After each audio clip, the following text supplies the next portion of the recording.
Indians made it.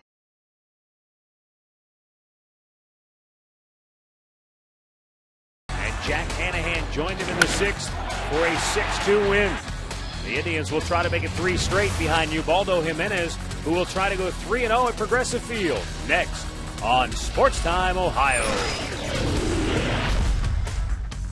It's the final day of August here in downtown Cleveland, Ohio, as the Indians look to make it 3 straight against the Oakland Athletics.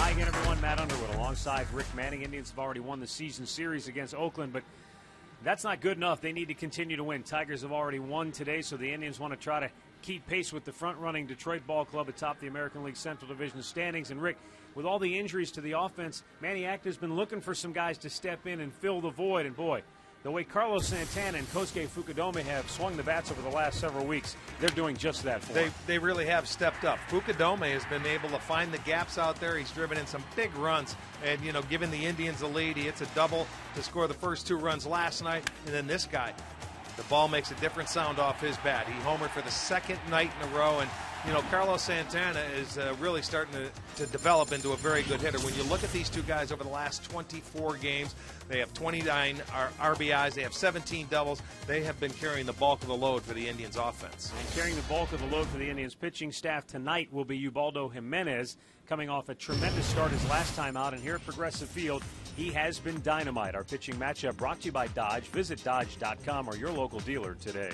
Matched up against Rich Harden this year, 4-2 with Oakland. But this guy has always been injured. You can see on the road he is 2-2 and an ERA just under 6. But Ubaldo Jimenez, if he can go out and command his fastball as he did in his last start against the Royals, I think that's the key to everything, because then he can go to the splitter. He's got a good curveball. He's got a changeup as well. He's pitched very well at Progressive Field this year, 2-0, trying to get to 3-0 today.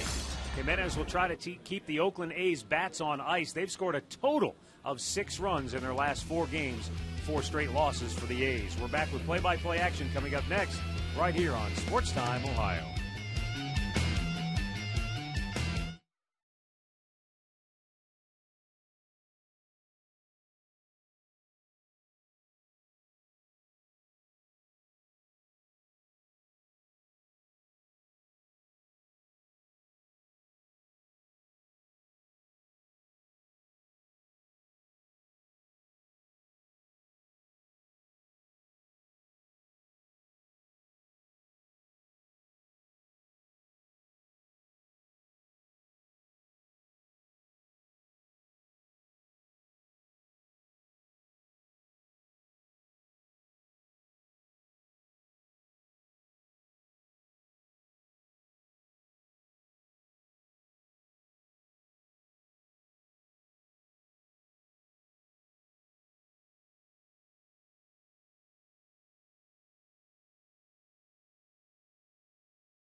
And we welcome you into Progressive Field for Game 3 in this 4-game series between the Indians and the Oakland A's. Tribe has won 4 of their last 5. Oakland has lost 4 straight.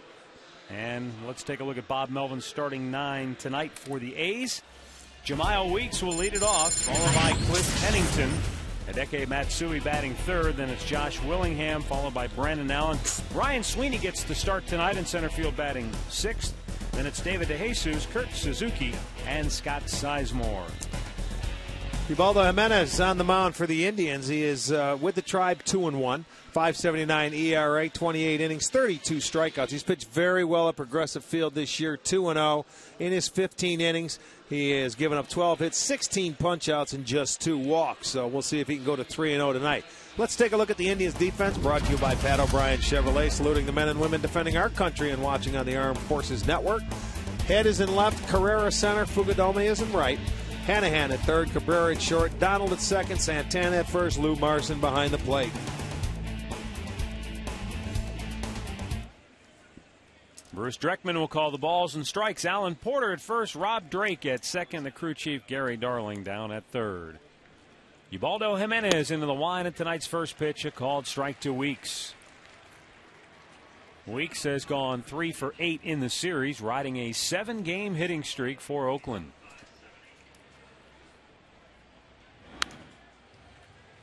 No balls, 2 strikes to count. 70 degrees our game time temperature. On a beautiful night, not a cloud in sight. Just the way we like it. The final day of August in this 2011 baseball season. 2-strike offering just missed the inside corner. And for Jimenez, he says fastball command early is a real key for him. Well, the one thing I liked about him in his last start, it seems like he worked much quicker. You know, in between pitches, he stayed on the rubber, around the rubber, and worked quickly. Now on the 0-2 or 1-2 pitch, he drills Weeks in the back. Certainly not what he had in mind. That's the 8th guy he's hit this year. If you go back to the National League, wanted to go inside with a fastball, catches him on the hip. So Weeks will be on first base. And that's one thing with Jimenez you can run on. He is slow to the plate. They have stolen 19 bases off him this year, 5 caught stealing. Weeks has 19 steals himself.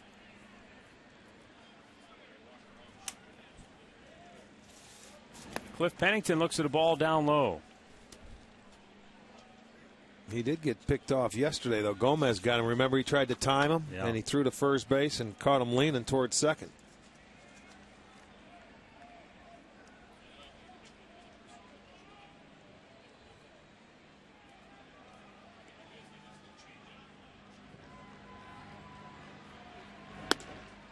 Up high with it, 2-0. Pennington, 2 for 7 in the series with a double.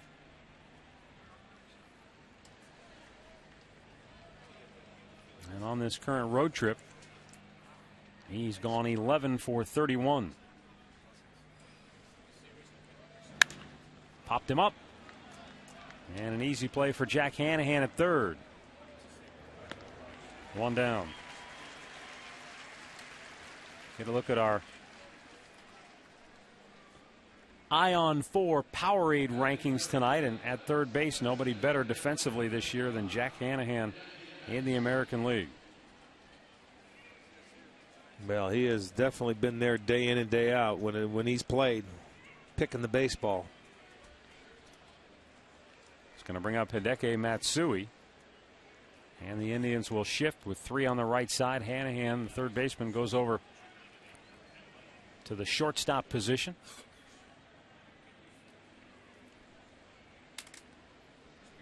Matsui 3 for 8 in the series. And takes a fastball for strike 1. He's hit in 5 straight games for Oakland. But just a .215 average over his last 16 games combined.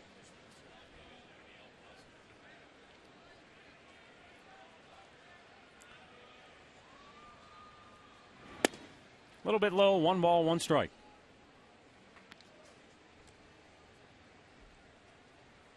That's true, and if Weeks should take off, I would think that Hanahan's going to end up covering second base here, with Marson coming out of the chute.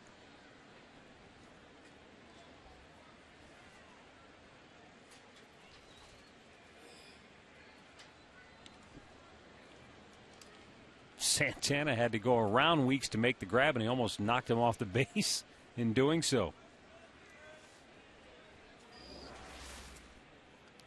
Watch the little hip check here at the end. Well, he's got to try and get to the ball if runners coming back to the base, so there's going to be a little collision when that throw is offline.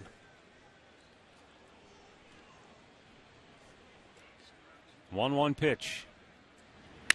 Matsui grounds it to Hanahan. Goes to Cabrera. On to first. Double play to end the inning.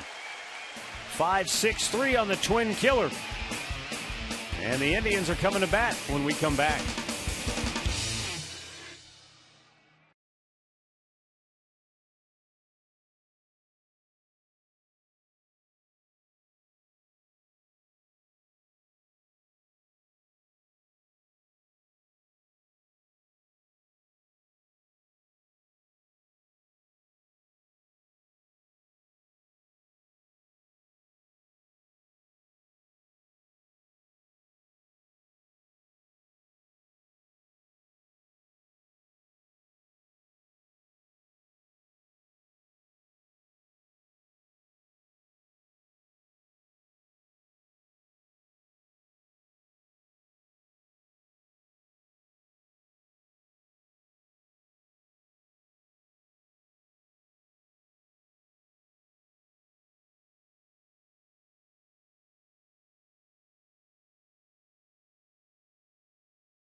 Fans filing in, and let's take a look at Maniac's starting lineup tonight. It's brought to you by Progressive Insurance, proud to be the official auto insurance provider of the Cleveland Indians.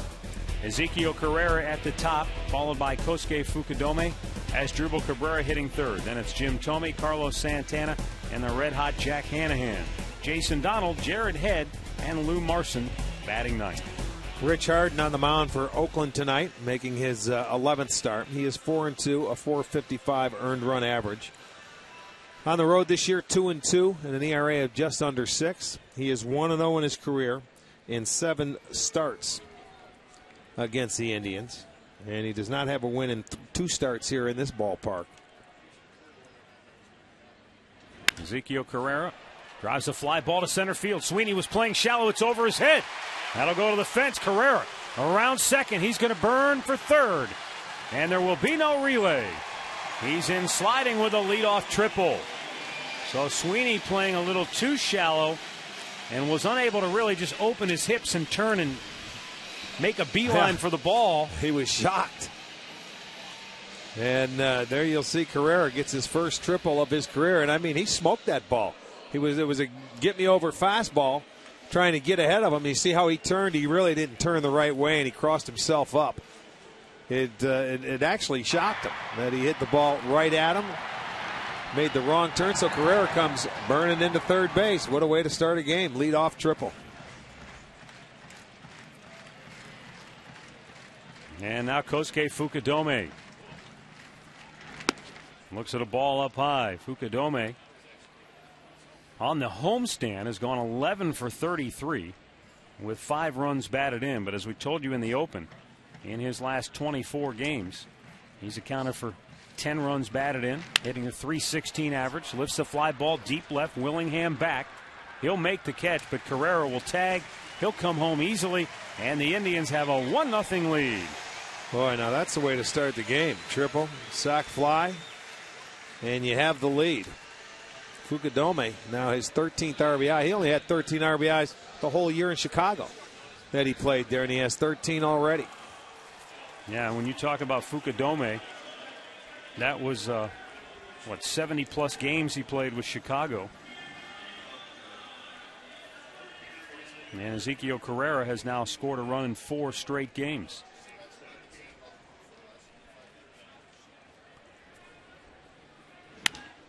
Dribble Cabrera lifts a fly ball left field over near the line. Willingham makes a backhanded grab. Nice play there. 2 down. Yes, it is. All right, let's take a look at the Oakland Home Depot defense this evening. In the outfield, Willingham, who just made that nice play. He's in left. Sweeney in center. DeJesus is in right.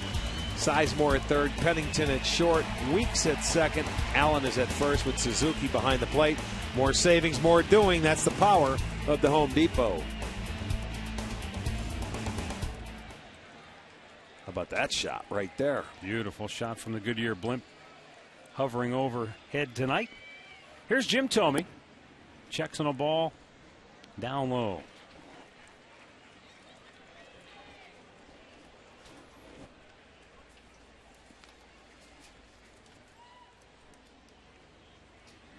By the way, you're talking about Fukudome. Those 12 ribbies, 13 ribbies now in 31 games with the Indians. He had 13 in 87 games with the Cubs. Said he's really been re-energized by this Indians club and the fact that they're in a pennant race.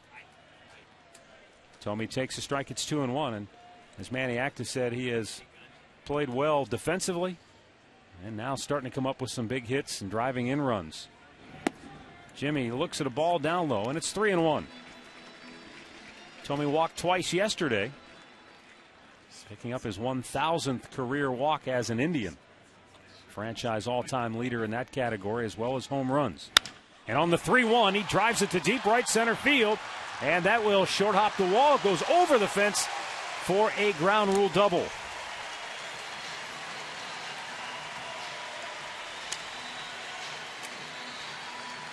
Well, 3-1. Jimmy's sitting dead red, and he gets it, and he did not miss it. Plugged the gap in right center field. Fastball up and away. It's his 13th double this year. Ground rule variety. Here's our great clip of the game from last night. Carlos Santana continues his red-hot tear. Relax, you're a great clip. 6 homers, 19 runs batted in just his last 24 games alone. His 21st home run on the year, takes a strike. Well, they're forcing Harden to come out and throw some breaking balls on the first pitch because they have been very aggressive this inning on the fastball early in the count, which I like. If he's going to try and get ahead, and it's all started with Carrera jumping on the first pitch. Well, Rich Harden, in his 10 starts this year with Oakland, brought a ERA of 6.30 in the first inning. So like a lot of starting pitchers, don't let them settle in. You try to get them early. It's up high. 2-1 the count. Another thing that does, not only do you have to start throwing maybe a couple off-speed pitches, but you have to really concentrate on locating that fastball because these guys are getting after it. Now they're getting into good hitters' counts. Thome drove the 3-1 pitch to right center. The 2-1 to Santana is up high, and now he'll be looking at a 3-1 count.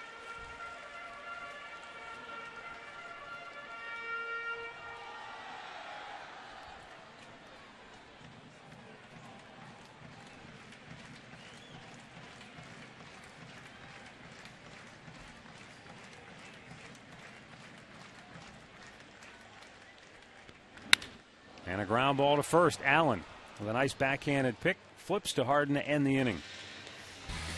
But the leadoff triple by Zeke Carrera leads to a first inning run, and the Tribe's on top 1-0.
you by McDonald's. The Mango Pineapple Real Fruit Smoothie has arrived. By your Northern Ohio Toyota dealers. And by AT&T.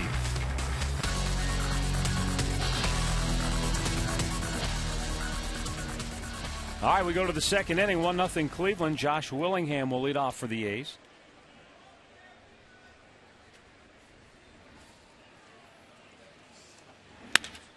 And he drives one into left field for a base hit. Jared Head cuts it off, and that is the first hit in the series for Willingham. He had been 0 for 7.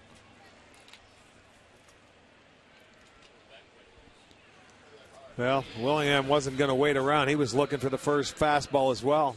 That's check it out on our Time Warner Cable pitch tracker right there.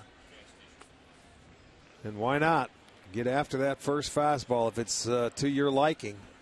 So the first hit for Oakland tonight. That stops an 0 for 11 slump overall for Willingham, and it brings up another struggling A's hitter, Brandon Allen, who is 0 for his last 14. And looks at a ball down low.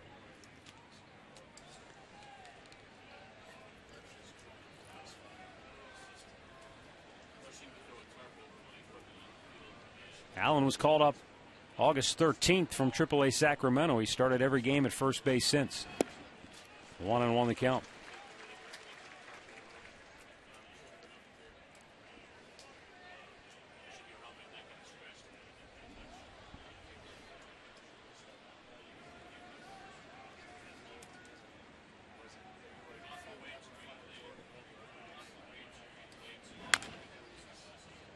Fouled away.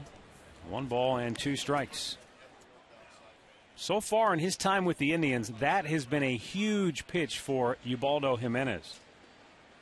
When the count goes from 1-1 to 1-2, the opponent's batting average drops to 160. That's a huge pitch for every pitcher. I mean, that 1-1 pitch, your third pitch in a sequence to the batter, really makes a difference when it's a strike. Because now you put them on the defense and you can be aggressive as a pitcher. Conversely, when he misses and goes to 2-1, the batting average goes to 450. That doesn't surprise me. I mean, it's maybe more dramatic with him than some other pitchers, but boy, when you can make that third pitch and you have a 1-1 count and get that strike, the odds should go up in your favor as a pitcher. Well, especially with all the different pitches he has and the different ways he can go at a hitter. Well, you take the different pitches away from him, I think, when it goes to 2-1. Yeah. More than you would. You'll probably see more of a fastball than you will anything else. Unless he has good command of some of his breaking pitches that day, and that catcher's going to work him through it. Right back up the middle, he swats it through. And Willingham stops at second. So back-to-back singles here in inning number 2 for Oakland. I think that was a split, that field pitch that stayed up in the strike zone.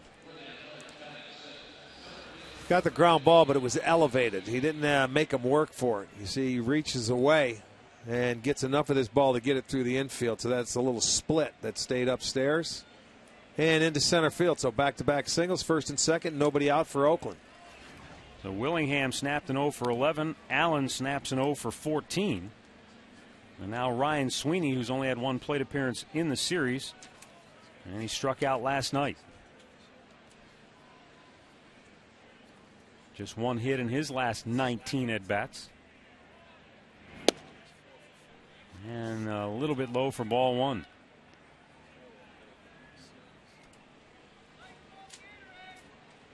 He had a career-high 5-hit game against the Indians back on May 5th, did Ryan Sweeney.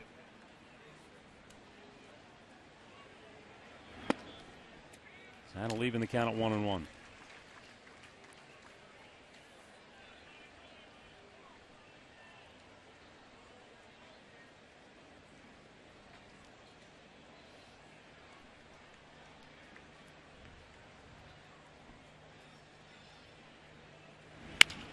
Line to first. Santana's got the ball, but he couldn't quite get to Allen in time to double him up. 1 away. That's a pretty good job of base running to get back. You know, your initial instinct, you think, all right, I'm going to go to second base. But anytime on a line drive as a base runner, you must freeze.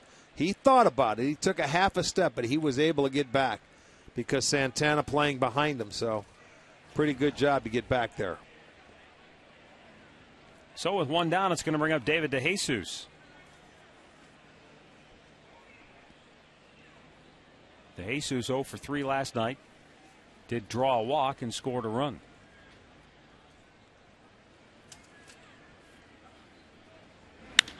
Pops it up. Shallow left. In comes Jared Head. 2 down. Get a look at our minor league report tonight, brought to you by Kia. Paolo Espino, the International League pitcher of the week. 11 innings. Did not allow a run. Struck out 13. And those Columbus Clippers continue to roll along despite all of the players that have been called up. 85 and 54 on the year for the Clippers.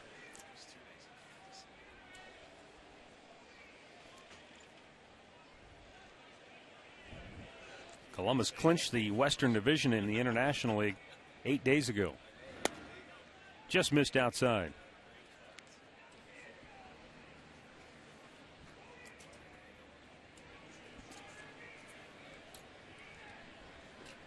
Kurt Suzuki 2 for 7 in the series with a double.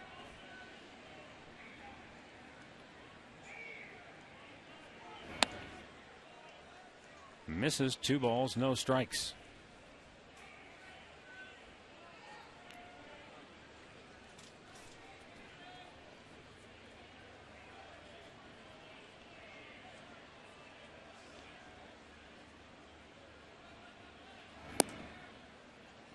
And it's 3-0 with Scott Sizemore on deck. In an attempt to try to get Jimenez to really zero in on that fastball location, especially early in games, Tim Belcher said, don't worry about all your pitches early in the game. Right. I agree. He missed on 4 straight, though, and that loads him up with 2 down for the number 9 hitter, Scott Sizemore. Aerial coverage tonight provided by Goodyear. Everything Goodyear has learned making tires that go the distance inspires what they roll into yours.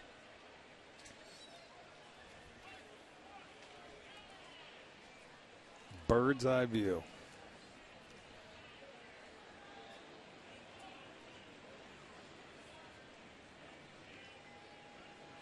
Jimenez delivers. And he misses again.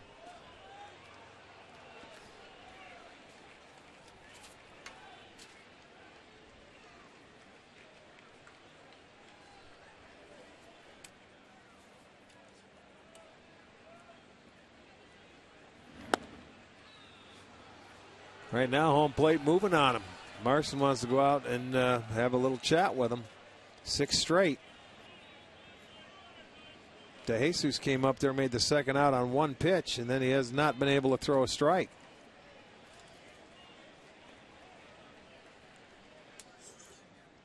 But I know what Belcher's talking about. When I don't care if you have 5 pitches, you have to command your first one, your most important one, which is always your fastball. Then you get a feel for your split or your change, and then your breaking ball as you work your way through a couple of innings.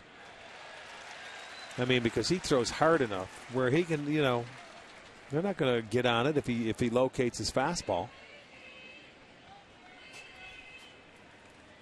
Especially this is the first time that he's ever pitched against Oakland. They haven't seen him yet. 3-1 to count.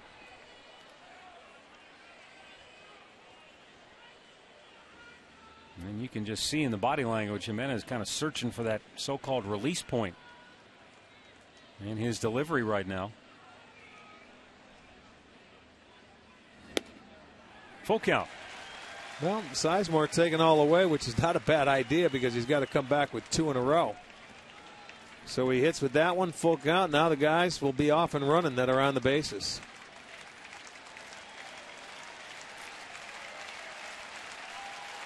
And the payoff pitch. Fouled out of play.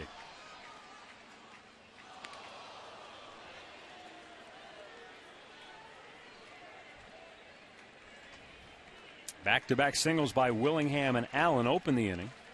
And Sweeney lined out to Jesus, popped up to shallow left. Suzuki walked on 4 pitches. And now the second straight 3-2 offering to Scott Sizemore. And it's high, ball 4. We are tied at 1. Back-to-back walks get Oakland on the board here in the second. Well, anytime you give a struggling offense help via the walk or extra bases, or you make an error defensively, they'll find a way to score.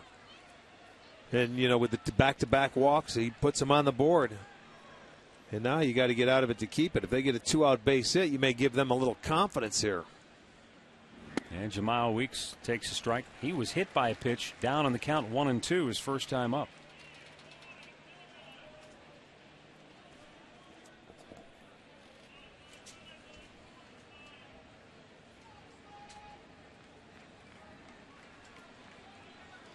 Ubaldo fires, and it's fouled out of play.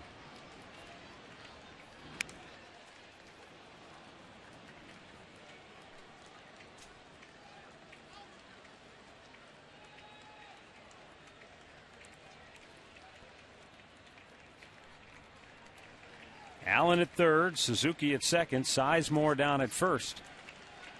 With 2 down in the second inning, tied at 1. 0-2 pitch to Weeks. Broken bat flare to center, but right there to grab it is Carrera. And that'll end the inning. A's leave them loaded, but they tie the game at 1.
Bottom of the second inning here at Progressive Field. Tied at 1 now. Jack Hanahan, Jason Donald, and Jared Head due up for the Indians.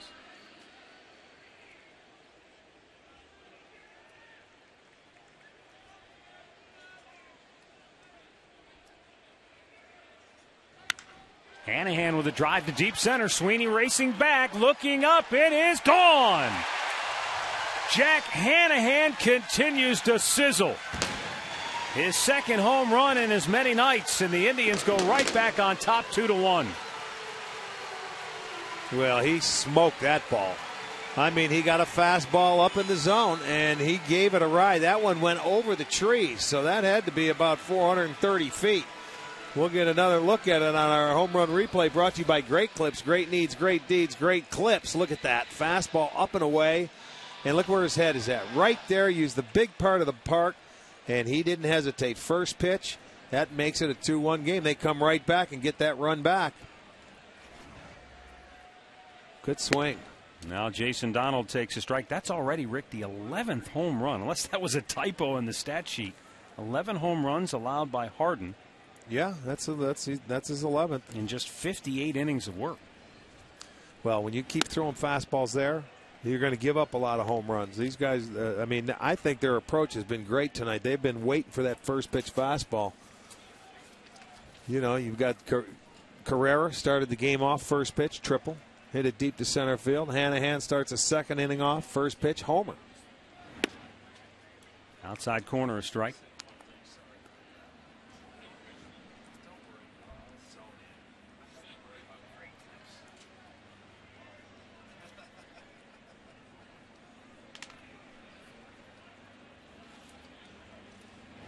Donald got a hanger, yanks it to left field, and Willingham can't get it. He does cut it off, and he'll hold JD to a long single.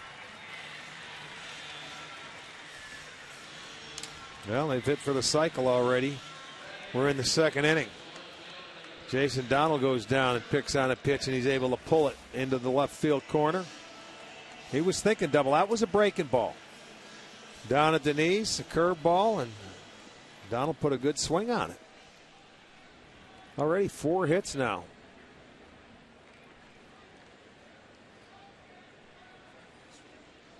Jason Donald's at first. Jared Head at the plate.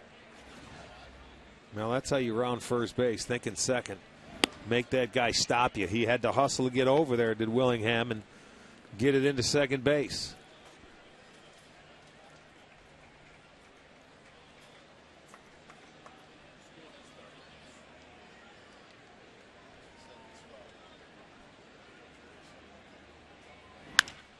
Head with a high pop foul out of play to the right. Rich Harden is in his second tour of duty with the Oakland Athletics. And it's almost apropos that he began his second tour of duty with Oakland on the disabled list, because it's the 10th time in his career. 7 out of those 10 times he's been on the DL in an Oakland uniform. Yeah, this guy's always hurt. He was traded at the trading deadline. He was going to Boston. But he didn't pass the physical, so they had to nix the deal. He spent time with Chicago when Oakland traded him back in 2008.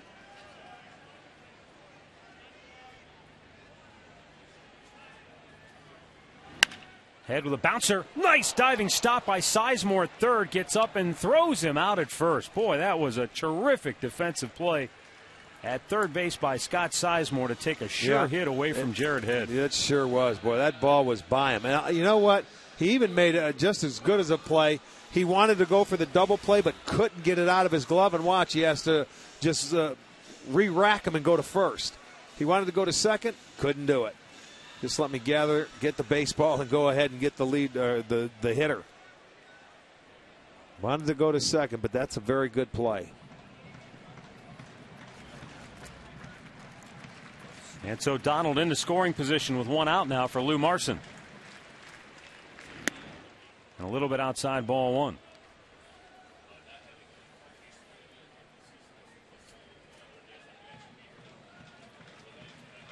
Lou in his last 7 games has hit .294, going 5 for 17, and he's driven in 3 runs.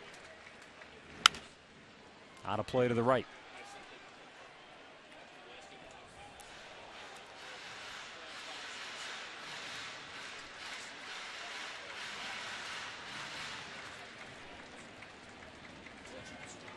I still look back, Rick, when they brought up Harden. Let's say it was 05 when he made his debut for the A's. They were already stacked. Actually, 04. They were already stacked when it came. They had all the good starting pitching with Hudson and Mulder. Uh-huh. I'm sorry, 03. He made his debut back in 2003. Made 15 appearances that year for Oakland. And, all you heard about was this hard-throwing young right-hander to Oakland had, and you thought, my goodness, they just keep plucking him out of the minor leagues one after another. But unfortunately for him, injuries have derailed his career. Well, the other 3 went on, and they had good careers, even though there were some injuries to every one of them. Yeah, Mulder was the one I thought was going to be really good, but he went to St. Louis. Boy, injuries. Shoulder problems and had the issues. Hudson battled issues, and this guy's still pitching. And then Zito, of course, in San Francisco, he got the big dollars as a free agent after winning Cy Young, and he just hasn't panned out. He wasn't worth the money. Runner at second base with 1 out, and the 1-2 pitch to Marson. Oh, yeah. Painted the outside corner. Lou thought it was outside. Good. First strikeout for Harden. Good pitch.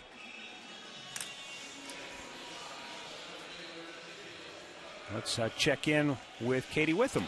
Well, Matt, Rick, the Indians trying to make a push for the playoffs, and fans, you need to make sure you've got your seat for that with the playoff payoff plan. All you have to do is make a deposit for 2012 season tickets, and you are guaranteed the opportunity to get your tickets for any postseason game played right here at Progressive Field. Check it all out online right now at Indians.com. Matt, back up to you.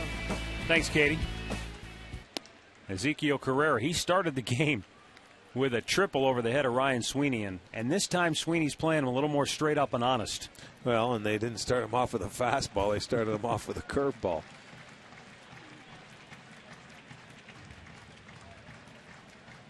That's the old saying, you better be ready from the first pitch of the game. I mean, and that's a case in point right there. You've got your little hitter up, and all of a sudden, okay, let me throw a fastball, strike one. Boom, over your head, and you're not ready for it.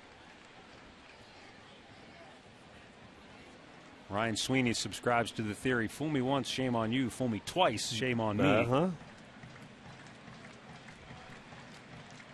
Donald trying to come home with 2 outs here in the second inning. Carrera bloops one. Right field coming in is DeJesus. He's there. And the inning is over. But Jack Hanahan's 7th home run of the year. His 4th hit in the series as the Indians back on top 2-1.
Back here, top of the third. Want to remind you to stay tuned later in the game to see our Miller taste great in this moment.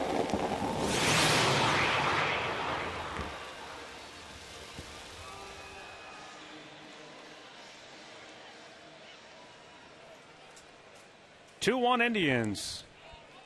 Oh, look at that beautiful shot of the sun fading in the west.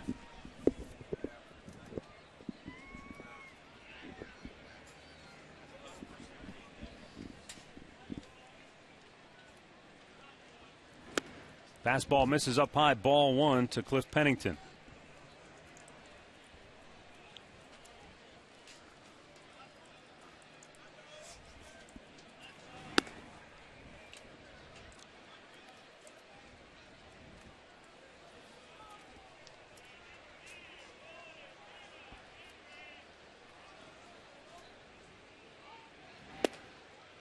Strike over the outside corner. It's 2-1.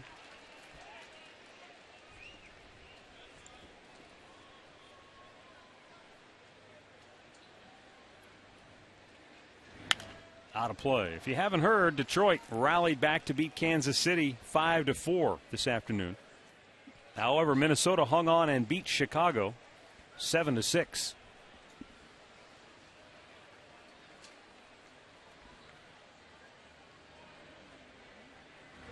Now the Indians and White Sox both 6 games behind Detroit. Tribe can move a half game in front of the White Sox with a win here this evening. The 3-2 pitch. Fouls it back. Well, this is where the Baldo wants to go out there and put a 0 on the board. In his 5 starts entering tonight, he's given up 27 runs, and 7 of those have been response runs like we talk about. The Indians got on the board in the bottom of the first. He gave one right back, and he did give it back with the 2 walks. That's down the line and fair. Fukudome's throw to second not in time, and Pennington has a leadoff double.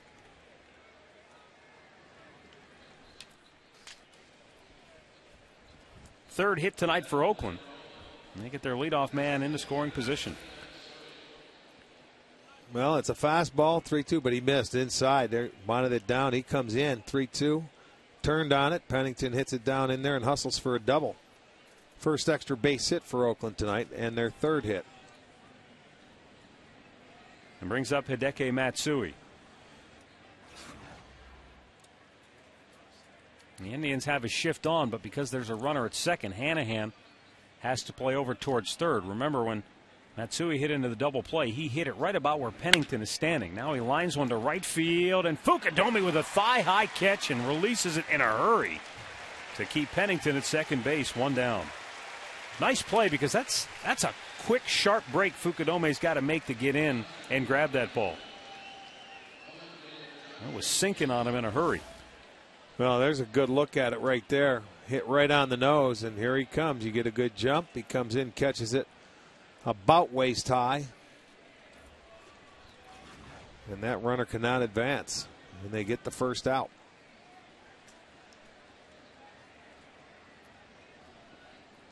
That brings up Josh Willingham. Singled and scored for the A's in the second.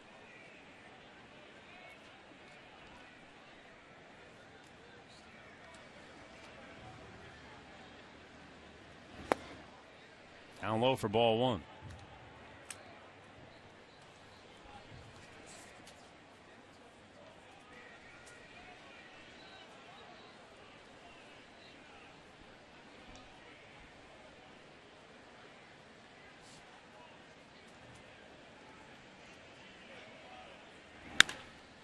High pop, shallow left. In comes Jared Head. 2 down.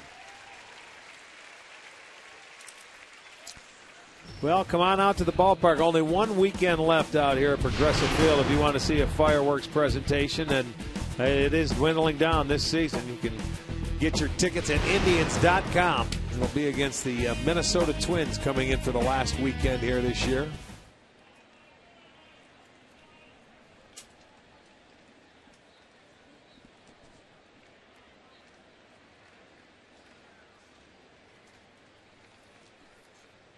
Brandon Allen, a base hit right up the middle his first time up.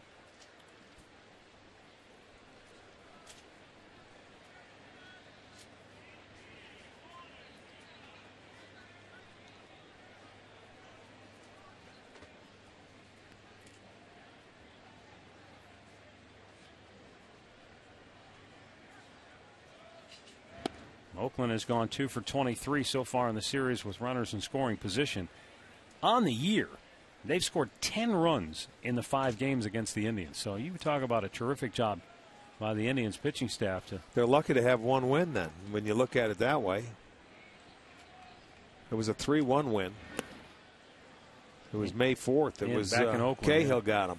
It was, he went 7 innings. It was a 3-1 Oakland victory. They happened to get 3. Now Jimenez still fighting himself. He's 3-0 to Allen.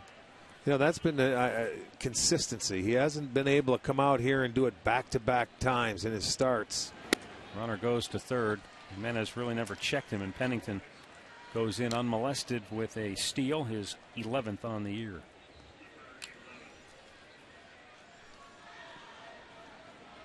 So a tying run 90 feet away with 2 down here in the third. And the 3-1 pitch out of play, full count.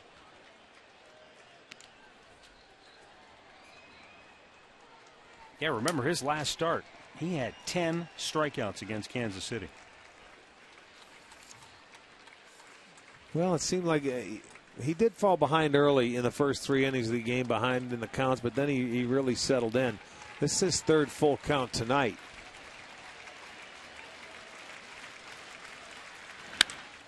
Two out, RBI, single to center. And back come the A's. Right there, they answer. They tie it up with a 2-out base hit by Allen. His 8th RBI on the year with the A's. Both times in both innings, he had opportunities to get out of the inning with 2 outs and then a couple of walks. Now a base hit, and it prolongs the inning. Now comes Manny Acta to deliver a message. Well, as I said, he had 10 strikeouts in his last start against Kansas City. He hadn't had many swings and misses here tonight. Well, he's been all over the place again. The command, the control is not there. I mean, we saw David Huff go through this lineup. Gomez last night go through this lineup, and he's struggling. He has 1 swing and miss tonight. Well, that tells you everything you need to know right there.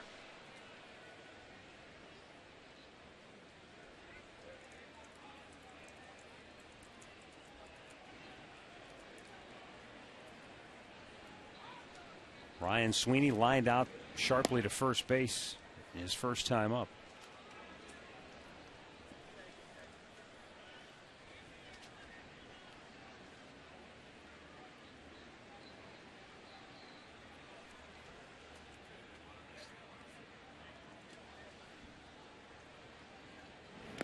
In the dirt, 2-0.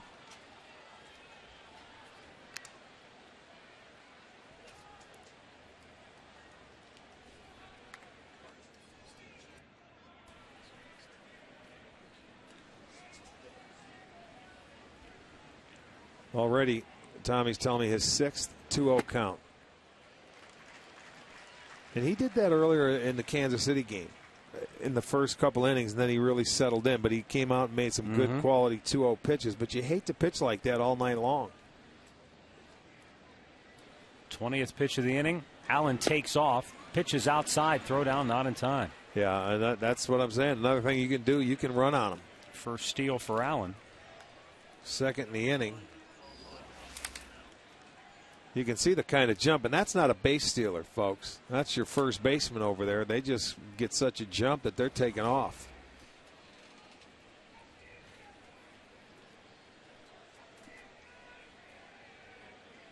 The 3-1. Good pitch in for a strike, full count.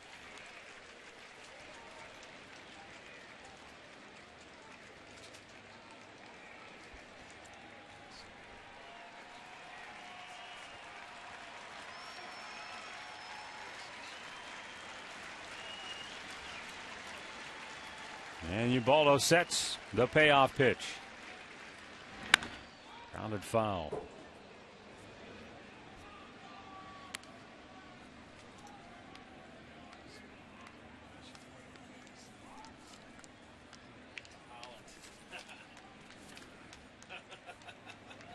Ryan Sweeney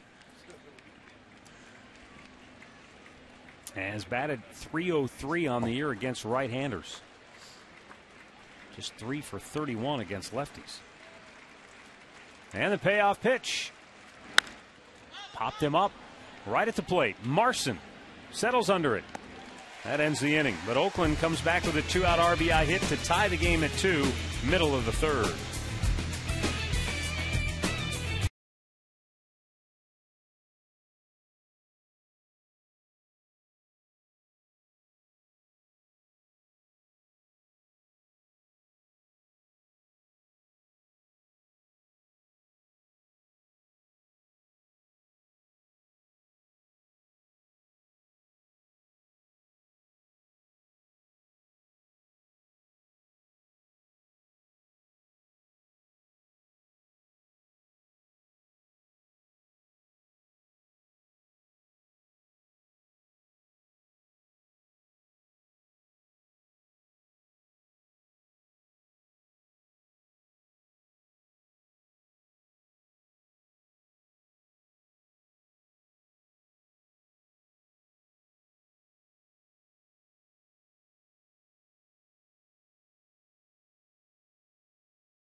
Jimenez between innings.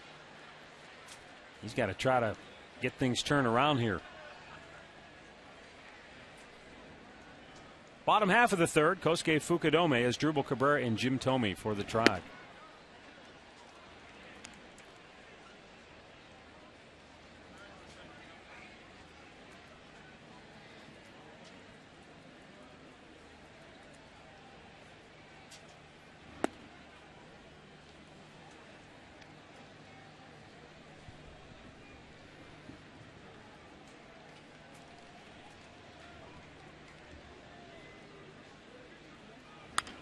Popped up and foul. This will make it to the seats.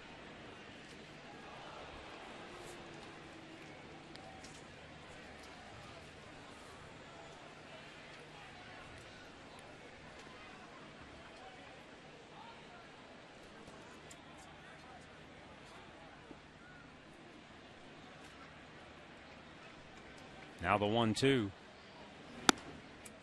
Up and away, evens the count.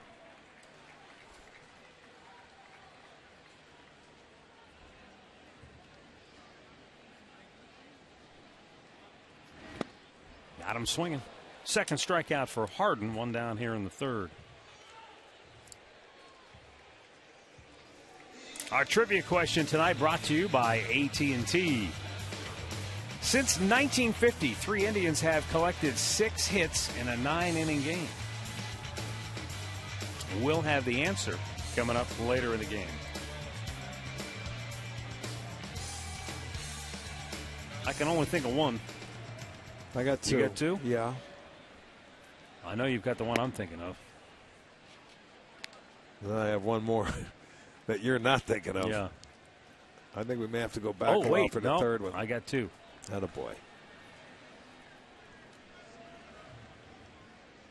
Because I remember the guy that did it, we went back and looked. Who was the last guy to do it? And that's the name I remember in the book. Huh. The third one, you think it's a way back guy? I'm thinking 2-0 pitch. Swung on and missed.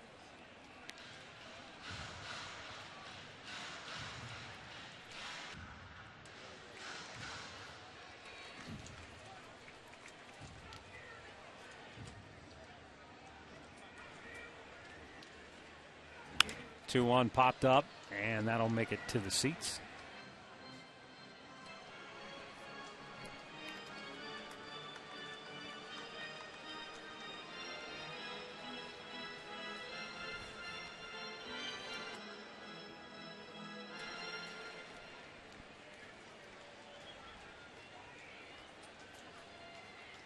Harden's 40th pitch of the night is up high, full count.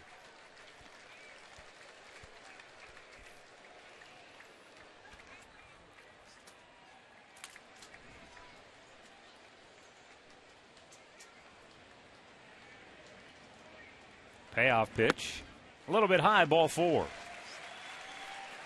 First walk issued by Harden, and a 1-out base runner now for Jim Thome.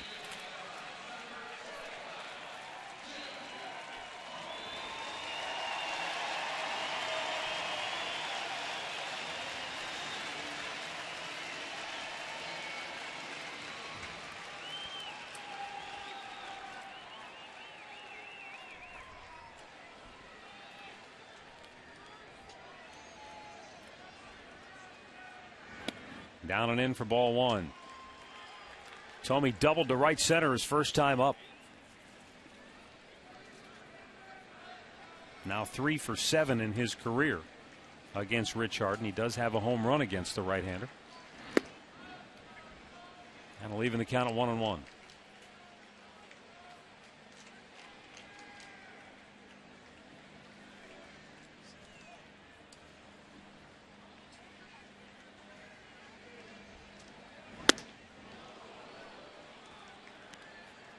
Kept that above the belt. Good location by Harden, and he has Thome down on the count now 1-2.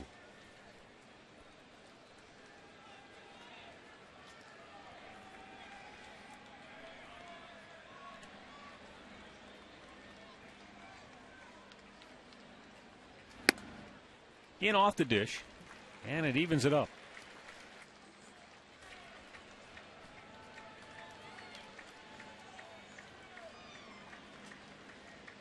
Outfield plays Tomey straight up. And that's up high, full count.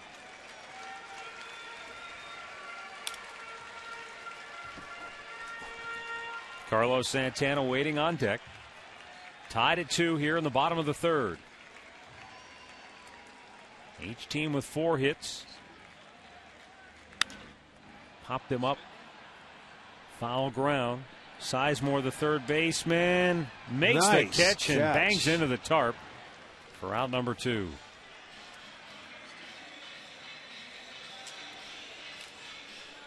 Boy, that's a nice play by a third baseman. Now he's running there. He knows he's getting close to the tarp and to the seats. And you can see it goes deep into the glove, right around the palm area or up the heel of the glove. But able to hold on and gets up quickly. A nice running catch by a third baseman with your back to the infield. As Carlos Santana steps to the plate, let's go downstairs and check in once again with Katie Witham. Well, Matt, you look at Santana from both sides of the plate. He's having more success right-handed because it's his natural side. Left-handed, he still is putting forth a little more effort. But what people forget is it really is his first full season. He's still learning his body as well as the pitchers he's facing. But you look at some of the other guys batting 4th, 5th around the league. Compare that to how Santana's producing. He's right there, which makes you wonder, guys, how good he could be next year. 21 home runs, 66 runs batted in for Santana to go along with 27 doubles. Well, there's so much upside to this young man because, like I said, the ball, it makes a different sound off his bat. And it's just a matter of getting your games played. You have to pay your dues. You've got to play every day, and that's how you learn, to become a big leaguer. Experience.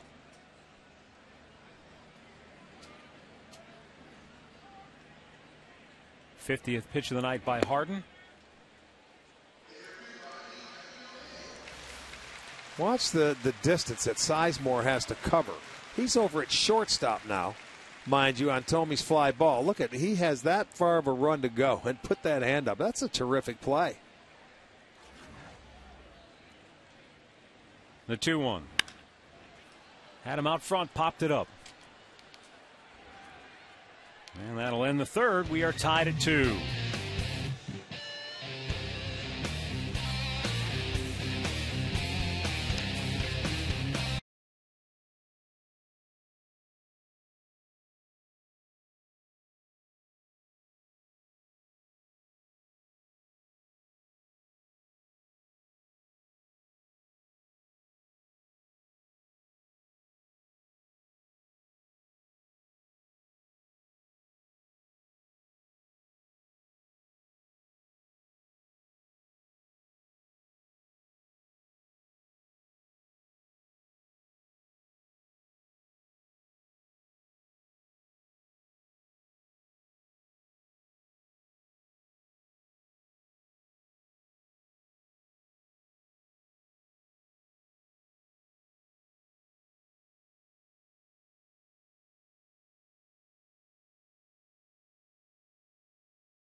Third of the Oakland order due up here. David DeJesus, Kurt Suzuki, and Scott Sizemore.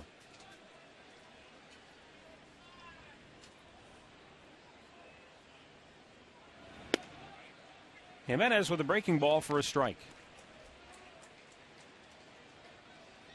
That's something he hasn't been able to do to this point, throw that slider for strikes. So now you get the first one, get me over. And a fastball to back that up. And he's got him down on the count 0-2.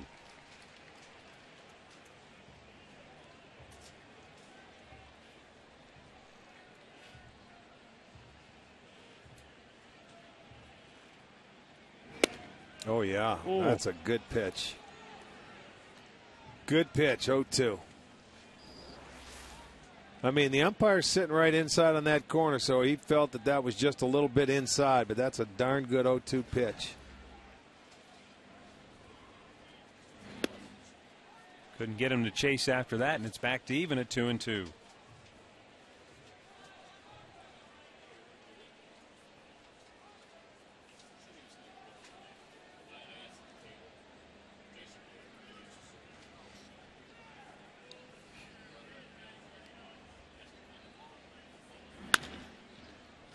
To short, Cabrera. One down. Hey, college football season is here. They're going to tee it up and boot it away. Find out what you need to know about MAC football. Michael Regai and Frank Stams preview each team during the Mid-American Conference Football Preview Show tonight at 11 right here on STO.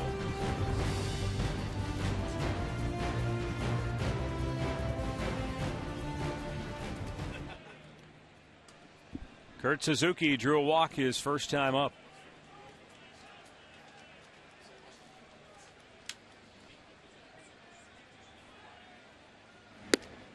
And a fastball strike at the belt.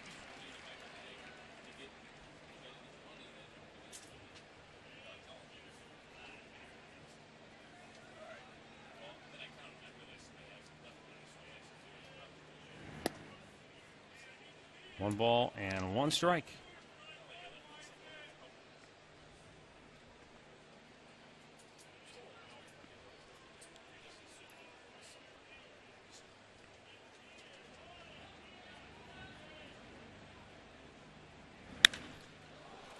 A hanging breaking ball, and it is crushed deep to left and gone. Kurt Suzuki, with his 13th home run of the year, puts Oakland on top by a score now of 3-2. And for Kurt Suzuki, that's his 12th home run with the bases empty out of his 13 on the year. Well, call him, nickname him Han Solo. But you know what? When you hang a pitch like this, a breaking ball, this is on our Time Warner Cable pitch tracker. You look at that. I mean, couldn't have been any more center of the plate with the breaking ball, and it's going to go a long way. So now the A's have scored in 3 straight innings. That is the 6th home run given up by Jimenez here.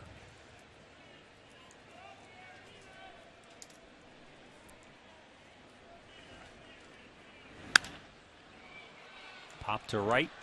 Back goes Fukudome. He'll make the grab for out number 2.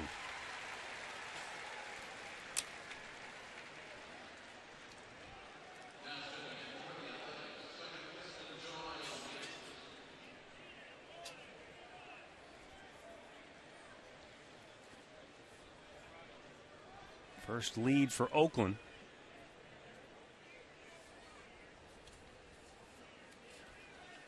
He's given up, Jimenez has given up 42 hits since coming to Cleveland. 20 of those 42 hits have been extra base hits. So almost half of his hits have gone for extra bases. 6 homers. A's have equaled their season high in runs against the Indians now, with their 3rd run of the game. 0-2 the count on Jamiel Weeks.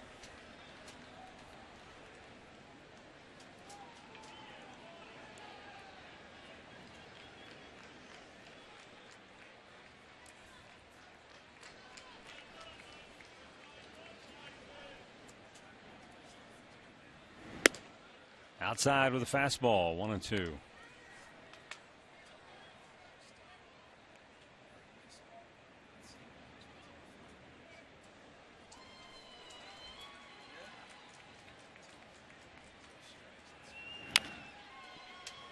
Bounced foul at the first base side.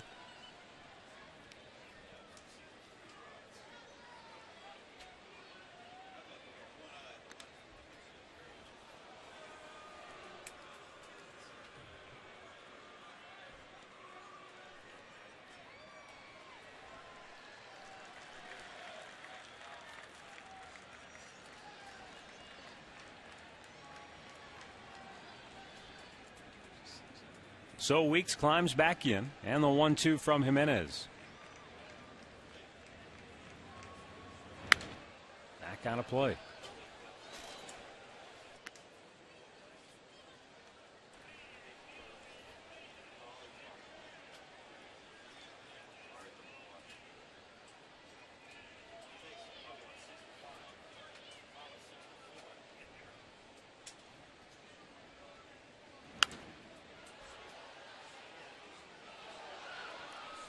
Count stays at 1-2, and Jimenez has just not been able to throw anything by Oakland tonight. He's not fooling anybody. They're good. They're having pretty good swings.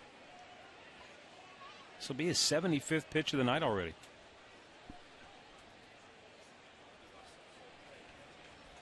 Trying to put Weeks away here to end the fourth. And he gets a piece of that one.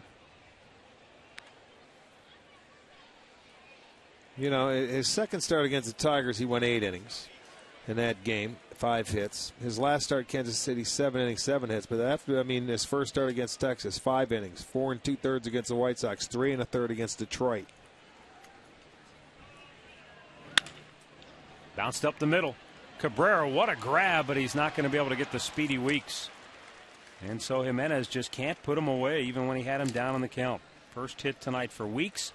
Extends his hitting streak to 8 games, and the inning stays alive now for Cliff Pennington. Stays alive, and with 2 outs, I would expect to see him run if he could get any kind of jump here. Cabrera does a nice job getting to the ball, but he's not going to get anything on it. So an infield single. That is the Oakland's 6th hit of the night. He might need a chin strap for that helmet. Keeps bouncing off his head, whether he's swinging or running. Pennington takes a look at a ball down low. Well, and here, when you're the hitter, you take a pitch here. If this guy's your leadoff hitter, you know he can steal bases. Give him an opportunity. Looked like Pennington was going to square around a bunt if he cares to run.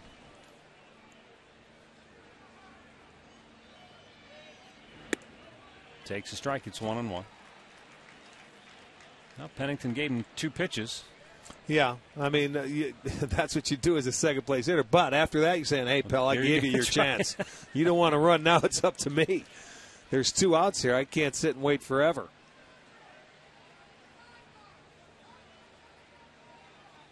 And the 1-1 is outside, 2 balls and a strike. But that comes with time. As far as knowing pitchers, having to learn how to steal bases at this level. The earlier, the better in a situation like this with 2 outs. How often with a young player does the manager just put the steal sign on to take the guesswork away for him? Sometimes they won't force feed them and say you must go. You'll learn. You'll go out there and learn, and they'll talk about it after the inning. Hey, what did you see? Why didn't you go? I gave you the if you get a jump. You don't want to, when Oakland, they're not scoring runs, you don't want to make any outs on the bases. Yeah, so you don't want to go into there defensively. If he's going to steal a base, you want him thinking about it, and you want him doing it on his own. Well, it's been a struggle for Ubaldo Jimenez tonight. He's gone full count to Pennington now. And with 2 down, that means the speedy Weeks will be taken off on the pitch. Now this is pitch number 24 for Jimenez here in this 4th inning. And he struck him out. He got a foul tip to end the 4th, his first strikeout of the night. But Oakland takes the lead on the homer by Suzuki, 3-2.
Year. Everything Goodyear has learned making tires that go the distance inspires what they roll into yours.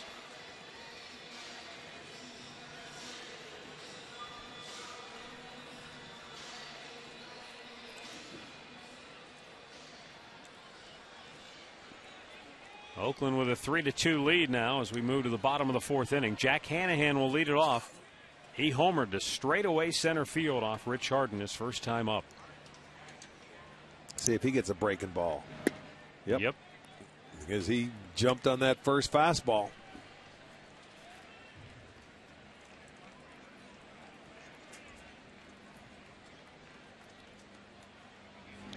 Fastball upstairs.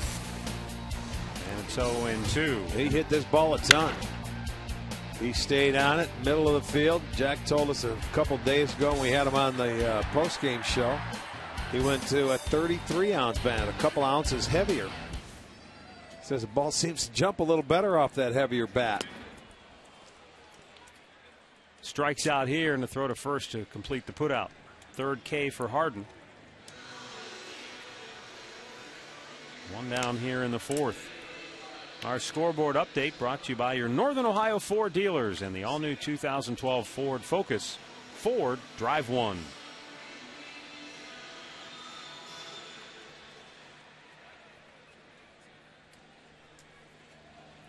Jason Donald, a base hit his first time up. Single to left. Popped out of play.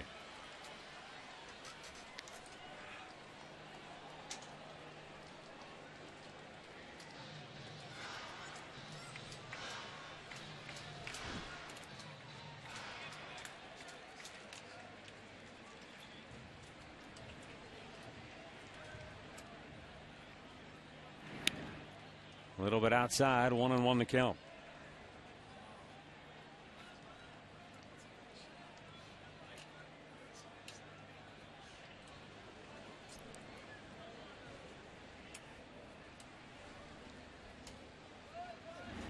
And a good changeup. Had him way out in front. 1 ball and 2 strikes.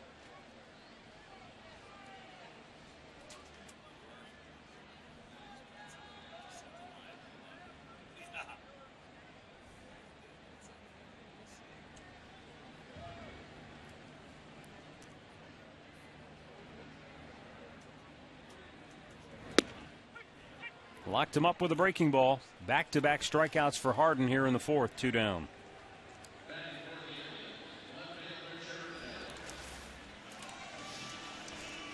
Well, there's the slider right there that he takes. He hit that pitch. He hit that pitch in his first at-bat for a base hit, and now he takes it with 2 strikes. So he's upset with himself. He should be, because he got a base hit on that pitch the first time up.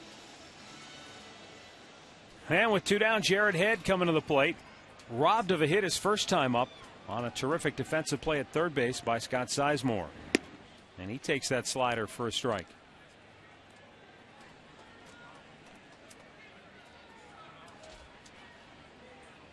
Harden has retired 4 in a row. And Head, a swing and a miss. It's 0-2.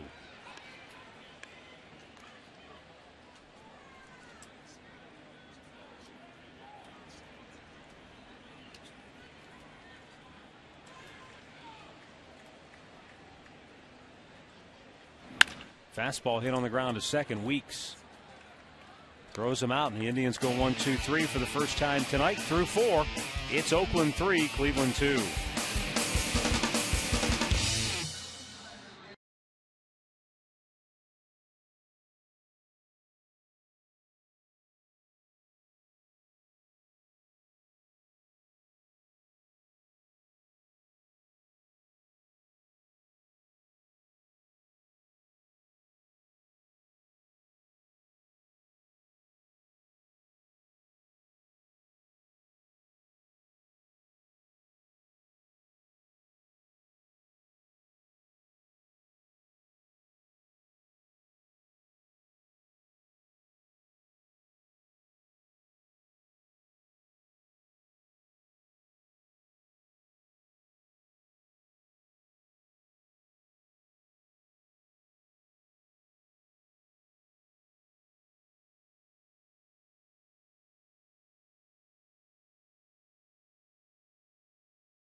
Cleveland Indians, and by Panini's. Like Panini's franchise group on Facebook for your chance to win giveaways and prizes.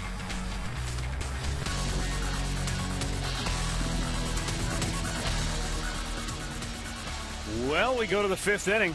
It's a 3-2 Oakland lead. For the A's, Hideki Matsui, Josh Willingham, and Brandon Allen.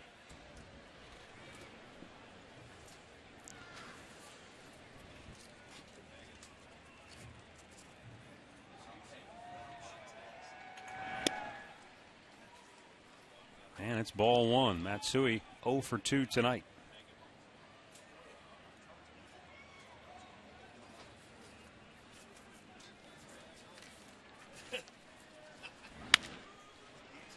Out of play, 1-1 to count.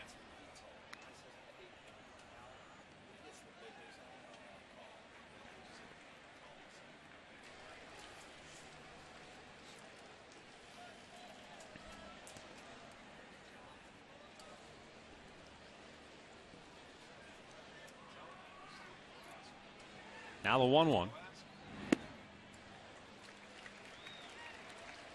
And Jimenez gets ahead.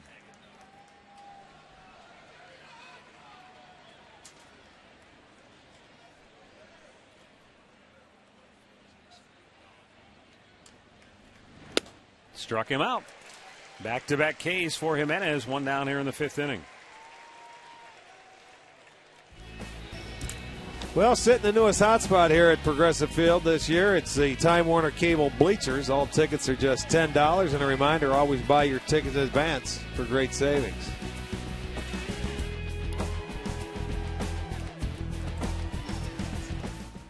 Josh Willingham, 1 for 2 on the night. His hit in the second inning, his only hit in the series, but he came around to score the A's first run. Fastball strike.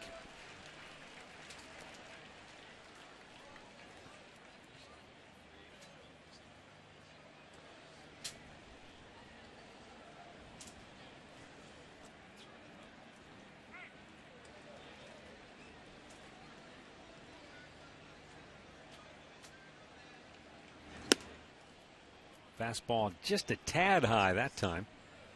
And it's 1-1.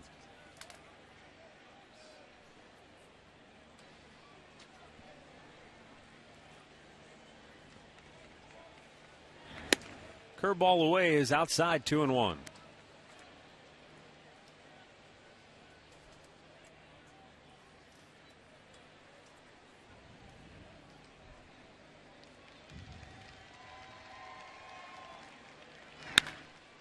Roped foul. And it's 2-2.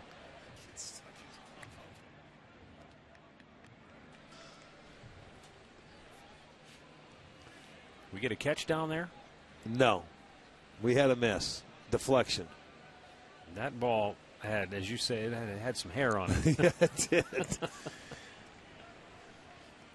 The 2-2.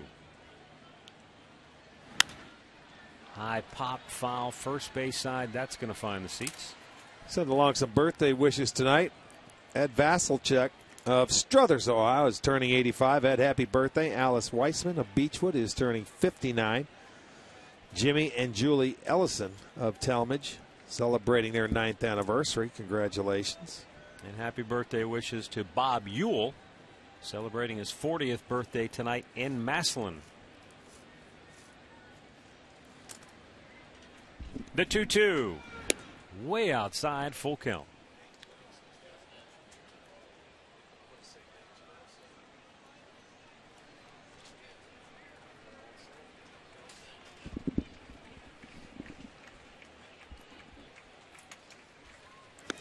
Got him looking.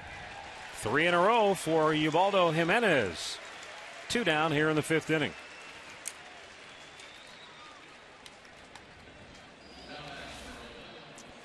There's a pitch. Marson sitting away, located beautifully. Right on the outside edge. You can see it come back a little bit, look like another split. Third straight strikeout for Jimenez. Brandon Allen is 2 for 2 tonight after stopping an 0 for 14 slump. And a breaking ball in for strike one.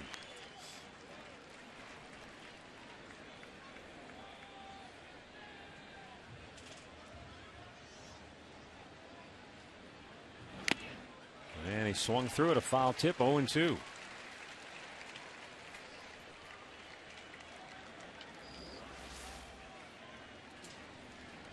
Well, that had some good movement. You see where Marson caught it in the catcher's glove? That had pretty good movement on it. 93-mile-an-hour fastball running away from the left-hander. And the two-strike pitch. Blew it by him. Ubaldo Jimenez maybe finally getting loose. He struck out 4 straight, but the Indians trail it 3-2 middle of the 5th.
On a run at 3-2.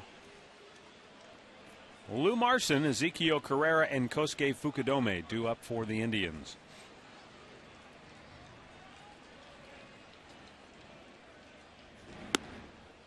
Breaking ball up high. Marson, the first strikeout victim tonight of Rich Harden. He has fanned 4.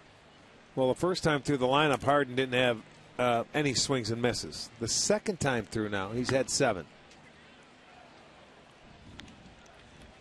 Yeah, he settled in second time through the lineup for sure. He's allowed 1 base runner, and that was a walk to his Drupal Cabrera.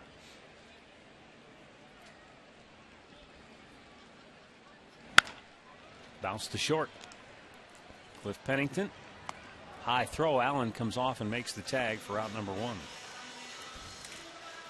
This recap brought to you by your Northern Ohio Toyota dealers. Jack Hanahan's second home run in as many nights gave the Indians a 2-1 lead. But back came the A's. Brandon Allen with an RBI single tied it. And then Kurt Suzuki's solo home run put Oakland in front. Find out about more than 30 Toyota offers available now at buyatoyota.com.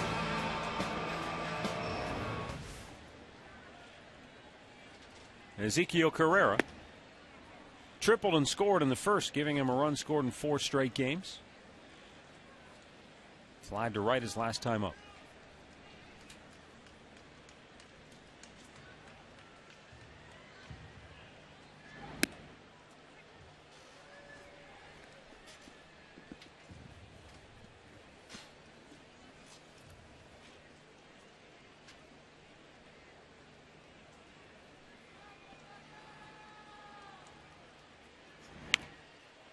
He didn't bunt it far enough, and Suzuki jumps on it. 2 down. Well, he's a pretty good athletic catcher behind the plate. That ball stayed in the dirt, and you're right, it wasn't far enough out. And with 2 down, it will bring up Kosuke Fukudome. Rich Harden is now set down 7 Indians in a row.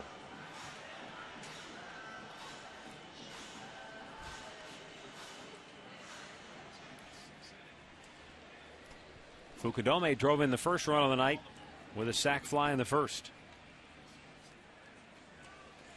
Went down swinging his last time up. Takes the ball inside.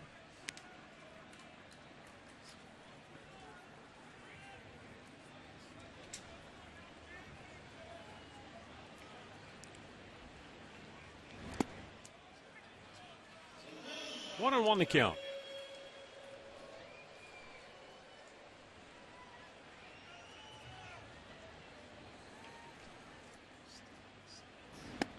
Harden misses outside.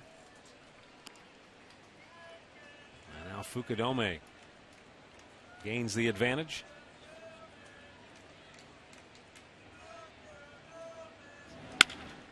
And smacks it right back up the middle. A 2-out single here in the fifth. Going to bring up Asdrubal Cabrera.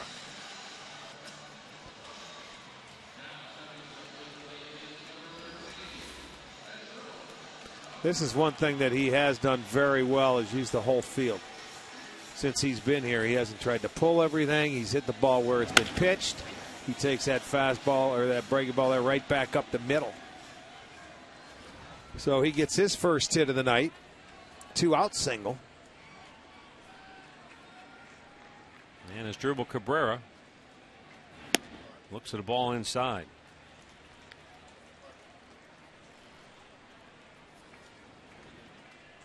And Asdrubal just 6 for 34 on the homestand.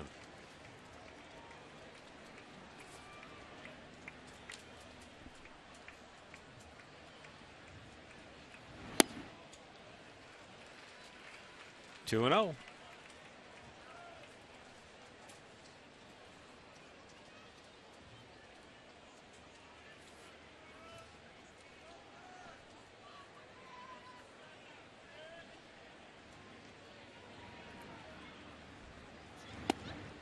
Missed outside. 3 balls, no strikes. Jim Thome would be next.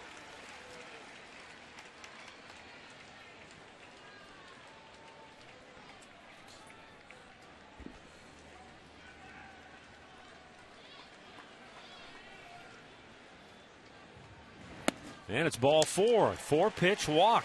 His second of the night. Both times it's been Cabrera.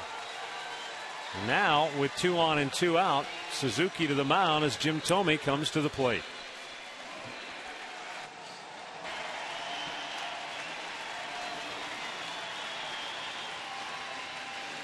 And one guy trying to get everybody fired up in that section.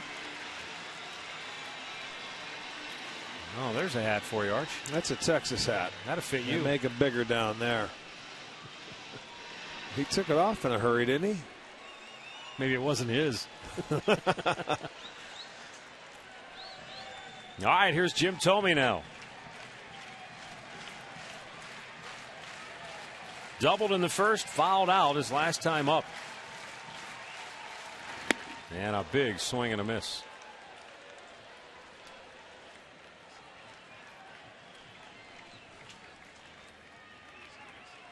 With 2 runners on base, the A's don't employ quite the same shift as they did the last time when Thome was up.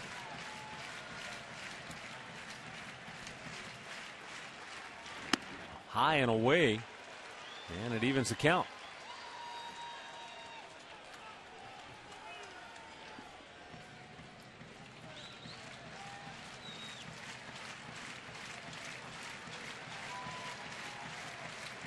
Thome trying to bring the Indians back in this game. They're down 3-2. 2 down here in the fifth with 2 on. And a big chopper foul.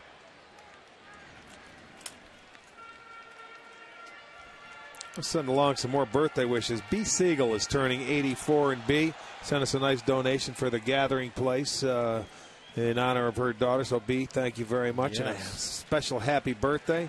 I know it was a little before today, but we just received your letter. Thank you, B.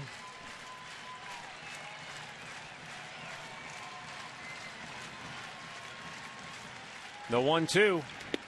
Got him looking. Indians strand a pair. We go to the 6th. 3-2 Oakland.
Your Wahoo Bucks $5 discount coupons for the Subway Extreme Fan Zone.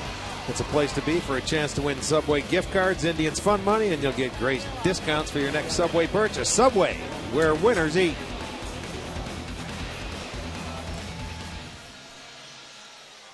Well, sixth inning, it's 3-2 Oakland. Ubaldo Jimenez will start the inning at 96 pitches on the night. Activity in the Indians bullpen. He has struck out 4 straight Oakland hitters. And Ryan Sweeney 0 for 2. I don't know what went off, in him, what he found, but I mean, now he's just pounding the strike zone. With all we've heard about mechanics, you wonder if just sometimes it snaps into place, and every once in a while he loses, and it takes him a while to find that. We don't know enough about him. Yeah. We haven't seen him pitch enough. Only his 6th start. Because he had 1 swing and miss the first time through the order? Yeah, he did. Yeah, he only had 1. He had 4 in the second time through. Missed there. 2 balls, 2 strikes.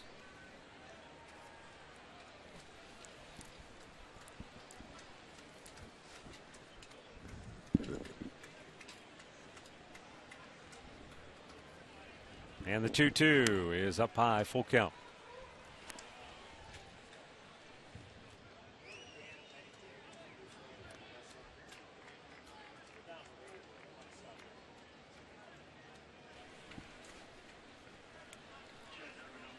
Here's the payoff pitch. And it's fouled out of play.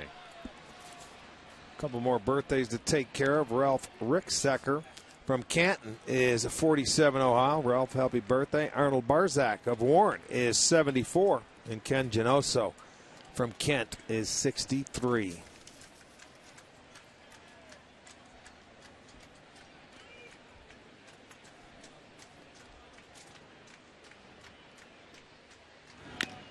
Foul tipped into the glove. 5 straight strikeouts for Ubaldo Jimenez.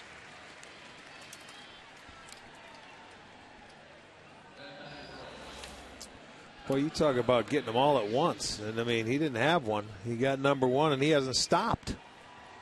There's some movement on this fastball. He does get a piece of it, but right into the webbing of the glove of Lou Marson for his 5th consecutive strikeout.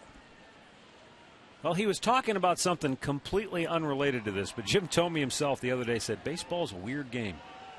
And that's all I can think of watching Jimenez tonight, because, he struggled mightily in those first 3 innings, and at the end of the 4th, he struck out Pennington, and all of a sudden it's as if something snapped in, and he's a completely different pitcher now. Another swing and a miss, and it's 0-2. And you may have also noticed on some of our tight camera shots, the midges seem to have returned here tonight. Starting to swarm around the players on the field. The 0-2. Way outside. That fastball took off on him.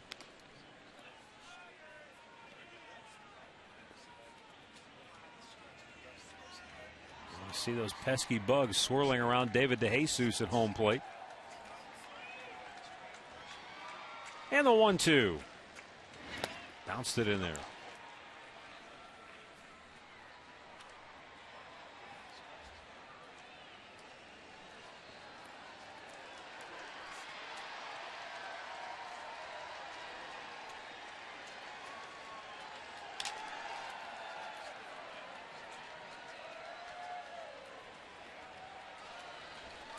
And Ubaldo into the windup. Here's the 2-2 to DeJesus. Right back to him. He gloves it, throws him out, 2 down. Let's send it back to the studios right now for an in-game update. Here's Al Pulaski. All right, Matt. Rick, big game tonight in the American League East for first place. Red Sox and Yankees here in the bottom of the 3rd inning. Jed Lowry breaks a 1-1 tie with his double. Scores the go-ahead run for now. It's 2-1 Boston. They're in the top of the 5th inning at Fenway. Back to you, Matt. All right, thanks, Al. Kurt Suzuki homered his last time up.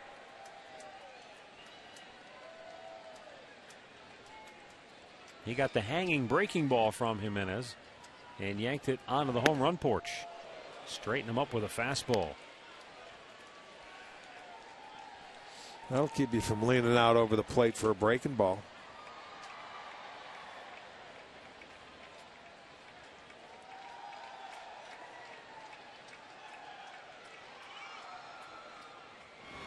Good fastball outside corner. 1-1 the count.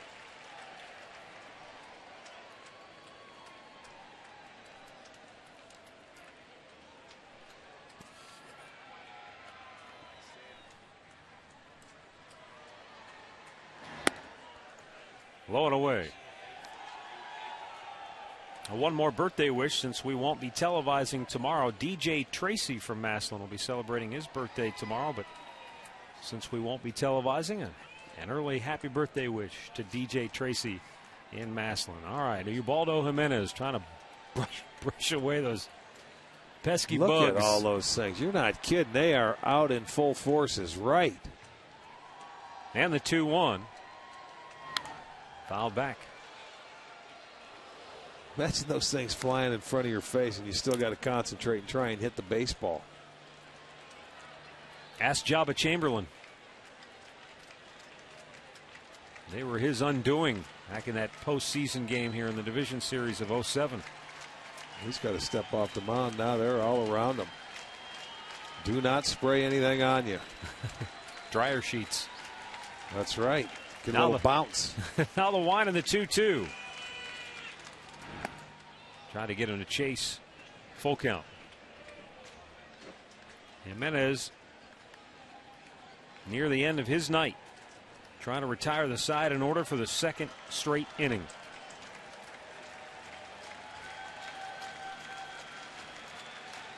And the payoff pitch struck him out looking. Ubaldo Jimenez has retired the last 7 A's in a row, striking out 6 of them.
But there's no midges up there.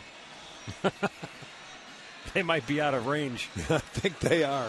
Ubaldo Jimenez, his night over. Retires 6 of the last 7 hitters that he faced. Boy, he's settled down. Ends up giving you 6 innings. Turned into a different pitcher, didn't he? It's almost like somebody flipped a switch on him. Well, let's see if they can flip the switch on this offense. Carlos Santana 0 for 2, then Jack Hanhan and Jason Donald.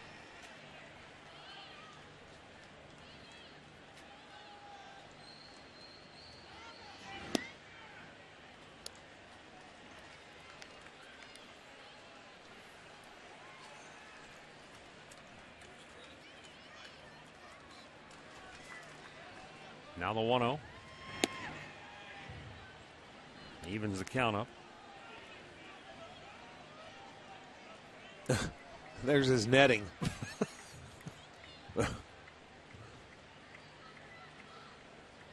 I think they're small enough to get in those holes that are covering his face. I just think. I don't think the midgets are that big here in Cleveland. Do you? If they want in, they're coming. Hey, whatever you can do, right? I guess. Jamiel Weeks has picked up the trick as well. Santana pops it up. This might stay in play. Third baseman Scott Sizemore has it. One down. Well, Jack Hanahan last night got a hanger and he drilled it out of here off Faustino de los Santos. And then tonight against Rich Harden, bang, straight away center field. But I mean, you look at those two swings. You talk about picture perfect. Pull the breaking ball because it speeds up your bat. He hit the fastball, the straightaway center field. Two really good swings.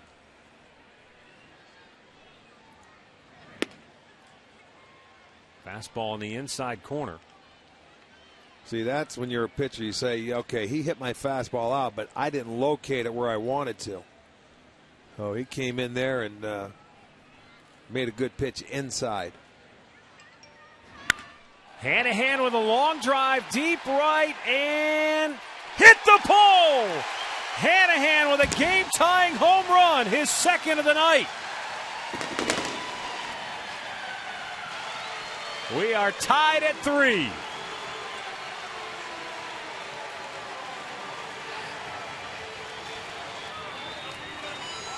Boy, that was a blast deep down the right field line. The only question was, would it stay fair? Yeah, I thought it was going to curve foul, but it didn't. It's going to be our McDonald's. I'm loving it. It hit the W in Walgreens. Watch it again. Wow. Actually hit above the W. Yes, it sure did up there. And that was a changeup. So in the last 2 days, he had a fastball, a slider, and a changeup all out of the ballpark. That's being locked in. That's exactly what I was thinking. Look at everybody saying, look at Jimmy. Wow. You're locked in. Yes, he is. Now Jason Donald lifts one to right. DeJesus makes the grab, 2 down. Check out that AT&T trivia question once again. Okay. Well, you had Omar and George Orta, because I remembered. And I don't know who the other guy is. I don't know Jim Friendly, 1952. Okay. Do you remember that game Orta had? Yeah, I sure do. Just hitting everything in sight one of those days? George had really quick wrists, and, man, he hit everything in sight is right.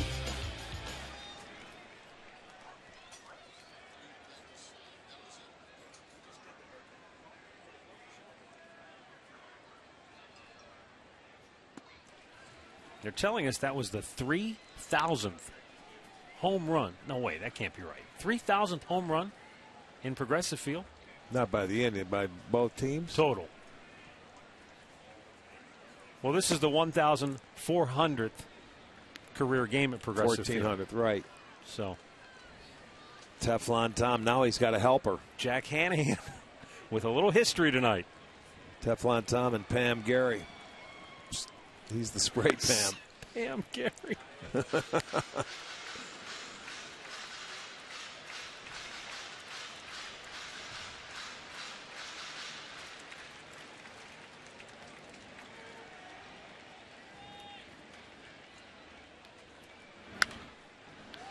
Jared Head fouls it back out of play. And the count is now 2-2.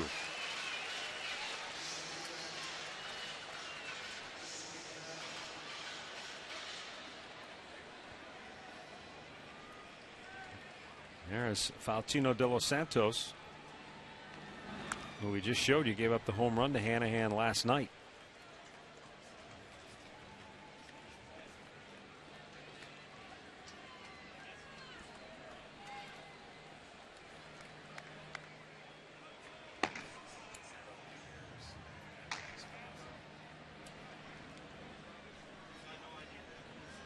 Now Rich Harden into the line, and the 2-2 is swung on and missed.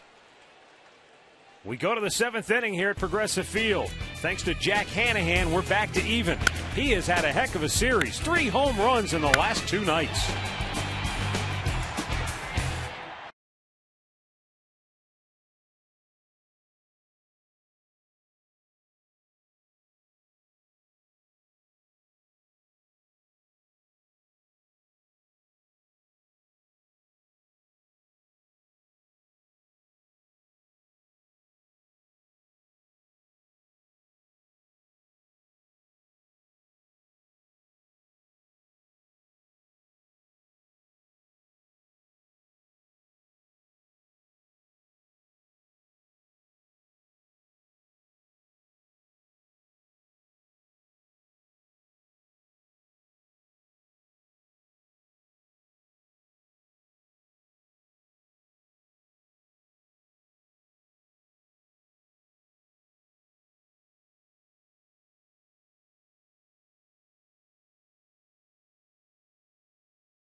At Progressive Field off Jack Hanahan's 2nd home run of the night. Welcome back. It is the top of the 7th inning. Tomorrow we will wrap up this series with the A's, a 12:05 start. If you're in the downtown area, get on over here. We've got lunch in 3 innings, one of the best deals. $15 gets you in the door, gives you a $10 food and drink voucher. You don't have to leave after 3. Stay the whole game. While you're online, get your tickets for tonight. Also check out where you can register for your chance to get postseason tickets to the Division Series, the ALCS, and the World Series. It's all online at Indians.com/postseason. Matt, Rick, I'll send it back up to you guys. Thanks, Katie. 3-3 our score as we go to the 7th inning. And the call to the bullpen for the Indians brought to you by Verizon 4G LTE. Rule the air on the world's most advanced 4G network. Tony Sipp coming on for the Tribe after Ubaldo Jimenez went 6 innings. Sipp for the 61st time this year. 6-2 at 2.67 ERA. And the 2nd time in this series. Scott Sizemore to lead it off. Takes a strike. Well, we're tied at 3, and that 4th run is an interesting one for both of these clubs. Because the game tends to swing when these two clubs, because they don't score a ton of runs, but when they, okay, Oakland, for example, 4 runs or less, they're 18-61. The Indians, 4 runs or less, 23-51. So that's a lot of their games where they're in the 4 runs or less category. The 4 runs or more, dramatic difference. For the Indians, they're 52-18 when they get 4 or more. Oakland's 48-22. Yeah, because both teams have pretty darn good pitching, and they're able to keep that team below it. So it's going to be turned over to the bullpens, I'm sure. I don't know if Harden's done yet, but he's got to be close. Greg Breslow. Yeah, I would think if he's throwing, he's going to be coming on.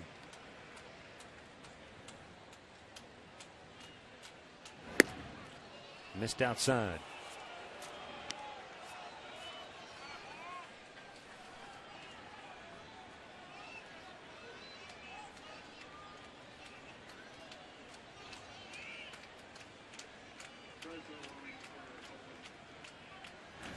Got him. Tony Sipp gets the strikeout, and so 7 of the last 8 Oakland hitters have struck out in this game. Good fastball away. He missed with one right before that. He brings this one in a little tighter on the outside edge. He gets the swing and miss for the first out here in the 7th.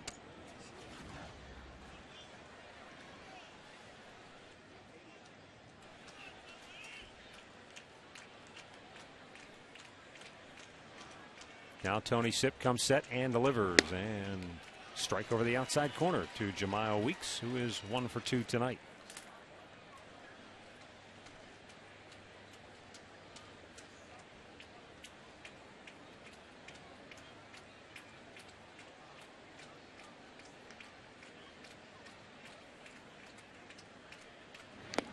Swing and a miss, 0-2.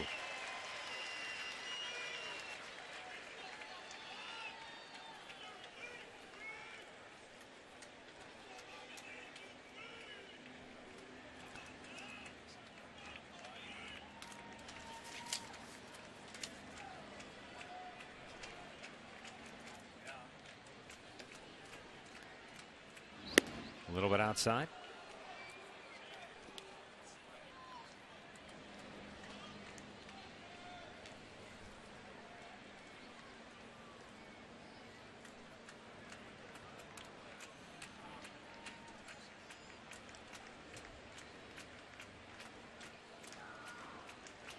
And the 1-2. Just foul. Well, it doesn't get any more even than this. The A's, 3 runs, 6 hits, no errors, 5 left on base. The Indians, 3 runs, 6 hits, no errors, 5 left on base. Identical here in the 7th inning.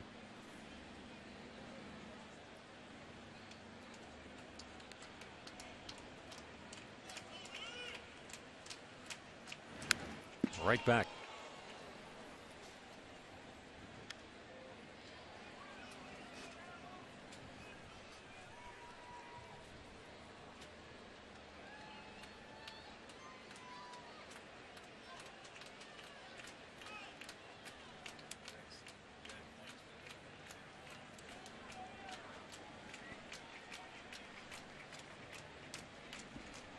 The 1-2. Breaking ball. Bounce to third. Hanahan on the big hop. Throws him out. 2 down.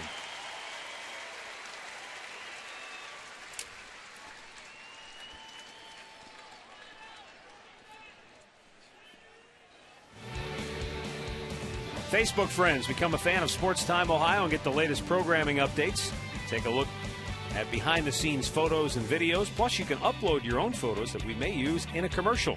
Check us out at facebook.com/STOHD.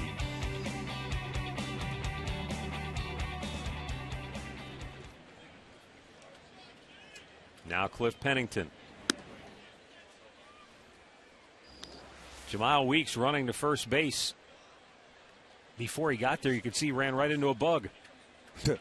That's like a car, the windshield. You're going to go home and have to clean your face, your forehead, and everything else. They are all over the place tonight. You almost need goggles. Wow, got one in there pretty good. What did Manny Acta say last year? Sometimes you are the bug and sometimes you are the windshield. That was last year. That's right.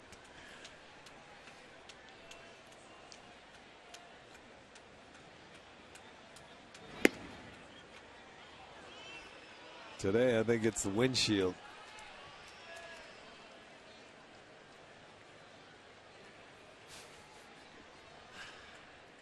Oh, boy.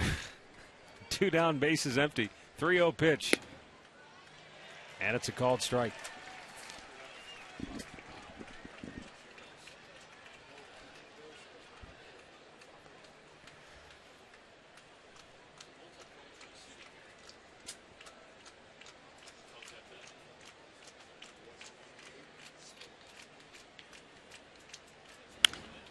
Popped up foul, out of play. You remember the song by C.W. Call in the 70s, Convoy? Yeah. It was on the radio when I was driving home last night. And when you said that, it reminded me, the last line in the song is when he says, keep the bugs off your glass and the bears off your bumper.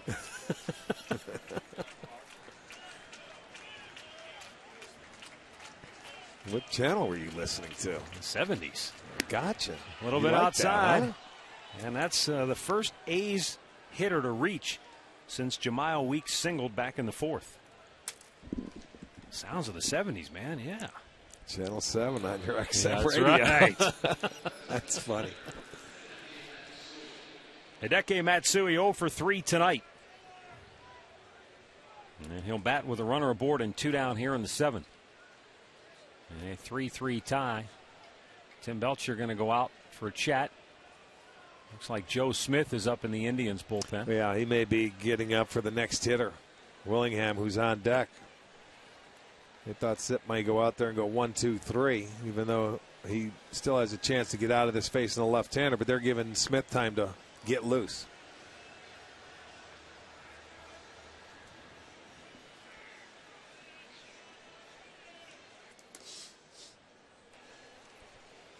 Well, they talk things over as everybody tries to take refuge from the bugs.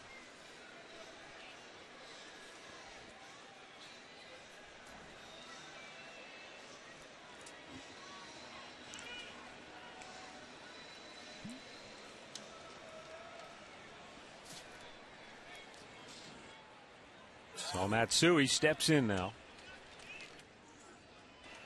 3 for 11 in the series. Matsui's a guy that has been able to hit the left-handed pitching. You have to be careful with a fastball to this guy.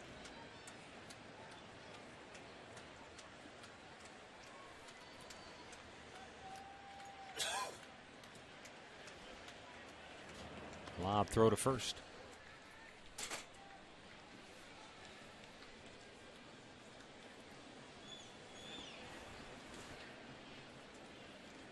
Well, and another thing, they may call that pickoff or the throw to first base to allow Smith to get a few more pitches under his belt down there in the bullpen. A little bit high.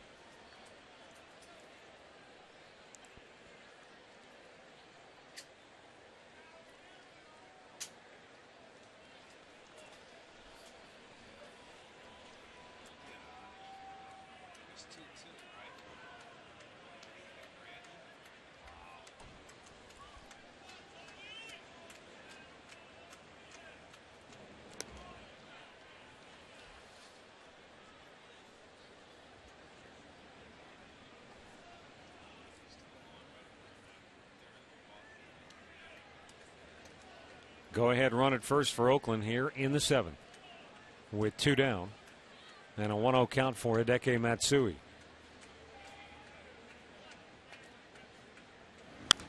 Fouled right back.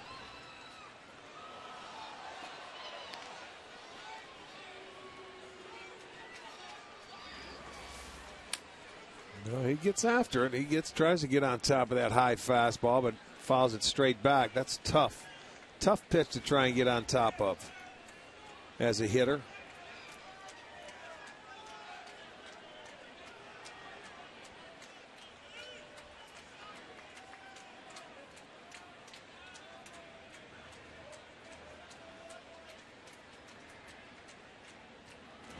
Swung on and missed. Chased one upstairs. It's 1-2. I like that location, though. You can see he's forcing him to try and hit that ball and hit that pitch. You get it above the belt, and left-handers just can't get up. That's a ball, actually, even though this umpire, Bruce Druckmann, has been a high ball umpire today.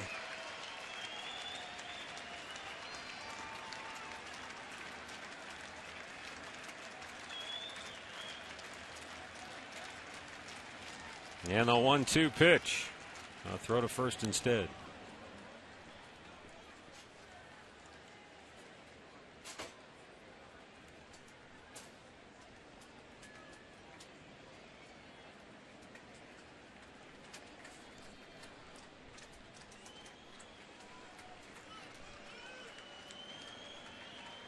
Tony taking a long look in. Now he and Marson are ready. And a throw to first.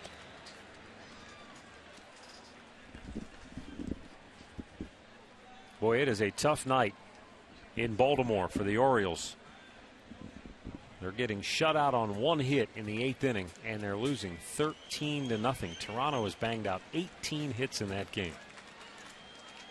And the Orioles have been playing well. They'd won 7 of their last 10 going in.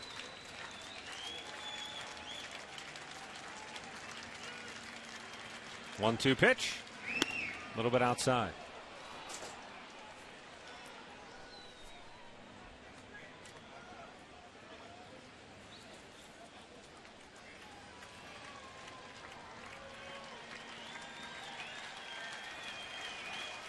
Elsewhere in the American League, Boston leads New York 4-2. They're in the 6th. Tampa Bay shutting out Texas 3-0 down in Arlington. Of course, they're only in the 4th inning. Long way to go there. Angels are in Seattle later tonight. Now the set. And the 2-2. Right back to Tony. The flip to first ends the inning. Time now for the Cleveland Clinic 7th inning stretch. Indians fans, time to get up and let's move it.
Finn Furniture, home of Sealy's Posturepedic mattress, made in Northeast Ohio.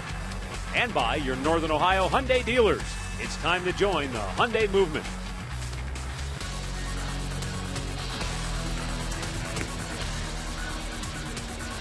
Well, as you suspected, my friend, the A's starter is done. Rich Harden, his night over after 6 innings of work, allowing 3 runs. So Oakland goes to their bullpen, and it will be left-hander Craig Breslow, briefly a Cleveland Indian several years ago.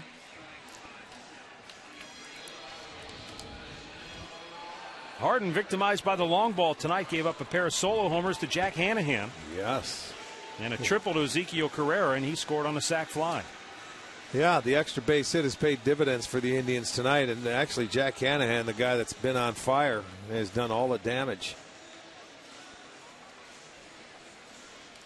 Breslow will face Lou Marson, and then Ezekiel Carrera and Kosuke Fukudome here in the 7th.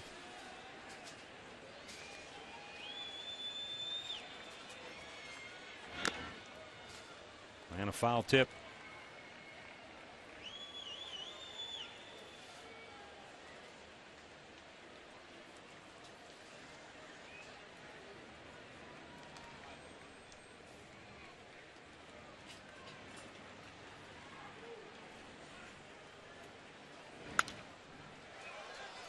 Out of play.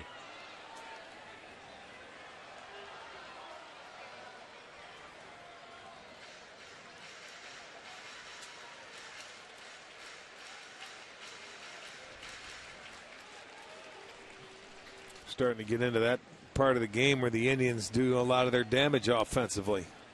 Late in the ball game here in Progressive Field. Well, on the year from innings 6 through 9, they've outscored the opposition by 43 runs.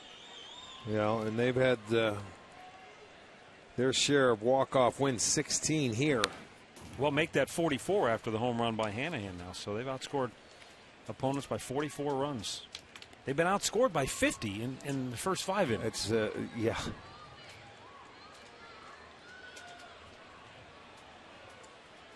It's always good when you score late. But it's nice to get an early lead and then score late. Especially when you've got the kind of bullpen they have. Yeah. Yeah, you get that lead after the 6th inning, and there's a pretty good chance you can lock it down. Marson bangs it up the middle, and it's through. Lou with a leadoff single here in the bottom of the 7th inning. He hung him. It was either a changeup or a hanging breaking ball that Marson was able to keep his hands back enough to get that ball out. I think it was a straight change. If you look at it, watch, it's upstairs, boy. And when it's down, you really make a hitter work, and he has to use his legs, and they hit it on the ground. But when it's elevated, it helps him hit a little bit harder, and it gets through a few holes. So that's hit number 7 for the Tribe. And the leadoff man aboard, so I'm sure we'll see a bunt here. Hayes looking for the bunt. Sizemore in at third. Carrera squares, bunts it that way. Sizemore looks to second, takes the out at first. And the go-ahead run into scoring position. Well, with the Bugs invading Progressive Field tonight, let's go downstairs to Katie with them. Guys, it's interesting. They're really not out in the stands. They're on the field and in the dugouts, and the A's not used to this. If you look out there, any of the guys that have a yellow dot on their shirt, those are mosquito repellents. They're trying that. Here in the dugout, they've actually pulled out the hand sanitizer. They're rubbing that on their bodies. They asked me to go get them some sugar water. It's really just making it worse, though. When Sandy Alomar walked out to first base, he pulled a dryer sheet out of his back pocket and said, "You guys got to go get the bounce." Yep. That's exactly right, man. They don't know it, but you put repellent on it, they flock to it. The pitch to Fukudome is a called strike. Well, Lonnie's spraying him. He wants him to. He wants all those bugs around him. Well, now maybe that's not mosquito repellent. We don't know what's in that. That's true. Concoction he's got there in that spray bottle. Maybe that's midge repellent. Oh, boy. Kosuke Fukudome awaiting the 0-1 pitch. I'm going with Sandy. I'm going with the bounce. Bounce to second. Weeks throws him out. 2 down.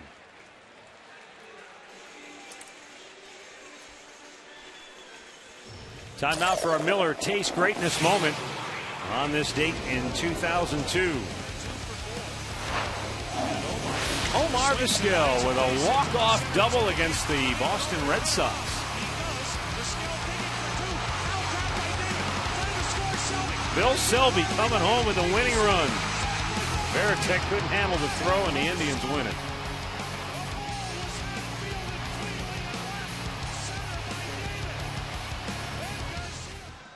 Craig Breslow's night is over. He heads to the dugout. Bob Melvin's going back to the bullpen. We got a tie game. Indians have the go-ahead run 90 feet away when we come back.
3-3 our score. Indians with a runner at third and 2 down here in the bottom of the 7th inning. And as Drupal Cabrera coming to the plate. And Bob Melvin goes to Grant Balfour as Craig Breslow is replaced. It's interesting because Cabrera's batting average is better from the right side of the plate, 304. But all his power is from the left side, 17 of his 21 homers, and his average is still 271 from the left side. Still have a base or so to work with, if need be. And I think Balfour throws the ball a little harder, and they want to maybe elevate the fastball to Asdrubal. That's just a thought.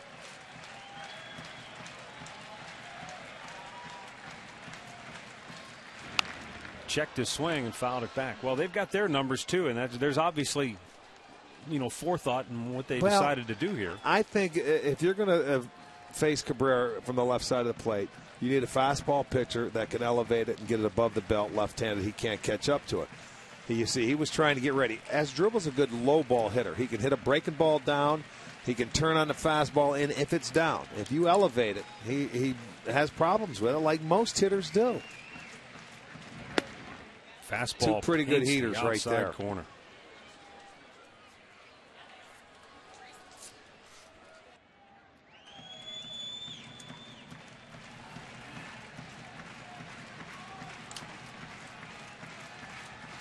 Grant Balfour comes set. He delivers low.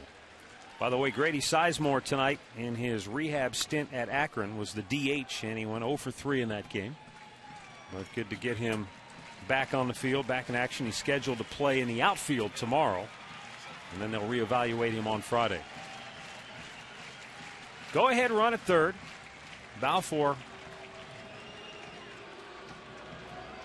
getting a new baseball.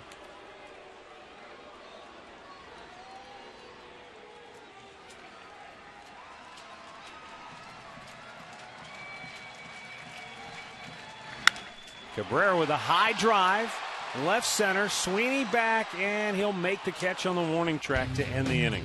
We go to the 8th, tied at 3.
Presented by the authority of the Cleveland Indians and may not be reproduced or retransmitted in any form. And the accounts and descriptions of this game may not be disseminated without the express written consent of the Cleveland Indians.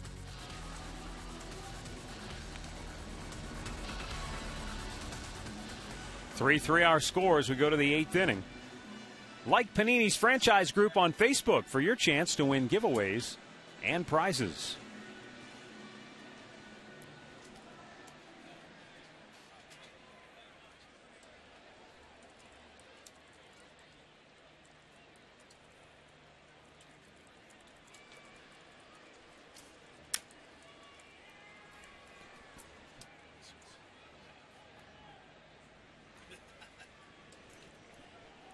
Josh Willingham leading off and looks at a ball just a little bit outside. Willingham 1 for 3 tonight. That single back in the second is only hit in the series.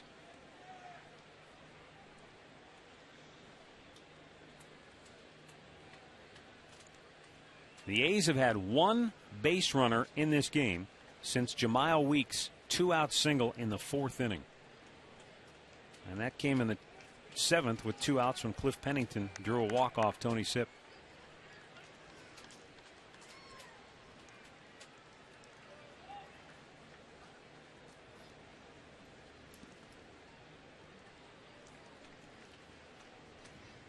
Tony Sipp, who made 22 pitches in that 7th inning, back out here for the 8th. And a swing and a miss.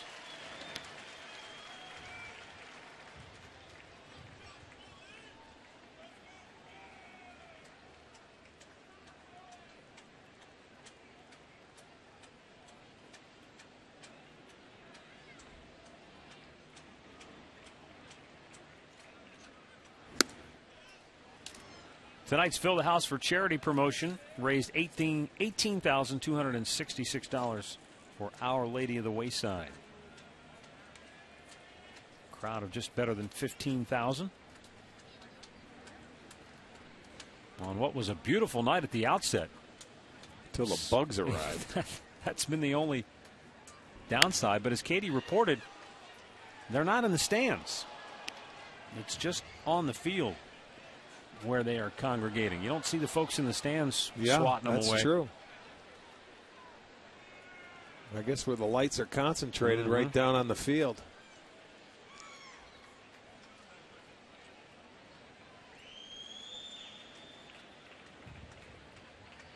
Looks a little warm in the stands. Yeah. Well, tad on the humid side. Checked the swing. He went. Called third strike. Didn't matter. Sipp rings up Willingham, 1 down here in the 8th. Looked like a good changeup by Tony on our Time Warner Cable pitch tracker. Right there at the knees, changeup. Well, now you see that's where, if the changeup's down there, that's a great, great pitch. You don't pull the trigger, and even if you do, not much you're going to do with it. Probably hit it right on the ground. Brandon Allen 2 for 3 tonight. Singled in the 2nd and 3rd innings, driving in a run with that second base hit. Struck out his last time up.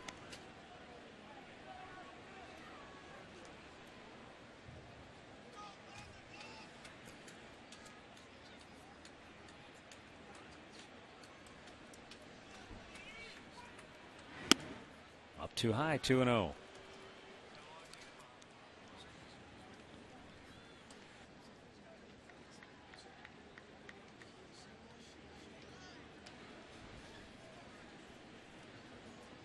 His next pitch will be his 30th.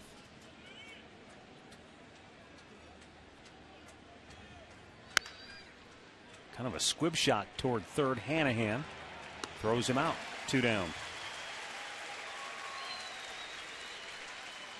Our aerial coverage tonight provided by Goodyear. Everything Goodyear has learned making tires that go the distance inspires what they roll into yours. And thanks again to the guys up in the blimp for beautiful pictures all night long. Boy, yes, they were.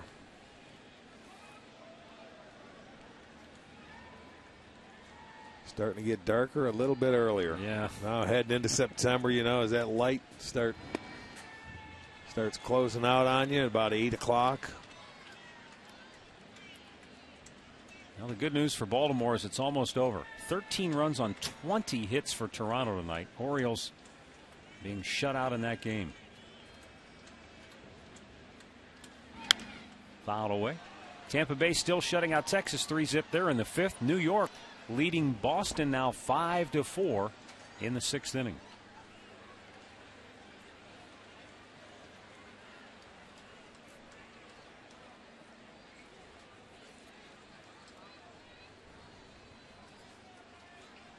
Now the 1-1. Out of play down the left side.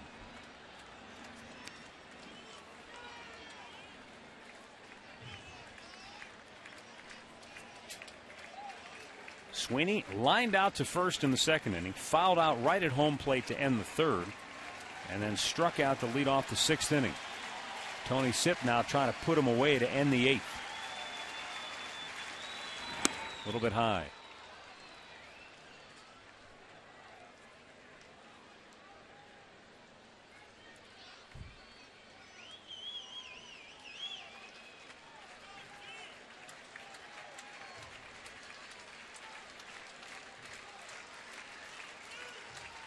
And the 2-2. Broken bat flare to left, dropping, and it's in for a hit. Well, not much he could do about that pitch. He made a decent pitch. He broke his bat. He fought it off, and it went into left field. That snaps an 0 for 12 streak for Oakland hitters in this game. You could hear the sound of it, and it just doesn't make it up far enough. So a 2-out single. And another left-hander, David DeJesus, coming up. This will be the last man for Tony Sipp to face in this game. That's the reason Manny Acta decided to bring him back for the eighth. This cluster of 3 straight left-handed bats in the A's lineup. Yeah, what you're doing, though, you probably lose him tomorrow for the day game. Quick turnaround, 12 o'clock start, so you're not going to see him in tomorrow's ball game. It'll be up to Rafael Perez for the lefty situational action tomorrow. Which, I mean, that's okay. You know that going into it. You just tell that starter, let's go, big boy. You got Fausto Carmona pitching. Take us deep into the game. The throw to first. Sweeney not far off the bag. Yeah, this is the big ball game. You're tied at 3. You want to win this one. If you get this one, then you have a chance for a 4-game sweep, which is awfully difficult to do. Yeah. I don't care if you're at home, on the road, it doesn't matter. And if you can win this game, then you already won the series. So that would be back-to-back series wins. But then you also have that opportunity to sweep.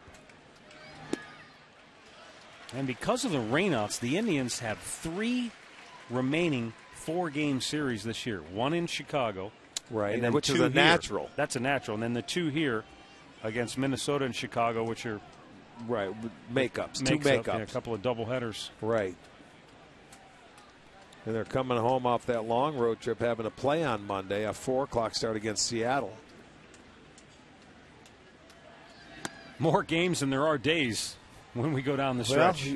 Well, as of tomorrow, the rosters can expand. So if they need anybody, they can certainly dip down and call somebody up because it is September 1st. But to your point, from September 13th on, the Indians will play 18 games in 16 days.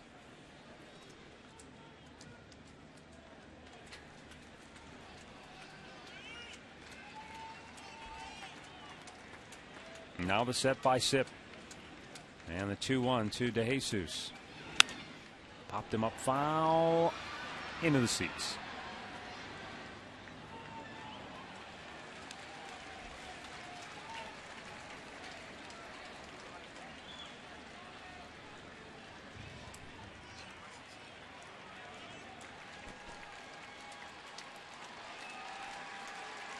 Well, Tony Sipp 1 strike away from sending us to the bottom of the 8th.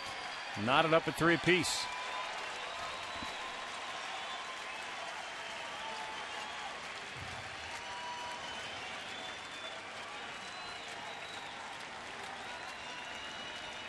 And the 2-2. Runner goes. It's fouled away. Well, if that ball was high and it was a ball, he would have had no chance of stealing against Lou Marson.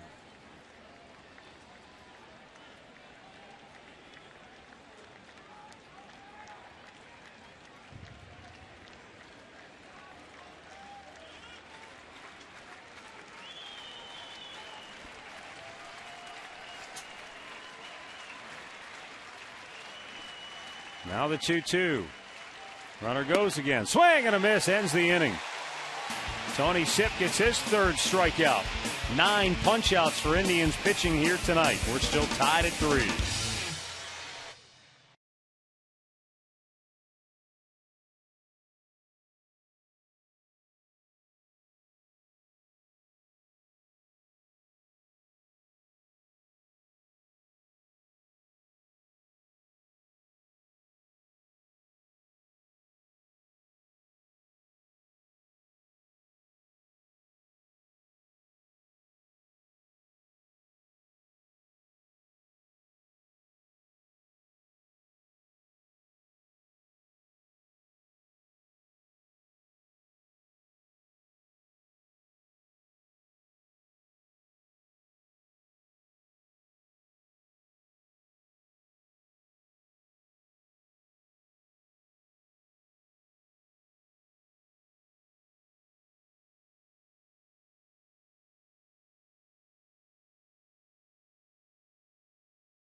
3-3 as we go to the bottom of the 8th here at Progressive Field.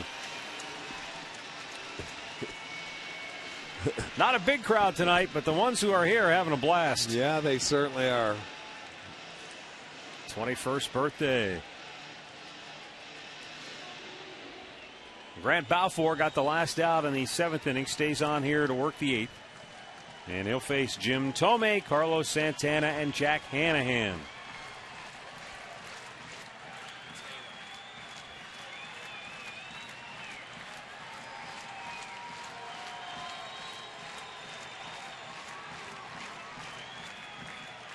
Balfour delivers, and Thome takes a strike.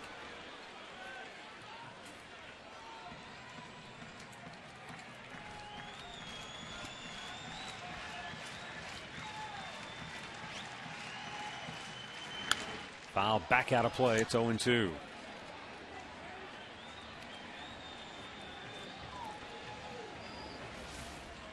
Well, that's where Jim Thome likes it, that pitch down. That's right into his wheelhouse right there. Fouled it back. Now he's got a battle down 0-2. Indians got some good news today with regards to Travis Hafner. Manny Acta says that there's a real good chance the Indians will get Hafner back. And he said, in the month of September, we'll be able to use both he and Thome in the DH spot. Thome can't play every day, and Hafner will be in a situation where he won't be able to play every day. So between the two of them, they'll be able to fill that spot. Full-time DH. Well, that's good news, because there was some concern that Hafner might have to have season-ending surgery. Now the 2-2. Just missed full count. Balfour wanted that pitch. I don't blame him because he's been calling that pitch up. I think this is the respect to Jim Thome being around as long as he has. That pitch has been called a strike all night long. But I remember back in the day when Yastrzemski and Robinson and those guys used to get that call. Into the teeth of that shift, Weeks from shallow right field throws out Thome. One down. And that'll lead us to our Northern Ohio Hyundai dealers box score, introducing the Hyundai Assurance trade-in value guarantee. Well, Jack Hanahan with a monster night. 2 solo homers, giving him 3 in the series. And, of course, Zeke Carrera had the leadoff triple to start the game, came home on Fukudome's sac fly. Now Carlos Santana 0 for 3 on the night, and Hanahan waiting in the wings. Oh, and a breaking ball in there for strike 1.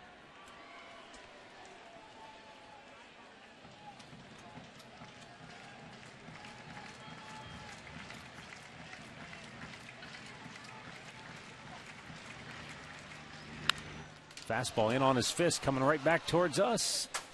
Oh, McD, right next to him. Well, he had it. He had it. Well, you know what hands happened? on it. Yeah, no, it was close. It was up there on the tough go for him. He got blocked out. He abandoned the camera and went for the ball. I was impressive. He's very good. He has it, and it's a good shot. There he is. Nice job, Brian. We gave him the golf clap. I was just thinking, when he shoots golf, very rarely does a golfer hit a ball that far out of play where he'd have a chance to make a play on a golf ball. They don't have to play their foul balls. Yes, they do. They do have to play their foul balls. They have to play them. We don't. Right. That's right. Here's the 1-2. Up high. Well, you and I don't. We foot wedge them back into play. Pull another one out of your pocket.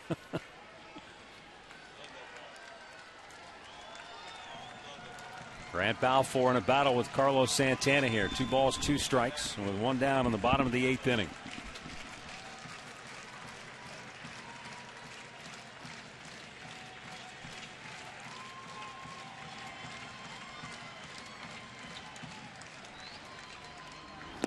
Got him. Chased a breaking ball in the dirt.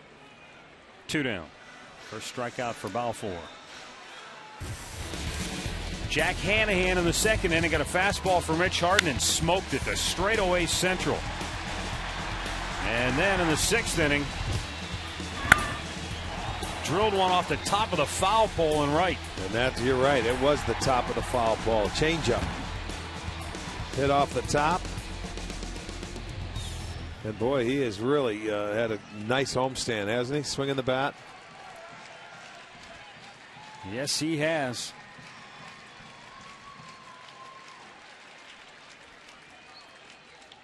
Five for 7 in the series.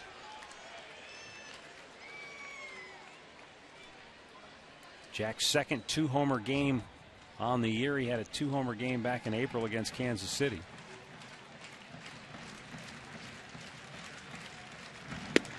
Takes a strike, 1-1 the count.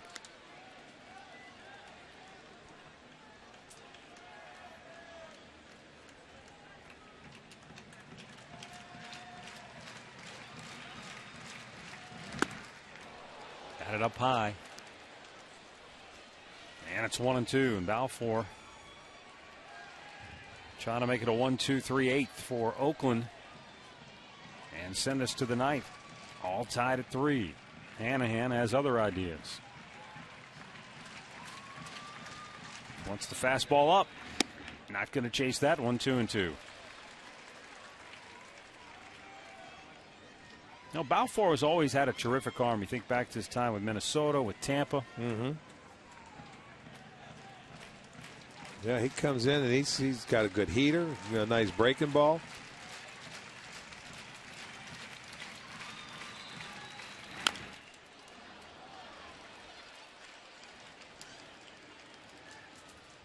Found that off his leg, and he'll take a little walk. See if it got the protection. Nope, hit him on the inside of the calf. Yeah. You got to readjust that protection.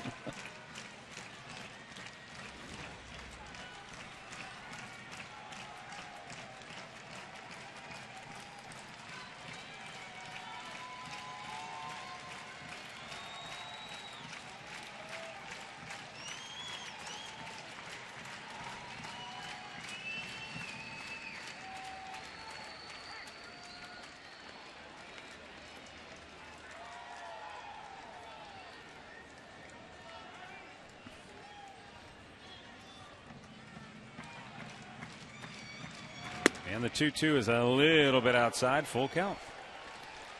Jason Donald would be next.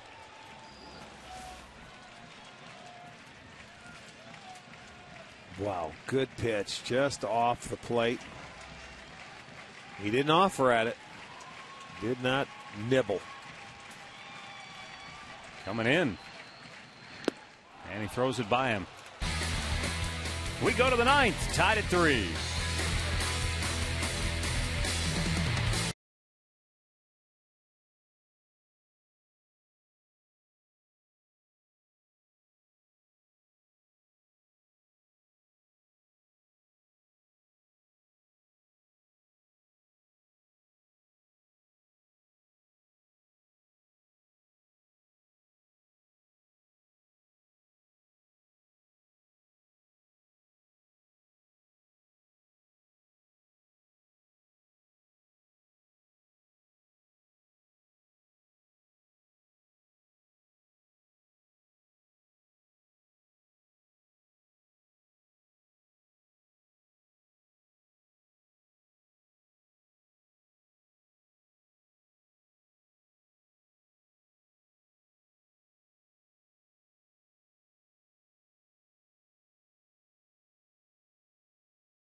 What's going on? They're just going for a little ride, a little stroll.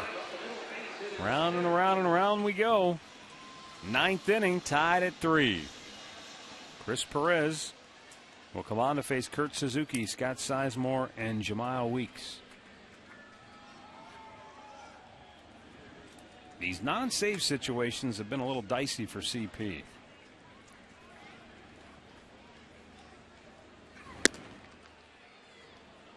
Just missed for ball 1. Well, you know, we see a lot of people that make this move. They bring their closer in. They feel it's their best pitcher at this time of the game. But you're right. For some strange reason, for Chris Perez, it hasn't been a good time to come in to a ball game. He's been so much better in save situations. But they do it when they're at home. But, you know, Joe Smith was up getting loose to come in if Sip, you know, couldn't retire DeJesus to end that inning, so he would have been in. So, you know, they sit him down and they bring in Perez. Popped him up. Foul ground. Playable for Santana. 1 down.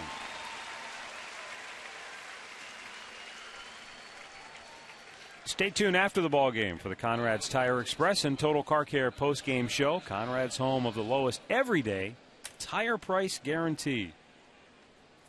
We'll have the highlights. If the Indians pull it out and win, we'll have one of the stars of the game as well. It's all coming up at the conclusion of tonight's ball game. And a slider for strike 1. And then later, after Chuck's last call, stay tuned for the MAC football preview show with Michael Regai and Frank Stams. Comes your way at 11 o'clock tonight. A little bit high.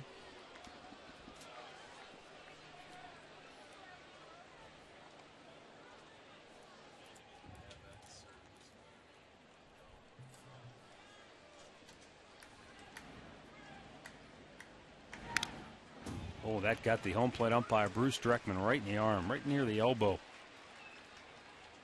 Fouled straight back, drilled him. Tell you what, he's tough. He's shaking it off. Barely moved. Look at this. Oh, right up on the muscle. Have a nice little bruise there tomorrow. Whether Bruce Dreckman will be able to do a show tomorrow on the radio with that sore arm. The 1-2. Fouled back. Are you referring to All Bets Are Off? Yeah, oh, that's right. All bets are off. That's at yes, 3 p.m. tomorrow on Sports Time okay, Live. that's right. You know, when you look at it, it doesn't look that much different, does it? At the numbers. I guess it's the 4 losses that probably jump out at you. You know, I mean, that's. You know, I talked to Chris about this, and that's the double-edged sword of being that closer, the late inning relief guy. Nobody remembers when you do good, but they all remember when you do bad. That's true. When you're the closer, yeah, and you bring them in there in a non-save situation, I think it is magnified. You're right. Wow, that looked like an awfully good pitch. Well, the only thing I'm thinking, he's been calling more pitches high today than low. He's not going to give you that one, even though it is a good pitch, because he's been calling the strike above the belt today. I'll tell you, he has been consistent with his strike zone tonight. You don't see players complaining. They know what they're going to get. And, you know, we've talked to Perez before, too. That's why he's out in that bullpen from the first pitch. He watches the umpire's strike zone. So those guys are ready when they come into a ball game, and they know his zone. There it is. That's a called third strike. Without a question, 2 down.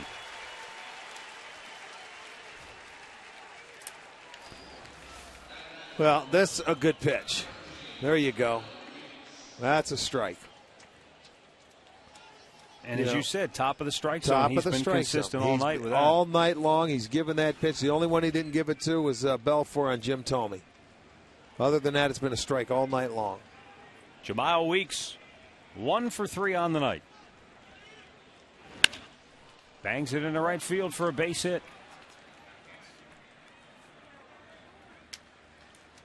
His second hit of the night. His 5th hit in the series.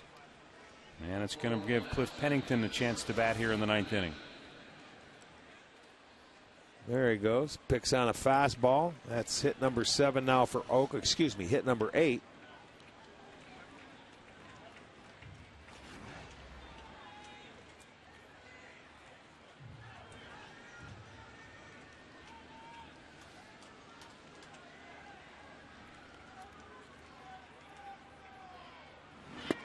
Strike one. Fastball over the outside part of the plate. 0-1 for Pennington, who doubled and scored in the 3rd.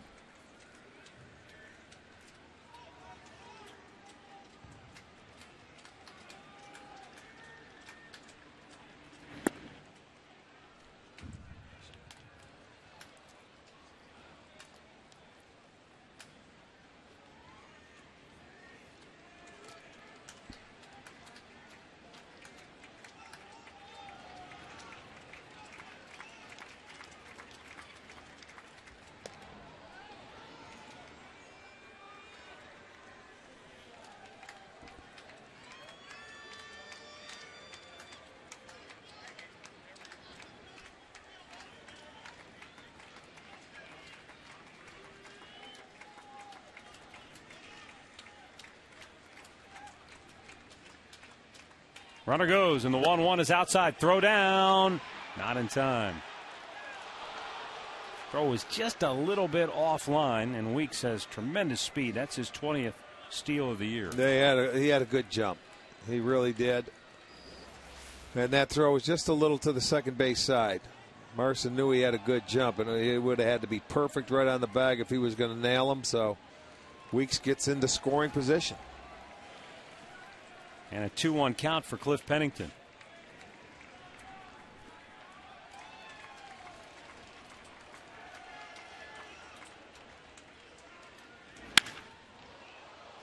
In the air, center fielder Carrera racing back, makes the over-the-shoulder catch and hangs on to end the inning. Nice play by the speedy Carrera, and we'll go to the bottom of the 9th, tied at 3.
Well, we are tied at 3, bottom of the 9th inning here at Progressive Field. Bottom third of the Indians' order will be due up here. And right-hander Faustino de los Santos is coming on now for Oakland, and the Indians roughed him up last night.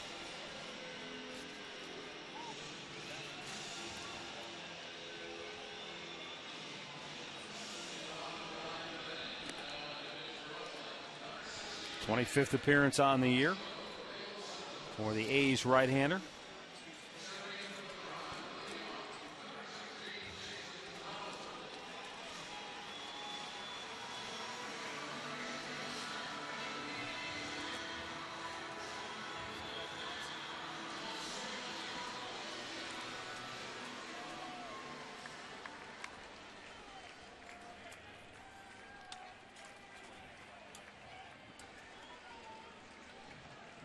Last night, Jack Hanahan hit a 2-run homer off De Los Santos, and Jason Donald doubled off of him.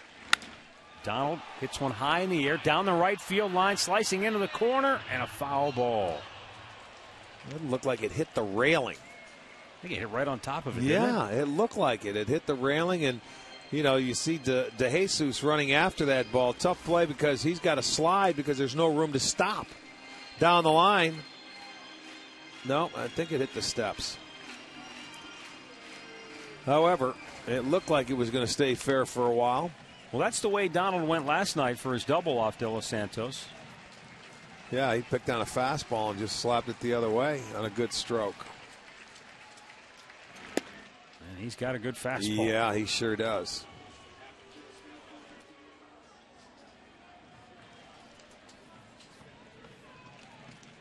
Finds himself down on the count 0-2.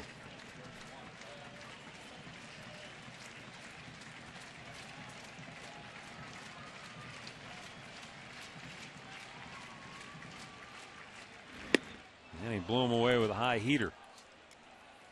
One down in the ninth.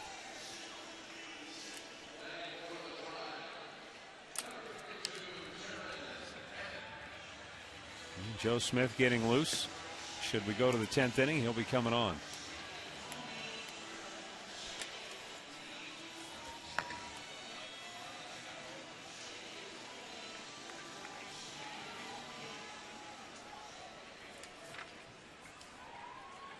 Oh for 3 for Jared Head tonight. And a fastball in there for strike one.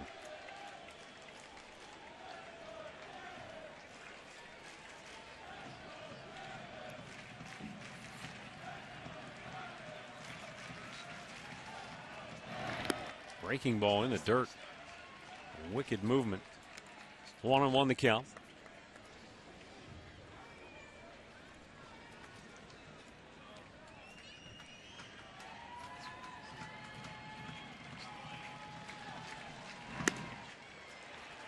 Up and away. It's 2 balls and a strike for Jared Head with Lou Marson waiting on deck.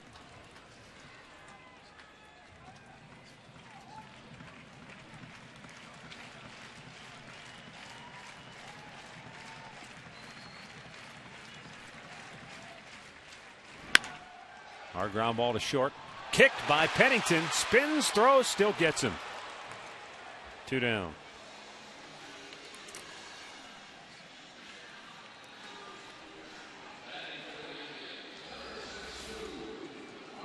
Well, the one thing that, most times if you don't catch it cleanly, it's short. It's going to be tough to throw it out, but he hit the ball hard and Pennington jumped right on it, able to throw him out at first base. So Lou Marson will bat here with 2 down on the bottom of the ninth. Marson singled his last time up. Breaking ball misses.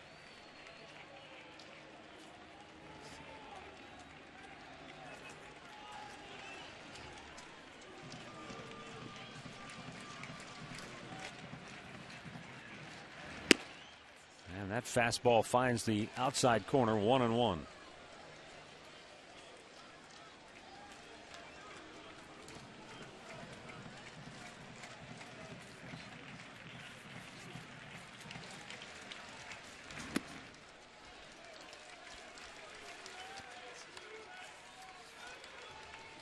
Balls and a strike for Marson.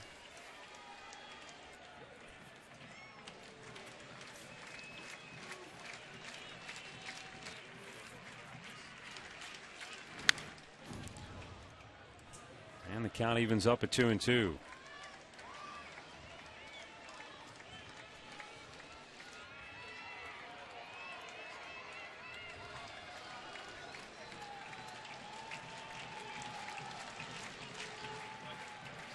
Bottom of the ninth, base is empty, 2 down, the 2-2 pitch. And strike 3 called. We've got extra innings tonight here in Cleveland.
By Jack Link's Beef Jerky. Feed your wild side.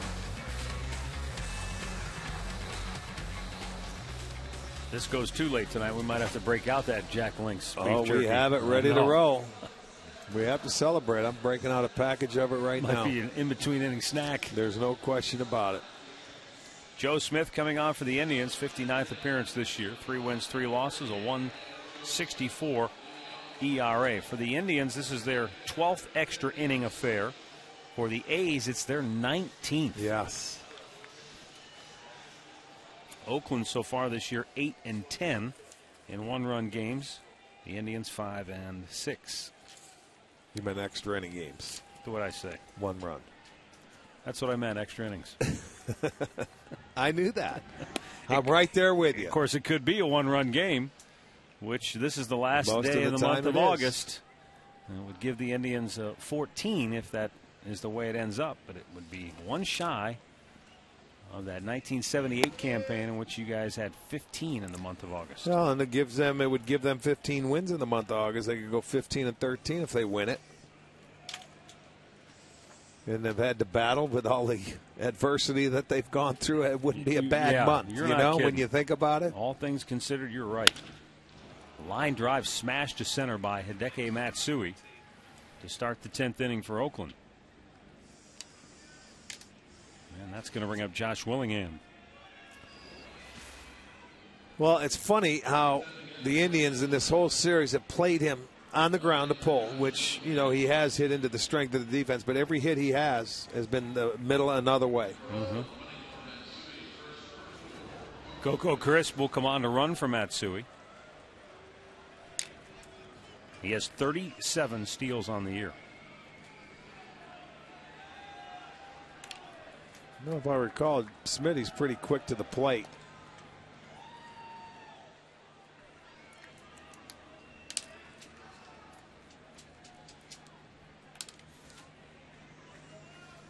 They have, 3 stolen bases on the night. He takes off. Boy, he didn't waste any time, did he? And the throw goes into center field. Coco will hold right there, though. Well, that's how you do it. You get up, and he didn't waste any time. He took off on the first pitch. Not an easy thing to do. You're sitting around for 3 hours. Well, I mean, you're stretching and you're getting ready. But he goes into pinch run to come out and steal a base in that situation. That's tough to do. He does it. He gets himself in scoring position. Now you don't have to give up the bunt. Ties in with Gardner with the Yankees with 38. Ellsbury's hitting too many home runs to steal bases.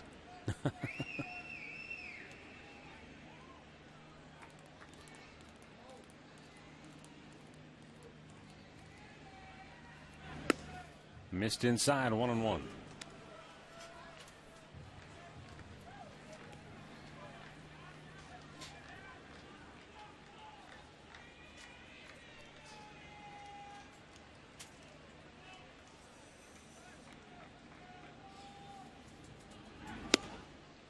Up and away, 2 balls and a strike.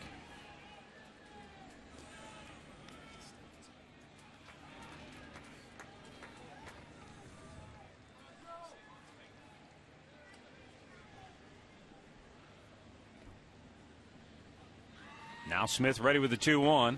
And he missed again. 3 balls and a strike. And he got nothing but left-handed hitters to follow.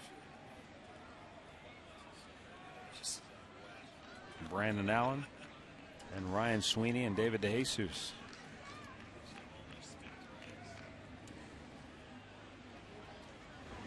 There's a strike, full count.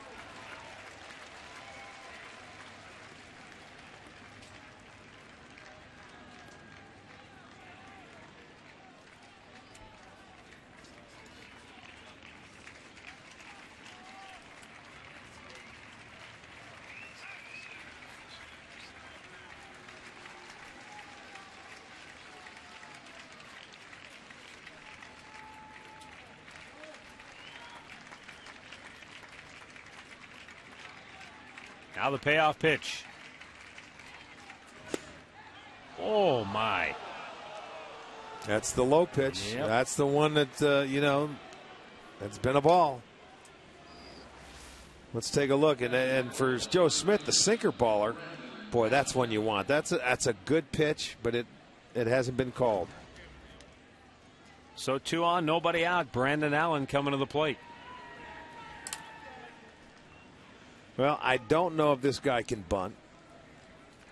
I would guess no. Well, and then if that's the case, then you got to look for a double play ball here if he's not going to square around and try and move any of the runners over. He does not have a sacrifice on the year. He's 2 for 4 on the night, 2 singles. And a big swing and a foul over the top of the A's dugout. And he's wasting no time.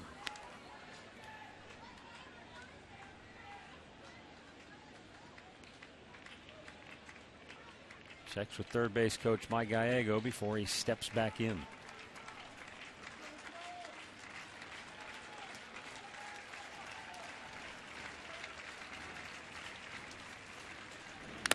And he wails away and fouled that off of Marcin's shin guard. No balls, 2 strikes.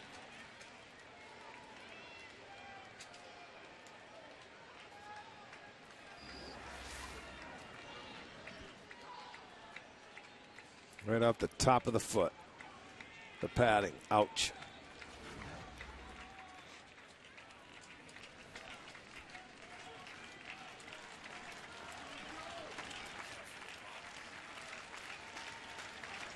Now the set and the 2-strike pitch way outside.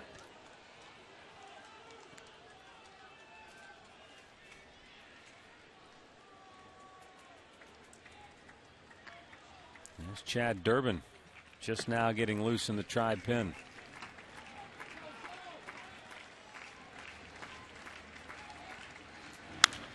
Fouled out of play.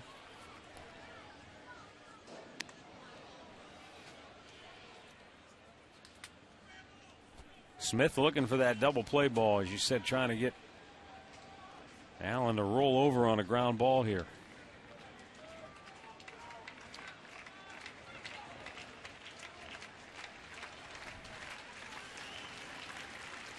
Now the 1-2. Swing and a miss. He strikes him out. 1 down. Well, he'll certainly take that.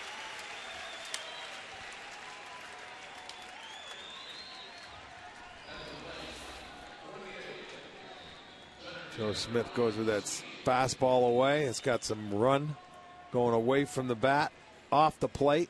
He gets Allen to swing and miss. So the first out here in the 10th inning.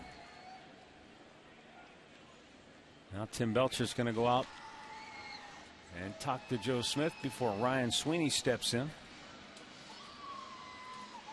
Well, this is pretty much a scouting report here, I think, for Sweeney. You have a couple of left-handers coming up next. And Joe Smith has been very good against left-handers this year. Well, the Indians are well aware of Sweeney. He had a 5-hit game against them earlier this season.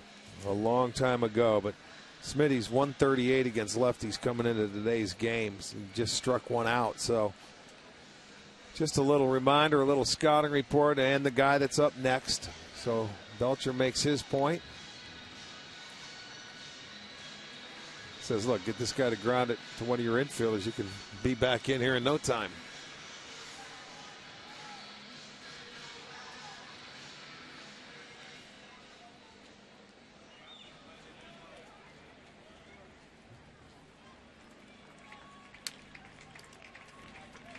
Smith is ready. Turns, but nothing doing.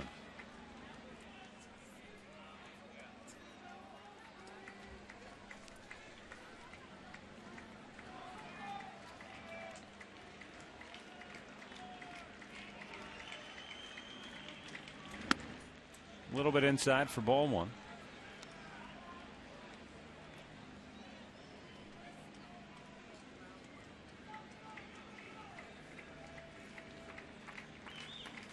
Jared Hedge shortened up in left field. Carrera playing a little bit more shallow in center than normal. And Fukudome on normal position in right field. Obviously, they're thinking base hit. They got to be ready to try and fire home The 1-1. Strike called on the outside edge.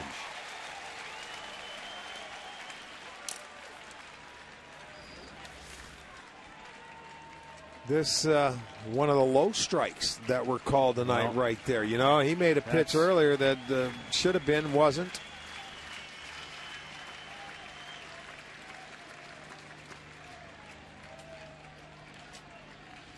Yeah, you have to pay attention to Coco out there. He will take off. He'll try and time you, and it's all whoever's playing the middle infielder keep him close, and it looks like it's up to Asdrubal.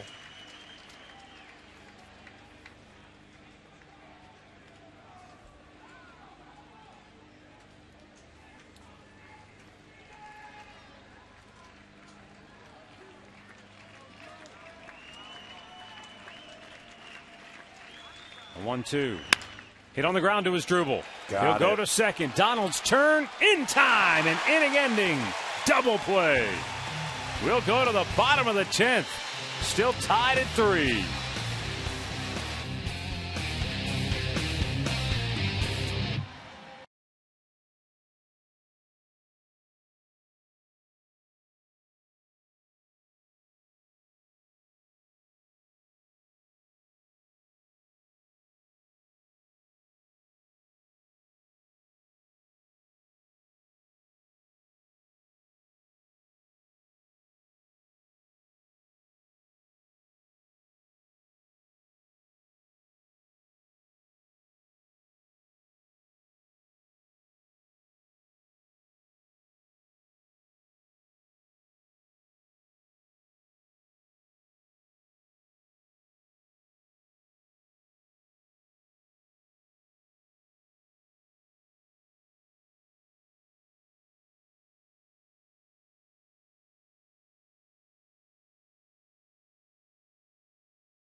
Three our scores will go to the bottom of the 10th inning. Aerial coverage once again provided tonight by Goodyear.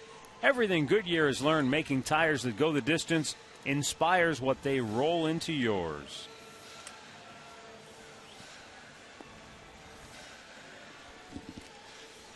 Top of the order for the Indians here, and left-hander Jerry Blevins coming on now for Oakland. For the 12th time. Blevins just recalled from Sacramento today. His 6th stint with the A's this year. He was on the opening day roster. 27 games down in AAA in Sacramento. So he will come out here, the left-hander, to face Carrera, Fukudome, and Asdrubal. Strike one to Carrera, who is 1 for 3 tonight with a triple and a run scored.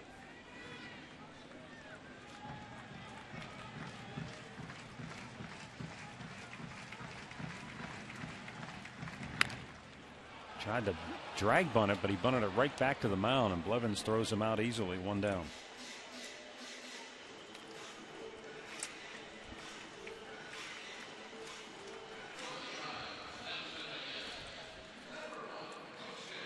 Going to bring up Kosuke Fukudome.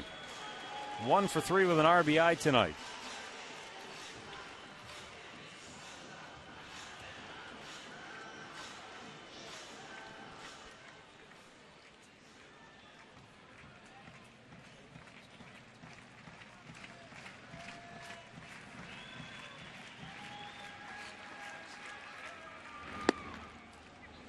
And he looks at a first pitch strike.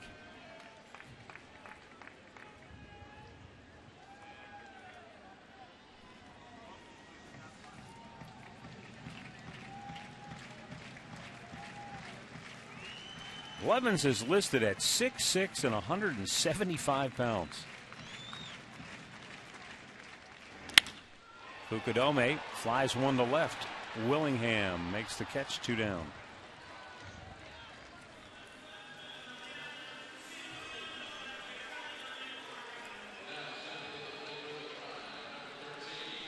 That'll bring up Asdrubal Cabrera. He is 0 for 2 with a couple of walks tonight. That man, Ubaldo Jimenez, started tonight's game. And through the first 4 innings, it didn't look like he was going to survive, but something snapped into place for him with 2 outs in the 4th inning. And he struck out 6 of the next 7 hitters.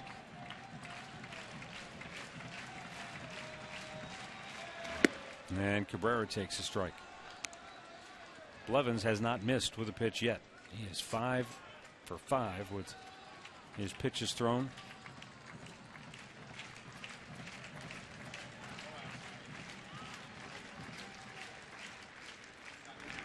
Curveball. There's ball 1.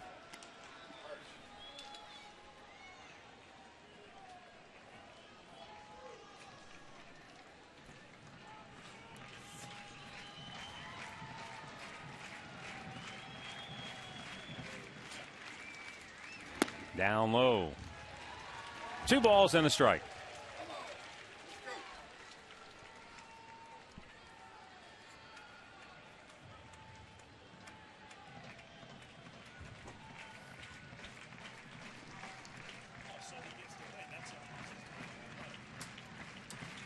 Two one. Foul back over the screen. That'll even it up.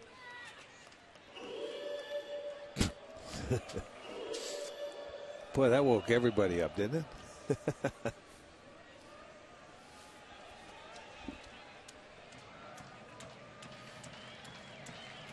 Or it has him looking for a werewolf. One or the other. Now the 2-2. Right back at you.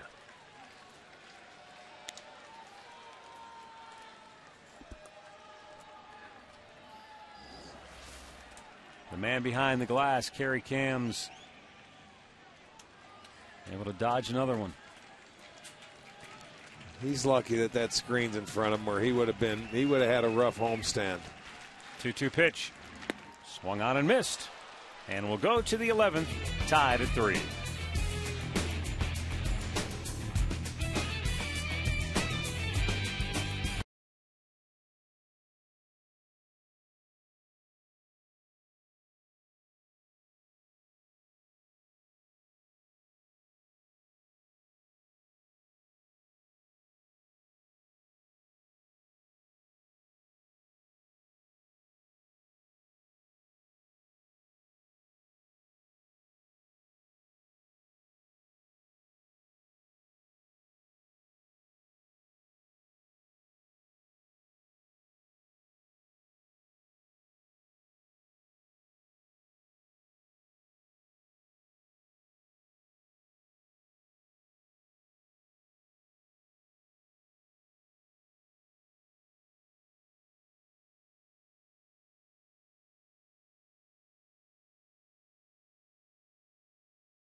Extra innings are presented by Jack Link's Beef Jerky.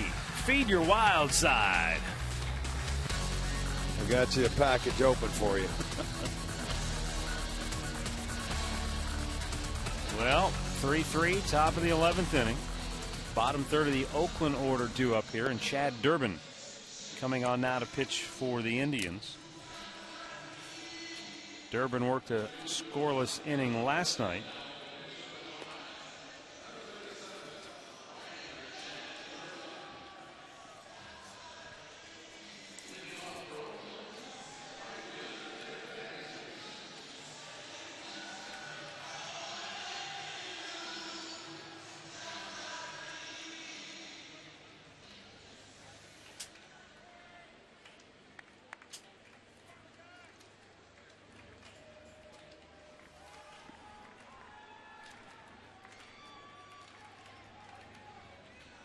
DeJesus 0 for 7 in the series. Takes a strike from Durbin.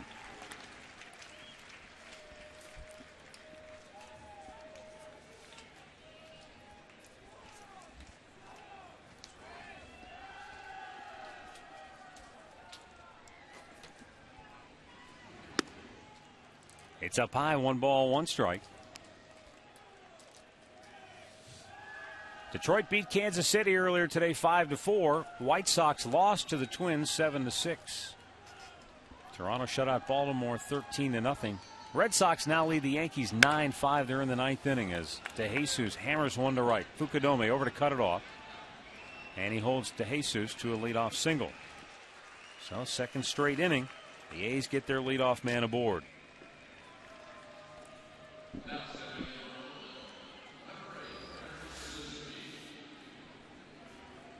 There's a pitch up in the zone. Fukudome did a good job of getting to it and holding DeJesus to a single. You can see it going down in the corner, playing maybe a little bit deeper. He was thinking double, but no siree. Get that ball in quickly, hold him to a single. And now Kurt Suzuki 1 for 3 on the night. He homered back in the 4th. Struck out and fouled out since then.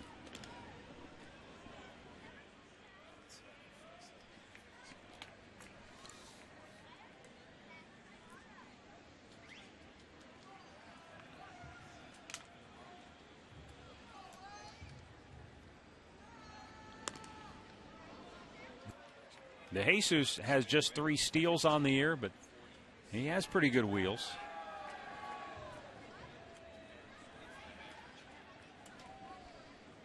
And with the bottom part of the order, they may choose to try to get him over to second. Don't you? I mean, this isn't that good of a hitting team to let these guys take swings, I wouldn't think. You look at them, they only have 29 sacrifices on the year. Well, I'm surprised you wouldn't let him maybe try to steal and then sacrifice it. Well, DeJesus, he only has 3 stolen bases. He's not what you call a good base stealer. I don't know. You're playing on the road. You go percentages. Some managers don't like to give up outs, but I mean the way these guys are swinging the bats, you might as well. You got to do something to try and win this game. They had first and second, nobody out. Good there bunt. You go. Hanahan. Donald raced over to get there just in the nick of time and avoided a collision for out number 1.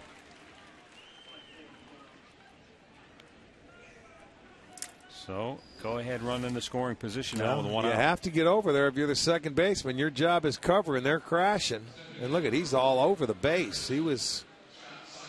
That's what you got to get there a little earlier so you can get to the corner of the base. You don't get run over. Now Scott Sizemore 0 for 3 on the night, couple of strikeouts.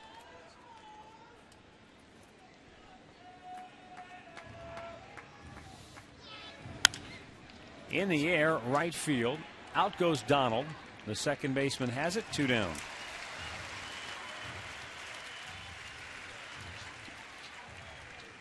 You got a tough out here. Jemile Weeks, 2 hits on the night, 5 hits in the series.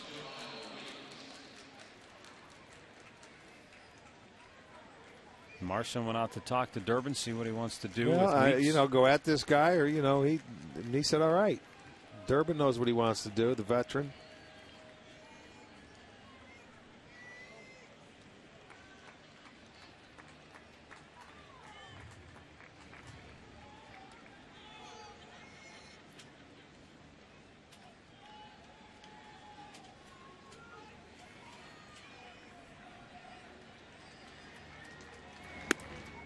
And a fastball for strike 1.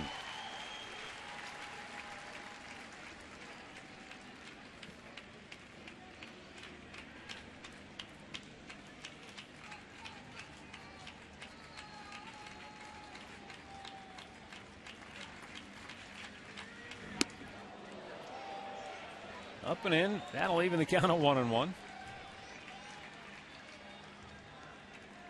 A's have now out-hit the Indians 10-7 on the night.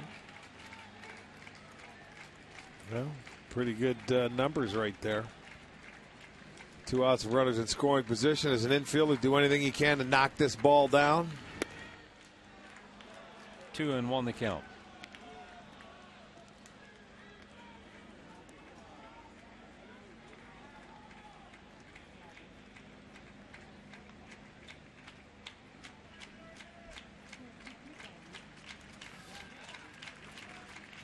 And the 2-1. Right back. I think you're right. He needs a chin strap for that helmet. Every time he swings, that helmet comes off his head.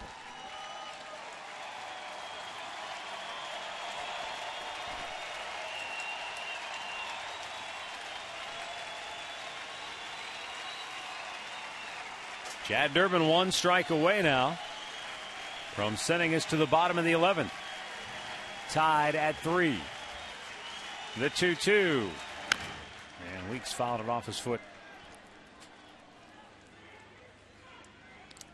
Tampa Bay trying to finish off a shutout of the Texas Rangers in Arlington. They lead it 4-0 in the bottom of the ninth. That is hard to do, my friend. When you go down to that ballpark and shut them out, you're doing a terrific job. Would that be David Price, do you suppose? James Shields. He went 8 innings. Yeah, James Shields could do it if he's on his game with that changeup. Got him looking. Chad Durbin rings up Jemiah Weeks, and we will go to the bottom of the 11th, still tied at 3.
Three-hour score. And we go now to the bottom of the 11th inning, and it will be Jim Thome, Carlos Santana, and Jack Hanahan for the Tribe. Jerry Blevins stays on for a second inning of relief work after he worked a 1-2-3 10th inning. Thome 1 for 4 on the night. He doubled back in the first.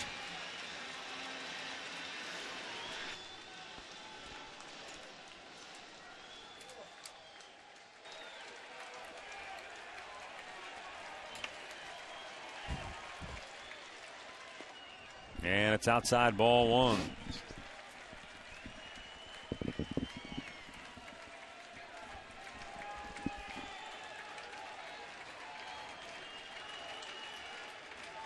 Now the pitch. It's up high, 2-0.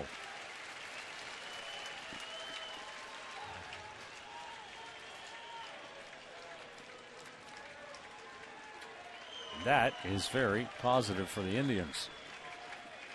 3 for 7, couple of homers.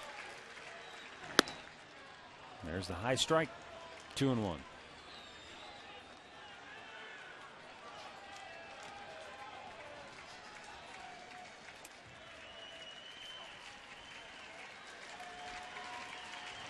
And the 2-1 pitch.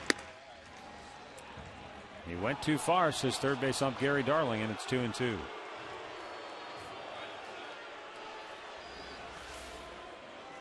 Yeah, 2-1.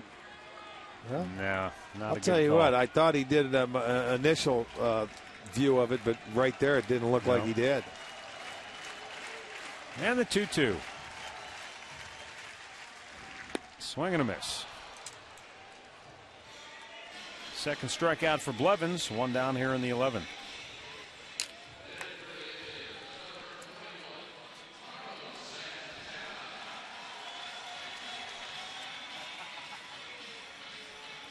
Carlos Santana 0 for 4 on the night.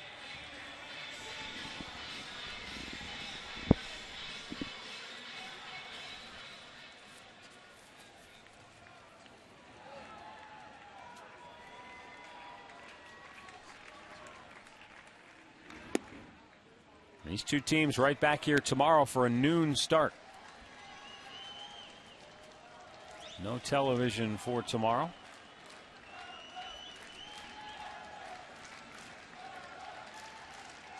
A 1-0 pitch.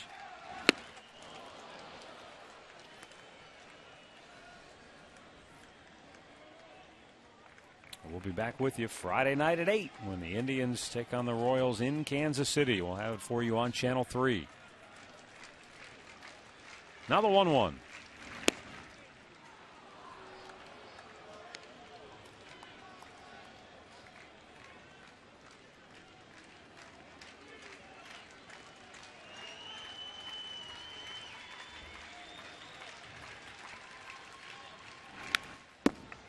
Good pitch to hit, fouled it straight back.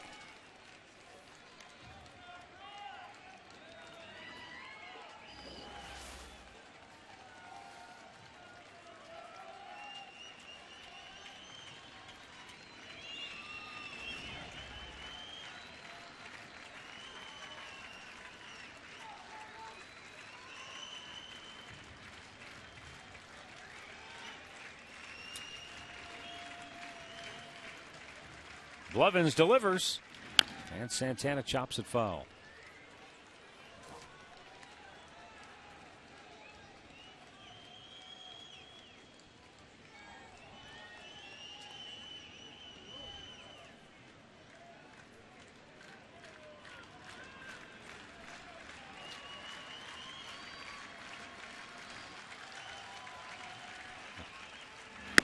Carlos takes a look at the ball up high.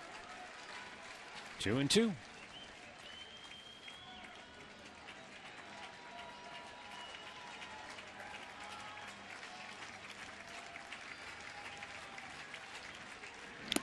And he strikes him out, 2 down.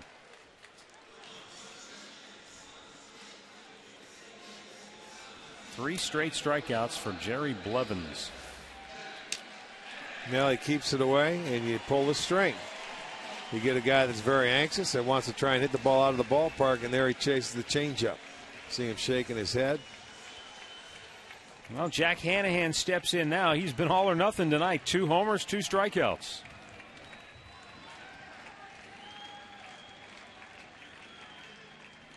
Jack with 5 hits in the series. 3 of those have left the yard. 2-run shot last night, 2 solo dingers this evening.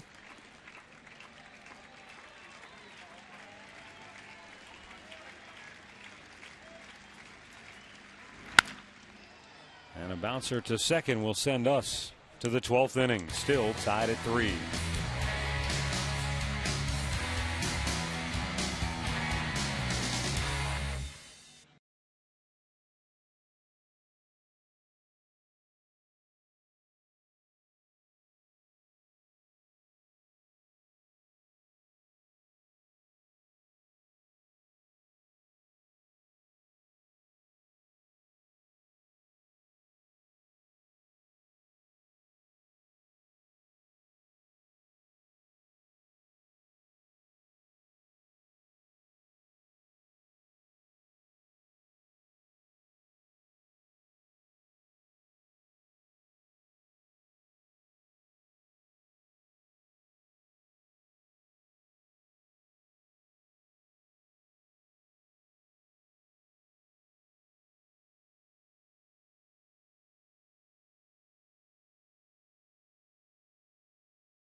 And for Oakland, Cliff Pennington, Coco Crisp, and Josh Willingham due up. Chad Durbin worked a scoreless 11th, stays on for the 12th.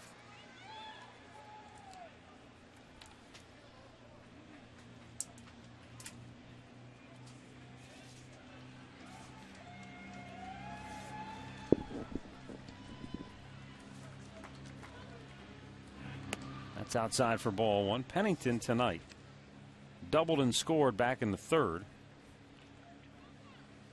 Gives him 3 hits in the series.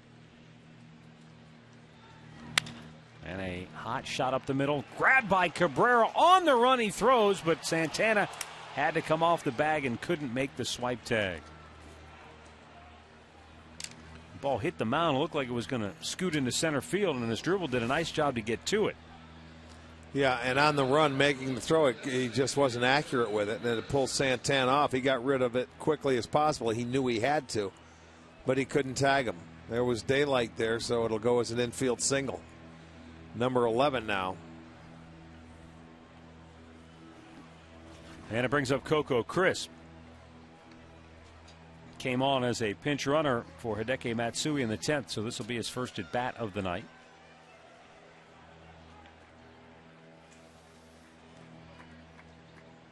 And Jack Hanahan in on the grass at third looking for a bunt.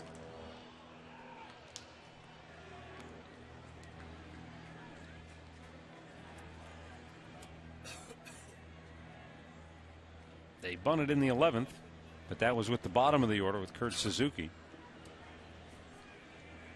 Coco, we know, is a good bunter, handles the bat well.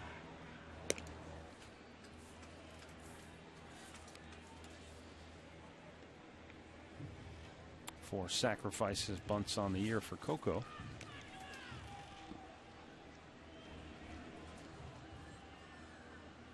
And those 4. Second on the team. Bunts it foul. The guy who got the hit actually leads the team in sacrifice bunts. And that's Cliff Pennington. You know, that, watch this cutter come in and might have got his finger that was on the bat. He was going to take it with him. Oh, yes, it did. It got his finger. You know, Coco, a guy that doesn't wear batting gloves, never has. But he had that hand wrapped around the bat, and that ball was a cutter coming in, so he's going to have, I think it's that middle finger. It's got to be awful sore right now. He's still flexing trying to get some feeling in there. Bob Melvin was coming out of the dugout to make sure he was all right, and Coco said, no, I'm okay. He knows that it went off his finger. Trying to get some feeling back in there before he tries to bunt again. This time he won't try and take it with him. He may not want to after that. Watch this. Cutter coming in. Watch his middle finger. It's exactly where it hit. He had those fingers wrapped around the bat. Pulls it back.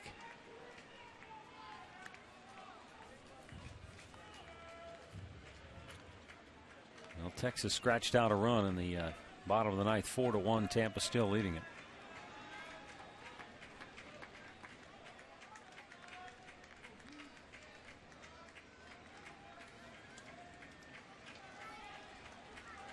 He squares, and he bunts it foul again. Came back in with that cutter. Same pitch, same result, basically.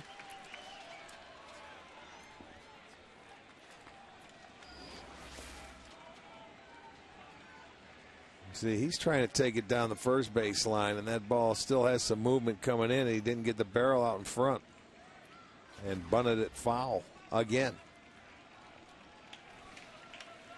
The 1-2 pitch inside.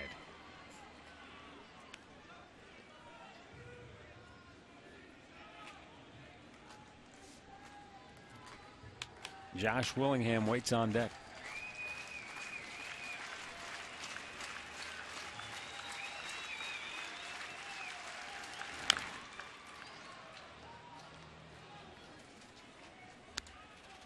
Count stays 2-2.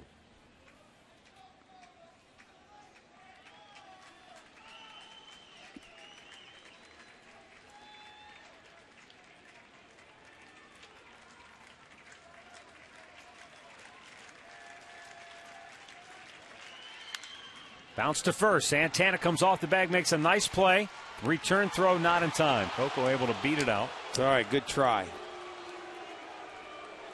Coco, one of the few guys that would have beat it out. Durbin got over there in time. Santana, a nice relay to Cabrera. Cabrera back to Durbin. The speed of Coco Crisp beats this one out, or they would have had a nice double play. It would have been 3-6.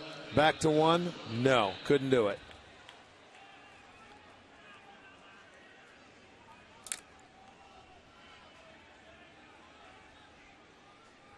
So 1 on, 1 out for Josh Willingham.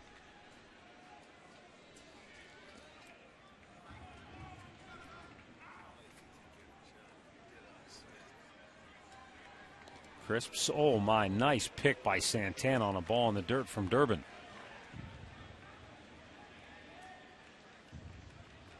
Coco picked up his 38th steal of the year back in the 10th inning.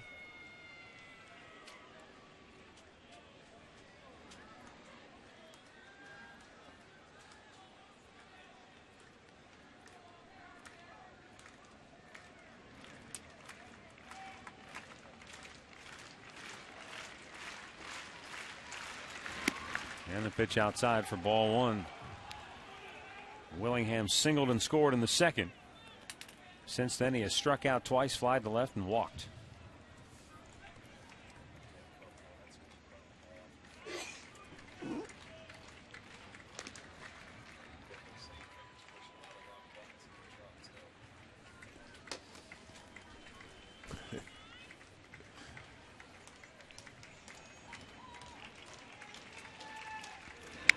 Fouled back.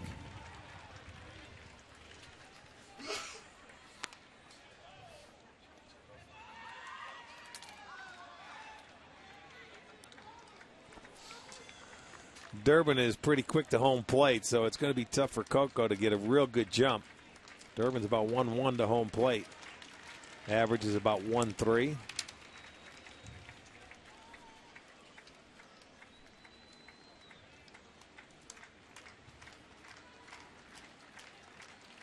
He holds, and the bounce ball's bounced to third. Hits the bag. It's a fair ball.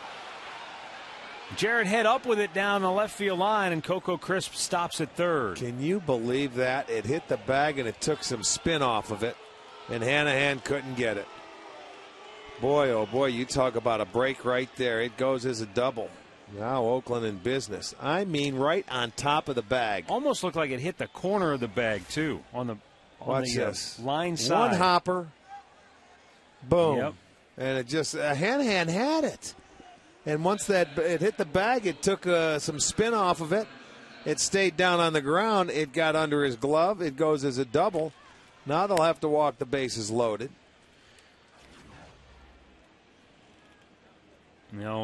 Issue the free pass to Brandon Allen.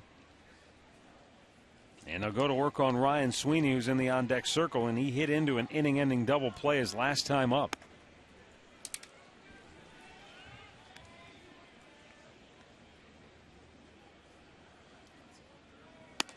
But a bad break for the Indians, and Oakland is now set up with the bases loaded and 1 out here in the 12th.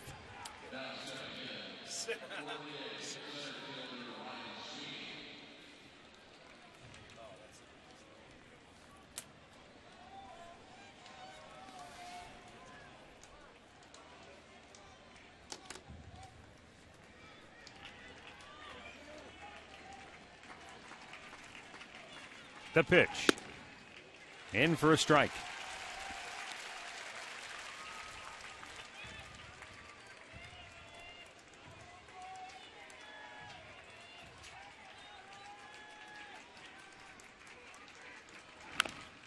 Fouled over the top of the A's dugout, and now he's got him down on the count 0-2.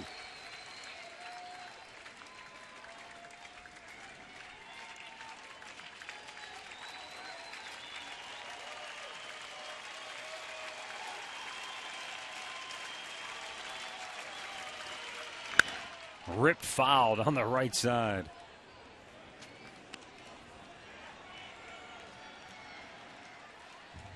Chad Durbin, since coming on in the 11th, has made 30 pitches now.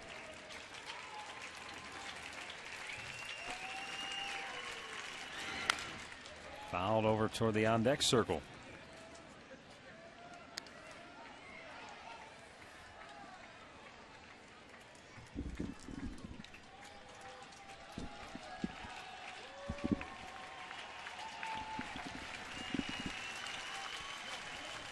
Here's the set by Durbin and the 2-strike pitch. Checked his swing and fouls it over toward the Indians dugout.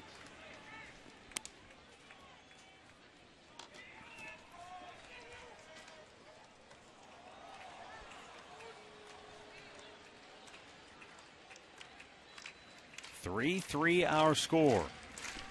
Been this way since Hanahan homered in the 6th. Swing and a miss. Durbin strikes him out, 2 down.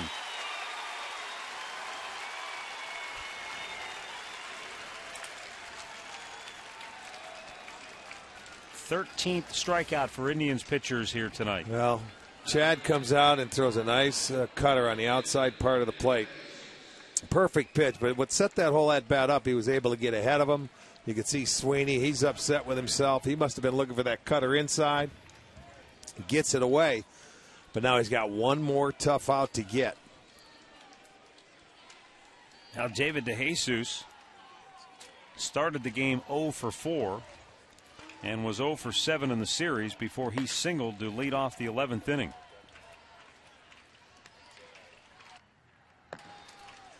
Frank Herman getting hot in the bullpen. But right now, the game is in Chad Durbin's hands. He gets to Jesus. We go to the bottom of the 12th, still tied at 3.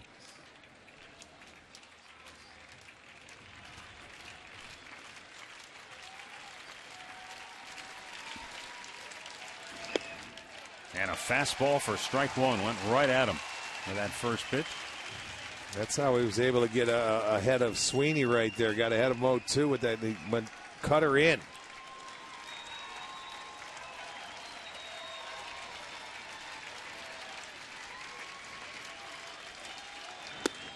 A little bit too high.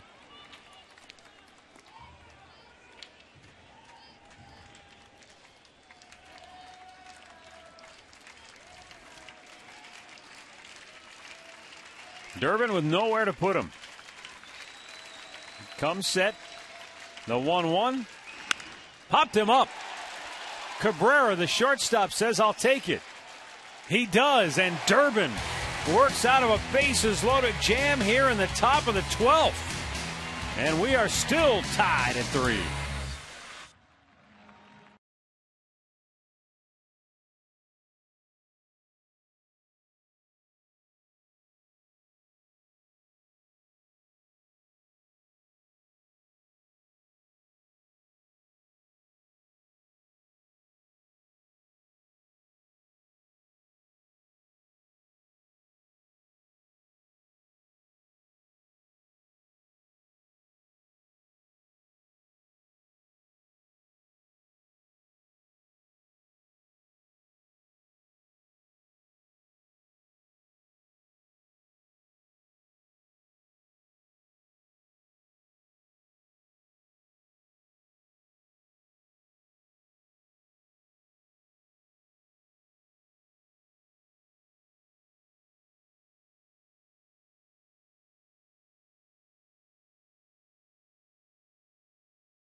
Here at Progressive Field.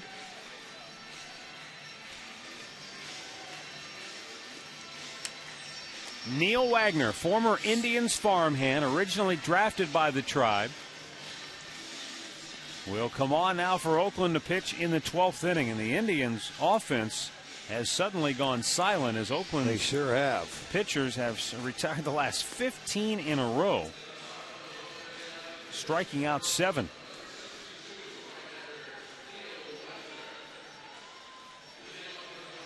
Bottom third of the Indians order will be due up here. Jason Donald, Jared Head, and Lou Marson.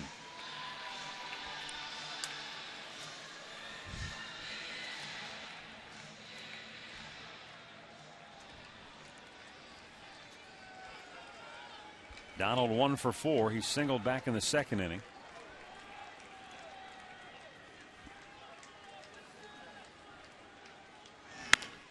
And a squibber towards second. Ball looked like it hit the cut of the grass and stayed down, Sure didn't it? did. 1 away. I mean, that ball between the cut of the grass and the dirt, and watch how it hits and it just stays on the ground. It hugs it. Look at that. That's like coming off a pool table hitting one of the cushions. Little bank shot right there. Okay, Minnesota Fats. Well, you know. 9-ball side pocket. Jared Head 0 for 4.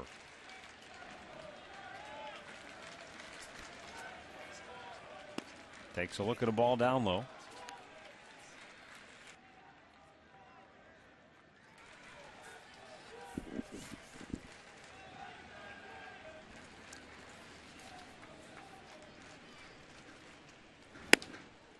Outside, 2 balls, no strikes.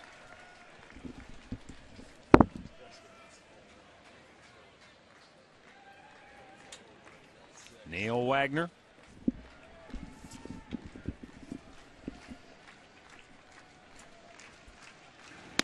Inside, almost hit him. Wagner, a scoreless inning last night. He walked one, gave up a hit and struck out a batter. He needed just a little, one more size. If Tony Amato would have given him a bigger jersey, it might have nipped it. The 3-0 took a little off. Instead of 96, he only threw 94.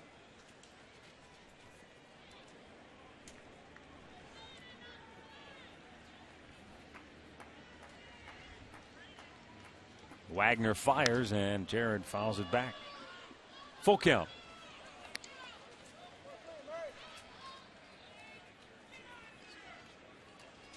Boston beat New York. They lead the Yanks by a game and a half now in the AL East, stopping New York's 3-game win streak.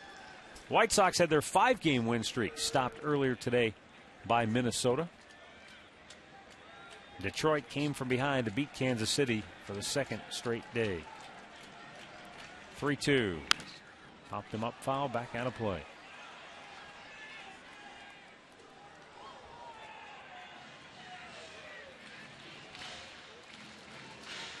Lou Marson waiting on deck.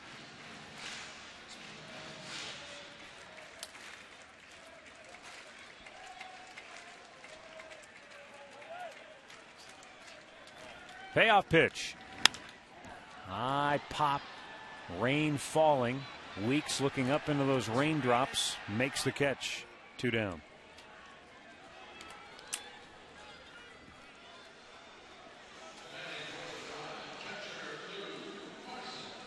This is just a little stray shower. It popped up on the radar out of nowhere, right out over Lake Erie, and we're just kind of on the back end of it. You sure?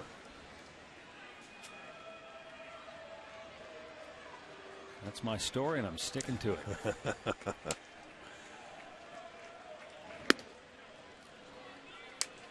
Maybe Lou can blast one out of here and send us home. Somebody better hurry up and score because they got a 12 o'clock game tomorrow unless you just want to come back and play 2 tonight and they can leave. Ripped foul, right side, lower deck.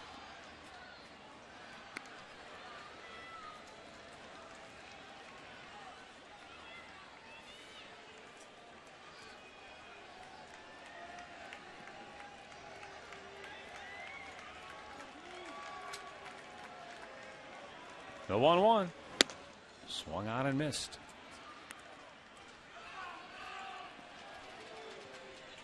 Folks heading for cover.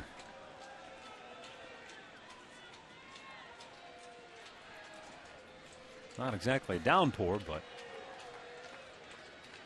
the 1-2 fouled back.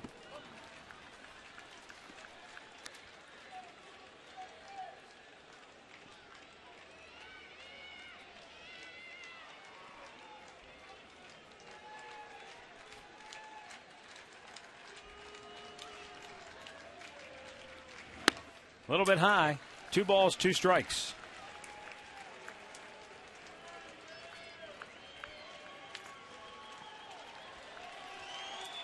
Now Neil Wagner takes aim on Lou Marson with Carrero waiting on deck. He would be next.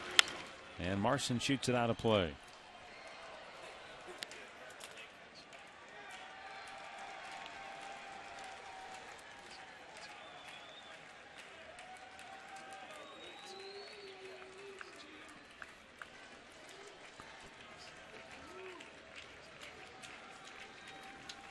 Now the 2-2 offering, and it's fouled away again.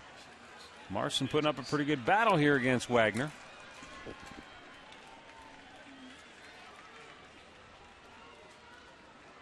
He's seen 7 pitches so far.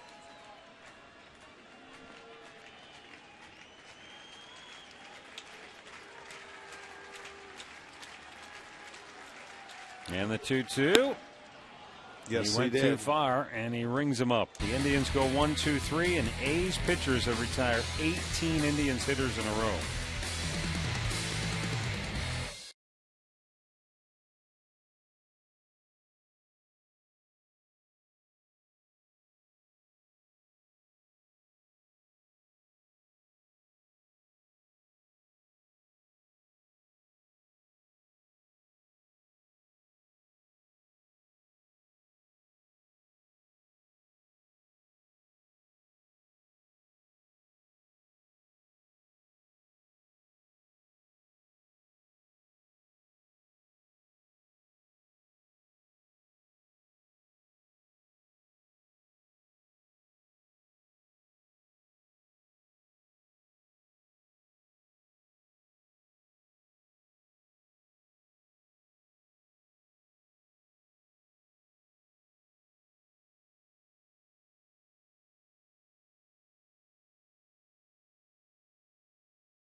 And the Indians go back to their bullpen. Frank Herman will be coming on. Be the 6th Indians pitcher to work tonight. Chad Durbin worked 2 scoreless innings and got out of a bases loaded 1-out jam in the 12th.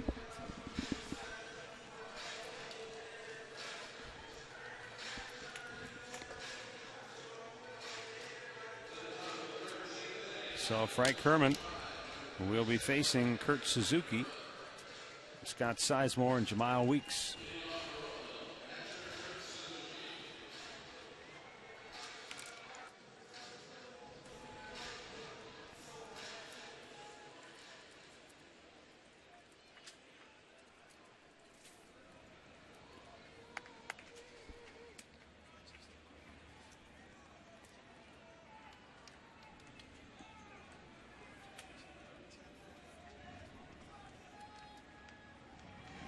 And it's up high, ball 1 to Suzuki, who is 1 for 3 on the night with a home run.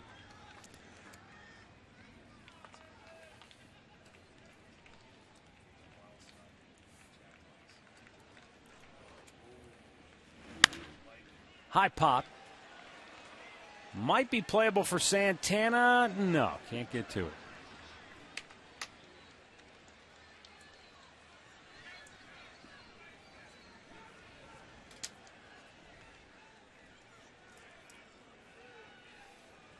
We've had bugs, extra innings, and a few raindrops.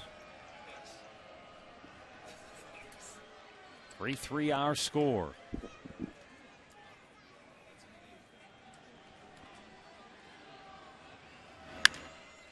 Three home runs in the game. 2 by Jack Hanahan, 1 by Suzuki. Those happened a long time ago. Last one coming back in the 6th inning, the Hanahan homer that tied the game. And since that point, Matt, they've had 1 hit after that homer, and it was a single by Marson to lead off the 7th, and they haven't done anything since.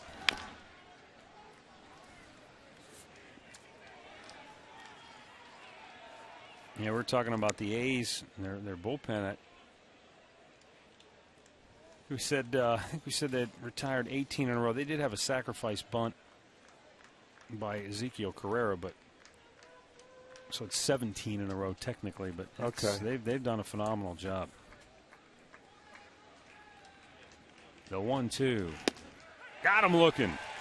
Frank Herman punches out Suzuki, and the Indians pitchers have piled up a bunch of strikeouts tonight.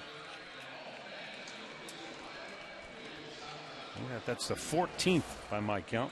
Yes, it is. That's 14 by the Circle K up there, strikeout meter. They're out of room, I think, aren't they? That's 14. He's got him up there. He's doing his dance. He's still up there clapping and loving it, man. I love what you do. And he does. He certainly does. He's got plenty more. He's going to start wrapping them around the stadium now. He's going to head down to first baseline after the next one.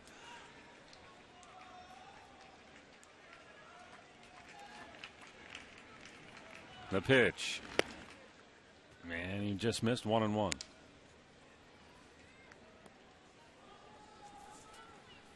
There he goes.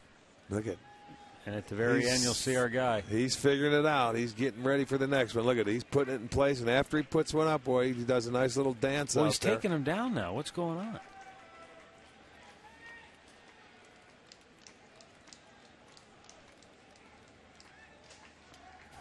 I don't know. Maybe he got word that we're on him. We are on him. It's that time of night. The 1-1 pitch. 4-hour games. We're looking at the man that hangs the case and dances.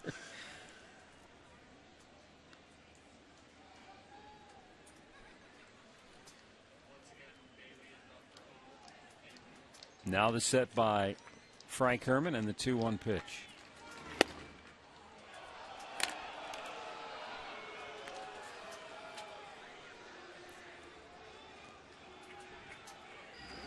He looks in there for a while, wondering where was this pitch.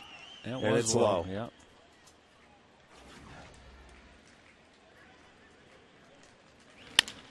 Beats it into the ground as Dribble Cabrera slings it over. 2 away. Takes us to the top of the order in Jamiel Weeks. For the Indians in the 13th inning, in the bottom half of the 13th inning, it will be the top of the order coming up.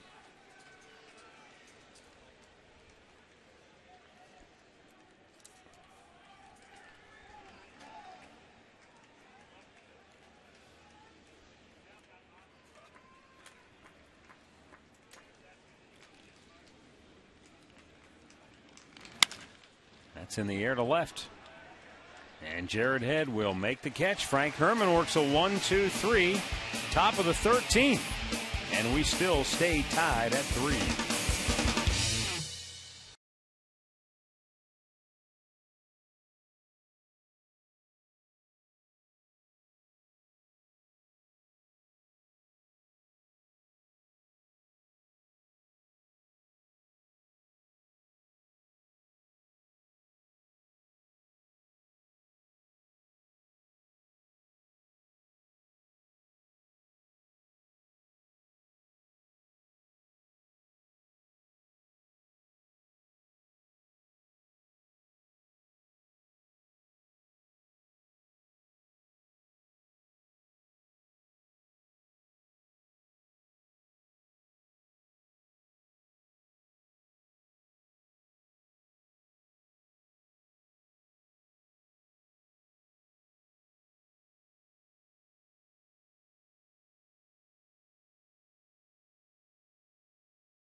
Well, we still tied 3-3, bottom of the 13th inning.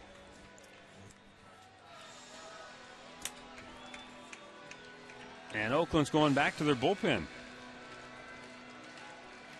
And the 7th man to work in tonight's game is Andrew Bailey. Well, their closer. Remember, this year started with Bailey getting hurt against the Indians in spring training. He threw that pitch and hurt his arm. Yeah, that's right. You know, that's when he walked off the mound in spring training and had to go down and miss quite some time.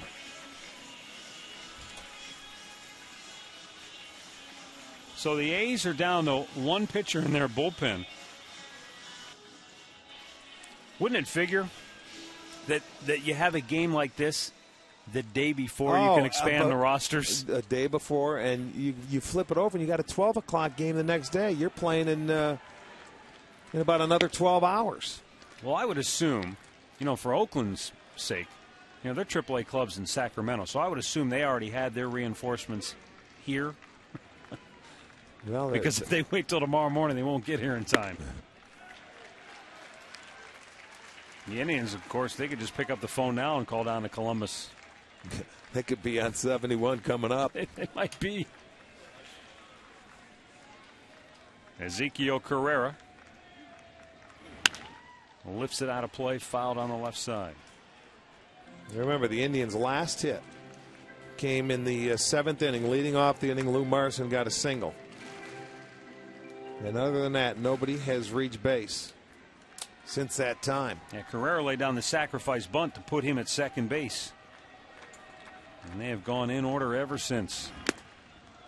2-2.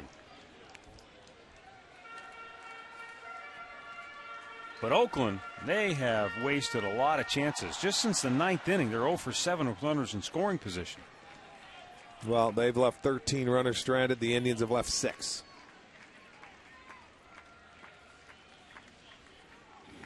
Well, you mentioned this is the most that runs that the A's have scored against the Indians that ties them for the most. Yeah. The only other time they beat the Indians, they scored 3 runs and they won 3-1.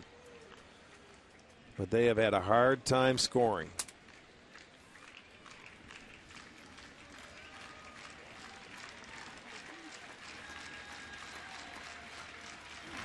Two bounce towards second base.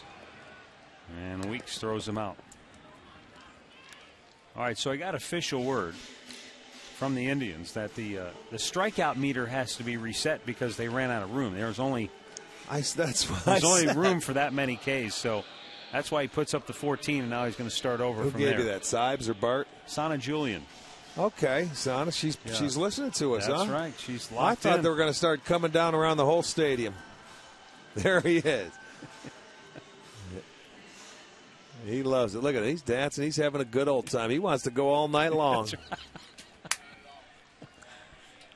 Well, we may at the rate this game is Yes, going. we could.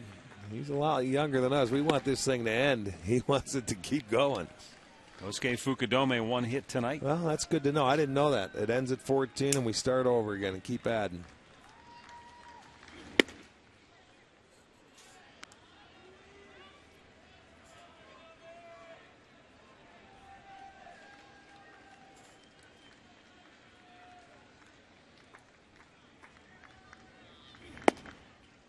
Just missed.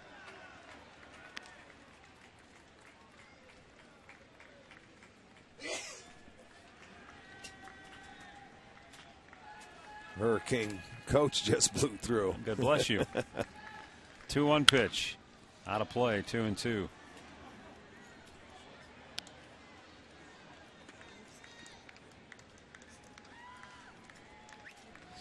How about St. Louis beating Milwaukee tonight? Jake Westbrook hit a grand slam in that game. Did he really? Yeah. That's great. It was tied at 2, and he hit a grand slam. They ended up going on to win 8-3. St. Louis needs about a 10-game series with Milwaukee to try and catch him, though. And they have to win almost all. That's right. Ground ball to short. Fukudome out number 2 here in the 13th.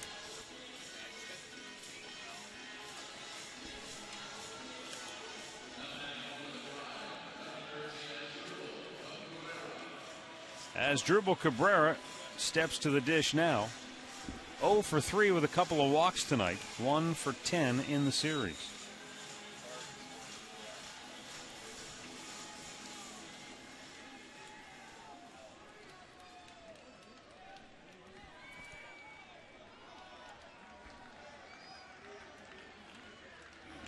And a curveball in there for a strike.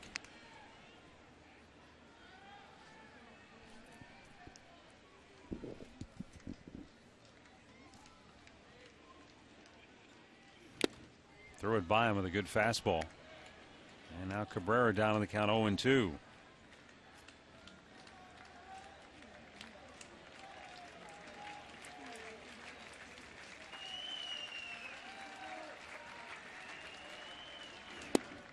Caught the outside corner. Cabrera out looking.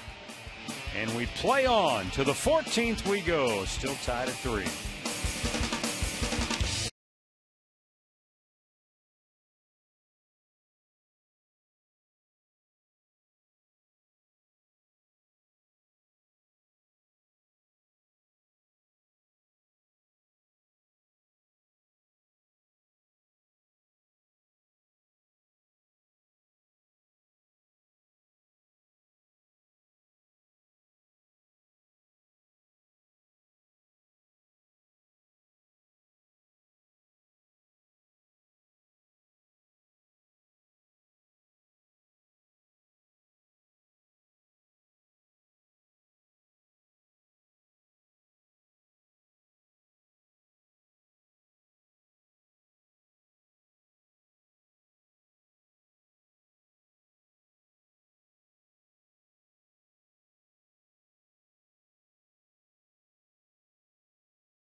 Our score as we go to the 14th inning.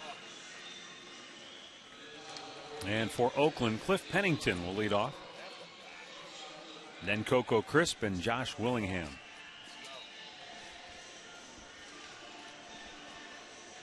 Frank Herman worked a 1-2-3 13th inning.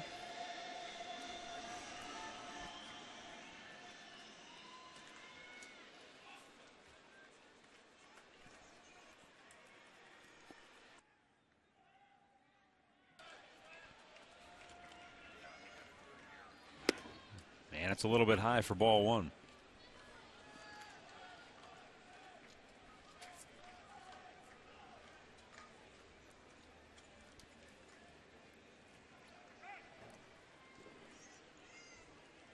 Pennington a single, a double, and a run scored. Also has a stolen base tonight. He's walked once and he has struck out. Smash to first. Nice play there by Carlos Santana. 1 away.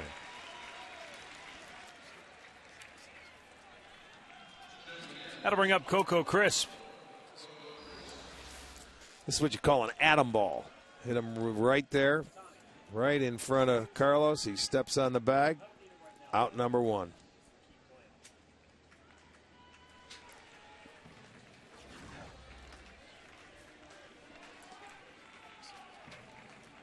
Coco bounced into a fielder's choice. His only time up tonight came on a pinch runner. And Cabrera just does throw him out by a half a step, maybe. 2 down.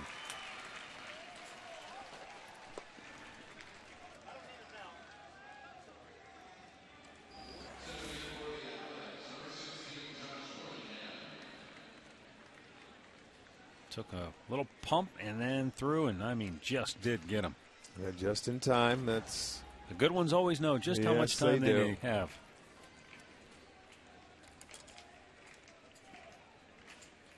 Josh Willingham has single, doubled, and scored a run. He has walked, struck out twice, and flied to left.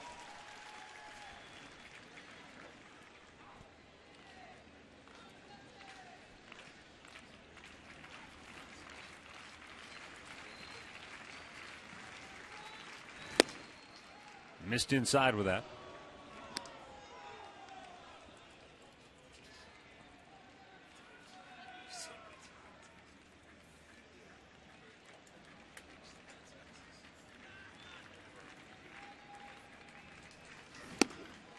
lost command of that fastball, and it's 2-1.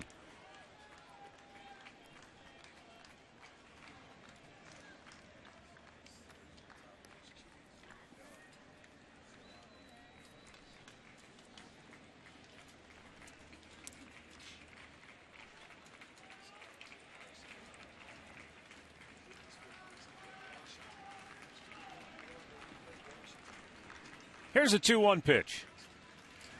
And he just missed with that one. 3-1.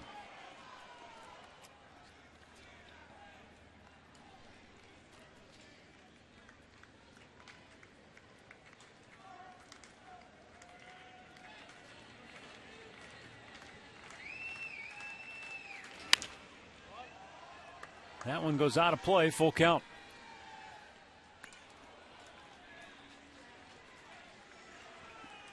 They're already in the 5th inning in Seattle, where the Angels lead the Mariners 1-0. Let's see, Arizona's still playing. They lead Colorado 4-2 in the 6th. That game started 9:40. The Seattle game at 10, so only 3-hour time difference. 3-2 hit high in the air to left field. Jared Head coming in, and he will make the catch. The A's go 1-2-3. We go to the last half of the 14th.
Our scores. We go to the last half of the 14th inning. And Jim Thome will lead it off for the Indians. Closer Andrew Bailey staying on for a 2nd inning of relief work.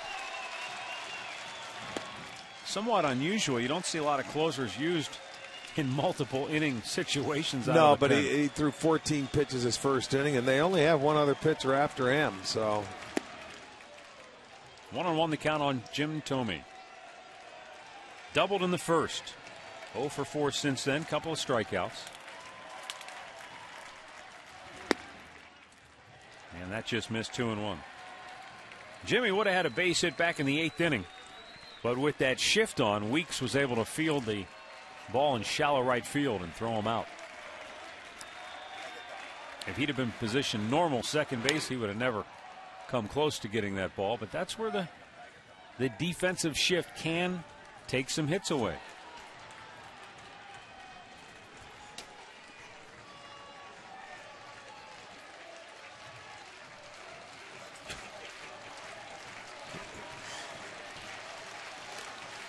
Crowd wants to see Thome end it right here, the 2-2, and a blast foul out of play to the left.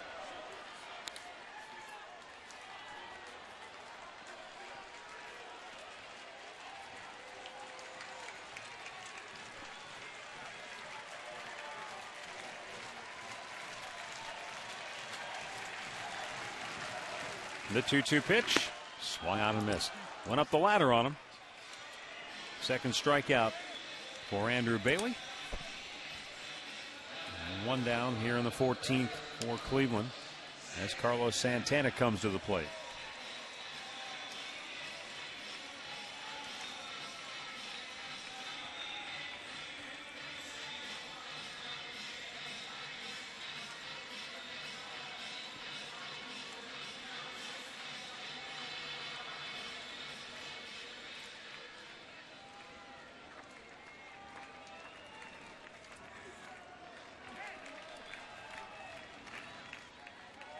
Santana 0 for 5 tonight. He has struck out in his last 2 plate appearances.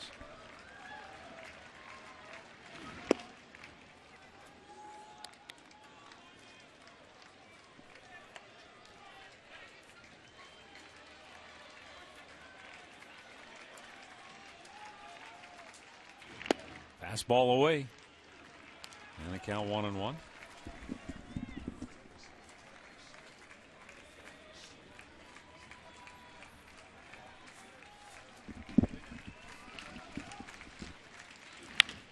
Grounded foul.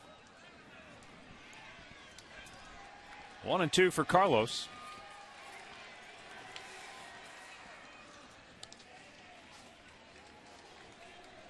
Santana came in hitting .302 in his previous 24 games with 19 runs batted in, but tough night at the dish so far. Well, just one swing away. He could end it in one swing. Yeah, I mean, that's what everybody tries to do. I think you get to extra innings and everybody wants to be the hero. You hit one swing, but the Indians, I mean, they haven't had a hit since the 7th. You need to get some base runners on. You can't just swing for the fences.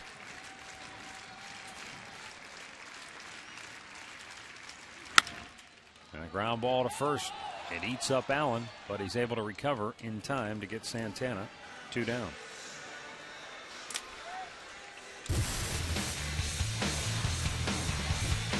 Well, Jack Hanahan with 2 home runs on the night. That was in the 2nd inning, and this one in the 6th tied the game at 3.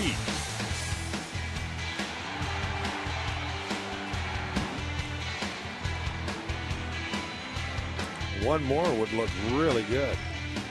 We could show that again. Down and in to Hanahan for ball 1.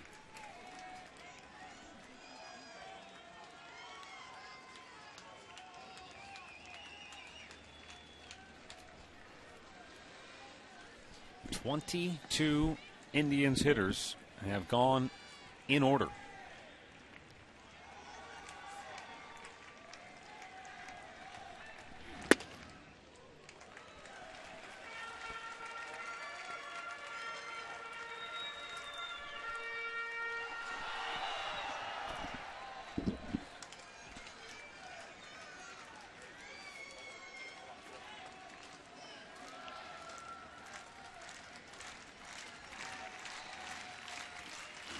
Swung on and missed. It's 2-1.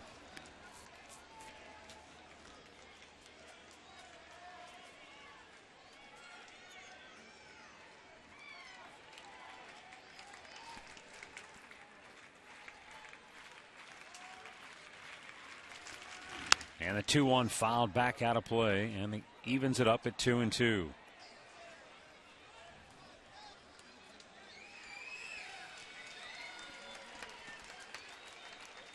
Three runs on 12 hits for Oakland. They've left 13. The Indians, 3 runs on 7 hits. They've stranded 6.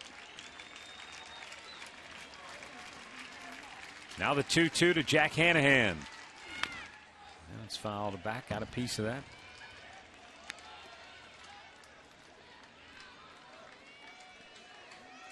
What's at stake for the Indians? Well, a win would move them a half game in front of Chicago in the Central Division standings. Give them sole possession of 2nd place. The 2-2. In the air to center. Sweeney makes the catch, and that's 7 consecutive perfect innings for the A's bullpen in this game.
Go to the 15th inning.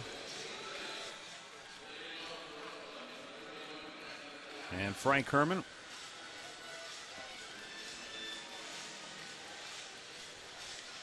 has worked 2 scoreless innings and will stay on here to pitch the 15th.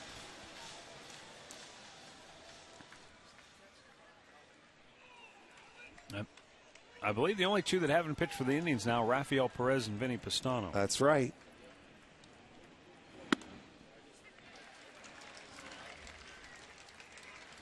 Brandon Allen. And you know, you might be right. There may be a call in to have somebody here for reserves for tomorrow, when you can expand the roster just in case. You never know how long this one's going. We're into the 15th. Well, regardless, Rick, there's going to be some tired guys. Oh, yeah. I mean, I'm thinking mainly of a guy like Asdrubal Cabrera, who's played every day, all season long. And you get this late in the year, and now you get a 14-inning game, and you got to bounce back and play at noon tomorrow. You got to wonder. You got Marson catching his 15 tonight. And normally he would catch with the left-hander going out there, but, you know, will he catch tomorrow? Normally, no. You would say Santana, who's played every I was inning. going to say, and your backup catcher's been out there the whole game, too. Well, first of all, get this one over. You got to try and win it.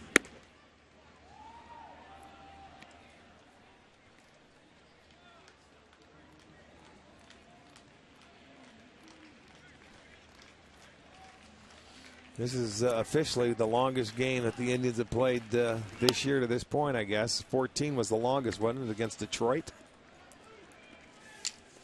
And I remember that game because we had a 2-hour rain delay as well. Yep. Yeah.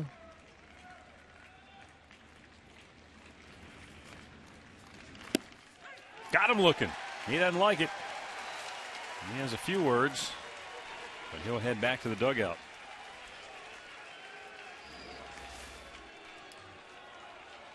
There you go, inside corner. We get to put another K on the board, and our man's going to go start dancing. That's number 15.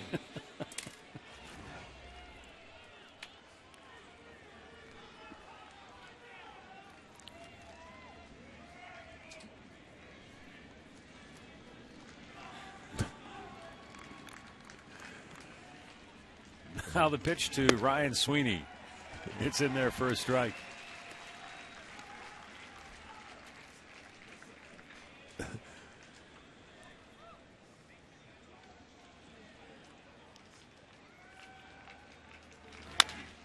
Just reached for it, bounces it to short. Cabrera, off balance throw, right on the money, 2 down.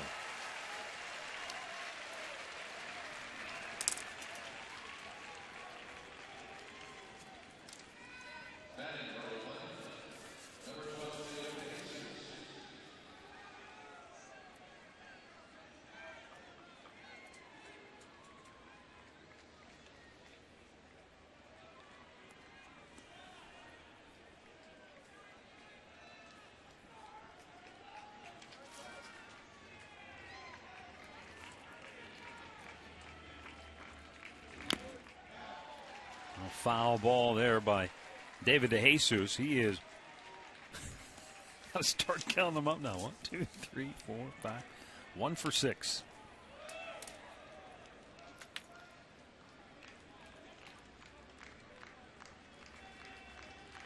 The 0-1, a little bit low.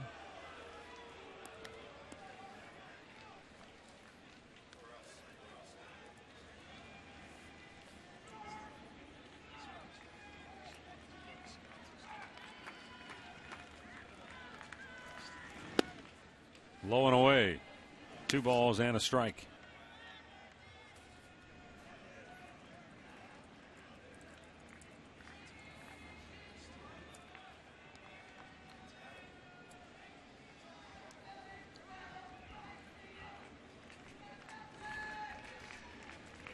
Now Herman ready with the 2-1. And DeJesus takes a look. It's just a little bit outside. 3-1.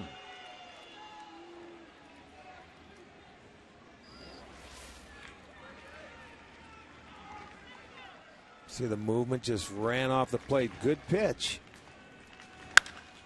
High drive, but fouled on the right side.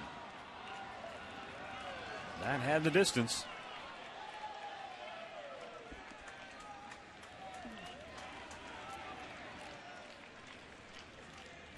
Even DeJesus Well, has to he knew it, yeah.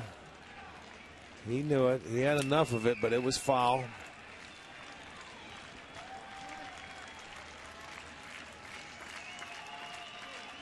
Now Herman ready, and the payoff pitch.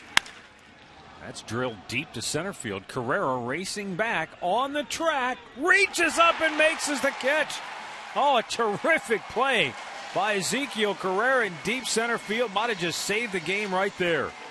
Because if he doesn't come up with it with the Jesus speed, he might have had an inside the Parker.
We got a new pitcher as we go to the bottom of the 15th inning.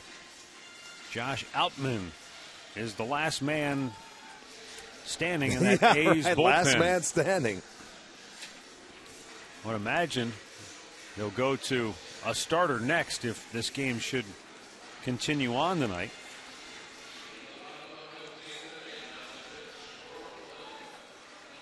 We'll have to wait and see on that. Hopefully the Indians can put an end to it right here as Jason Donald leads off, then Jared Head and Lou Marson. I'd settle for a hit right here to get rolling. They haven't had one in so long. Look at that. The bullpen tonight, 8 innings, just 1 hit. They haven't walked anybody. They struck out 10. They have been outstanding. That hit came in the 7th inning. That was a Lou Marson single. Since then, 7 perfect innings.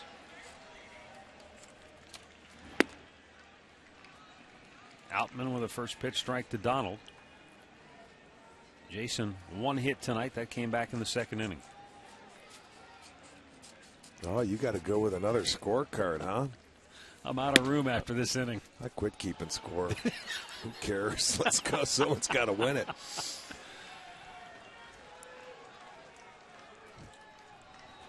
That's what Teflon's back there for. He'll give you the numbers. You don't need a scorecard.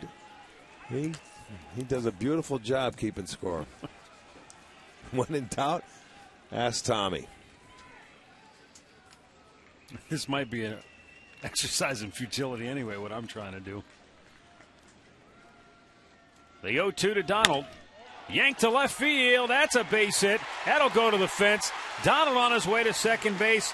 And the Indians have the winning run in scoring position. Jason Donald with a double to left to start the bottom of the 15th inning.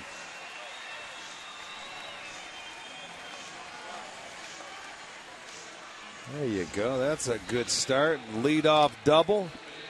Outman left that breaking ball up middle of the plate.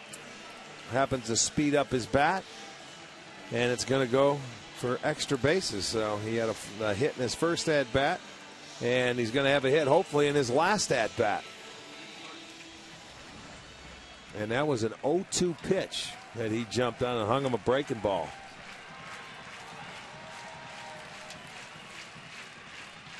Jared Head not bunting. swings away and sends a towering drive to left.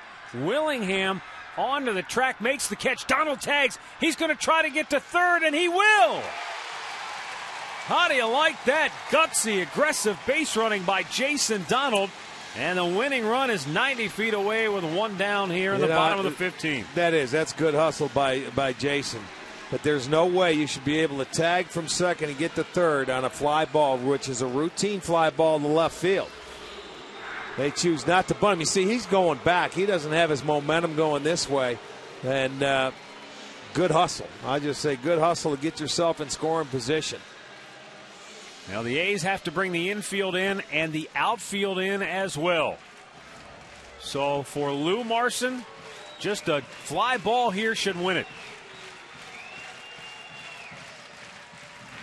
Easy for me to say sitting up here. Well, anyway, a ground ball can win it, a fly ball can win it. Just get him in from third base. It doesn't matter how.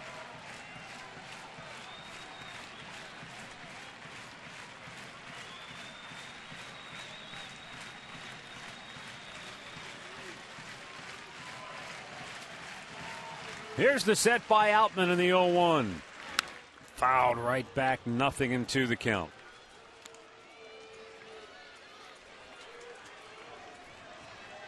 Bob Melvin has his infielders in at the cut of the grass. The outfielders are in shallow in the outfield.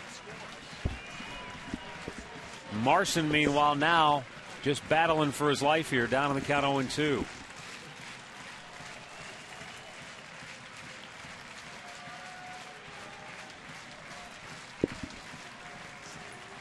And the 2-strike pitch. Fouled right back. This kid's got a good arm, too. 95 miles an hour. How many guys do you see number 88? Rene Gonzalez? Yeah, with Baltimore. I can't think of anybody That's else. Right. You are right. Now the 0-2. Bang foul.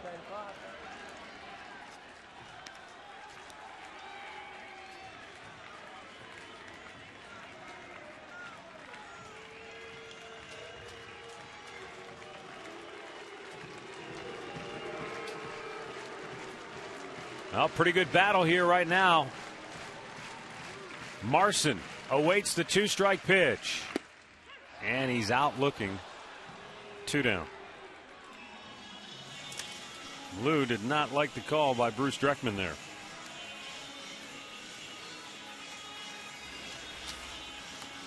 Well, you take a look at it. It looked like it might have been a little cutter or breaking ball. I can see why he's beefing, yeah. He's saying that ball caught plate before he ended up catching it. Well, the infield now goes back with 2 outs. And Ezekiel Carrera steps in. Looks at ball 1. He tripled to start the game and scored back in the first. Since then, 0 for 4 with a sacrifice bunt.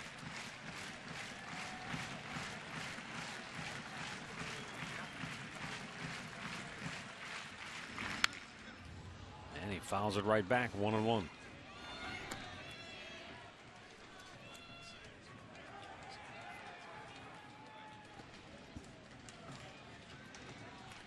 Outman has thrown 11 pitches, 10 strikes.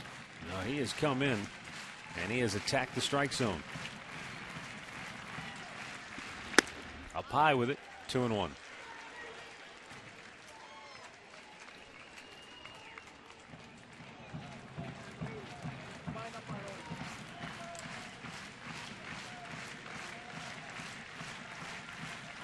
Donald leading off in foul ground at third. The 2-1. A little bit low and away. 3 balls and a strike with Kosuke Fukudome waiting on deck.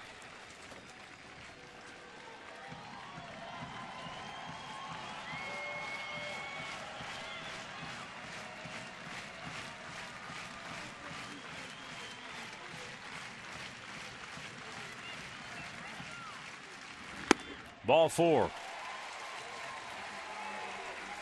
So 2 on, 2 out. And Kosuke Fukudome will have a chance to win it with 2 down. Bob Melvin, the manager, is going to go out and talk to his left-handed reliever here.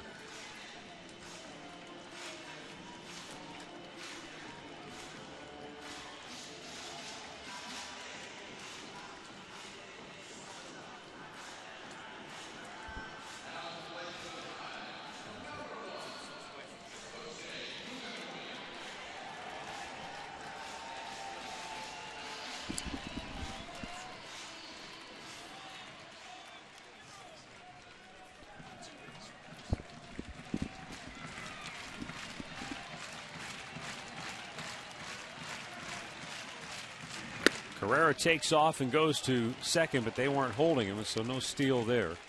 That run means nothing. That runner means nothing. The only thing that matters right now is Jason Donald at third base. The 0-1. Fukudome slices it out of play. And now he's down on the count, 0-2.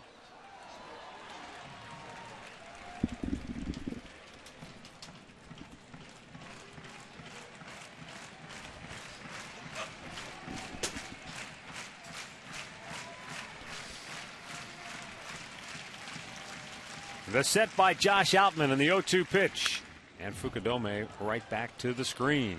It was the 0-2 pitch that Jason Donald started this inning on with a double. He left the breaking ball up in the zone.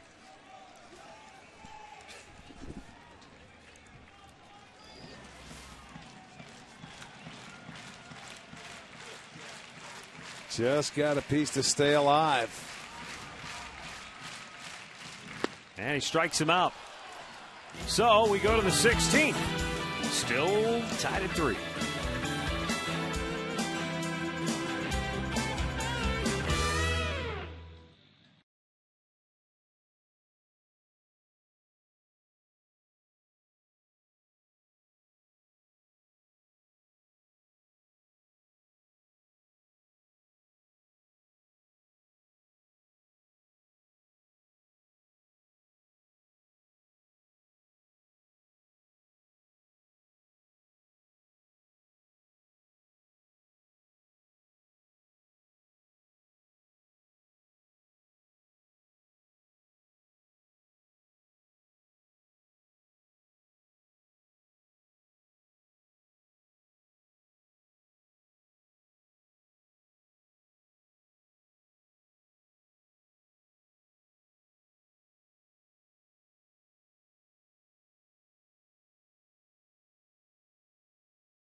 The 16th inning.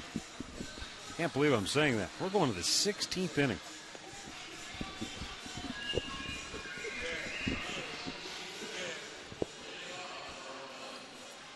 And Frank Herman staying in there. This will be his 4th inning of relief work. He's done a terrific job. He's 3 perfect innings. Yeah, he's at 34 pitches.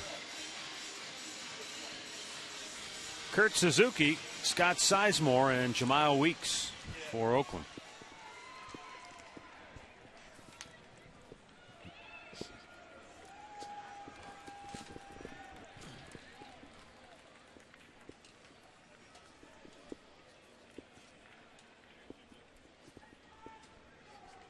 Herman fires, and Suzuki pops it back out of play.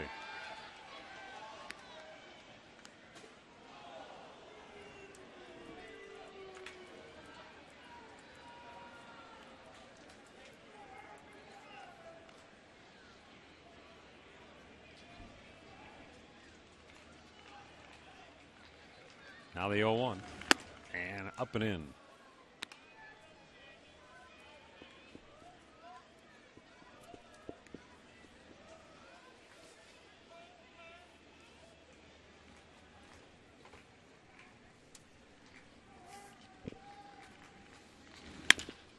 Fly ball to center field. Carrera broke back, now races in to make the catch. 1 down.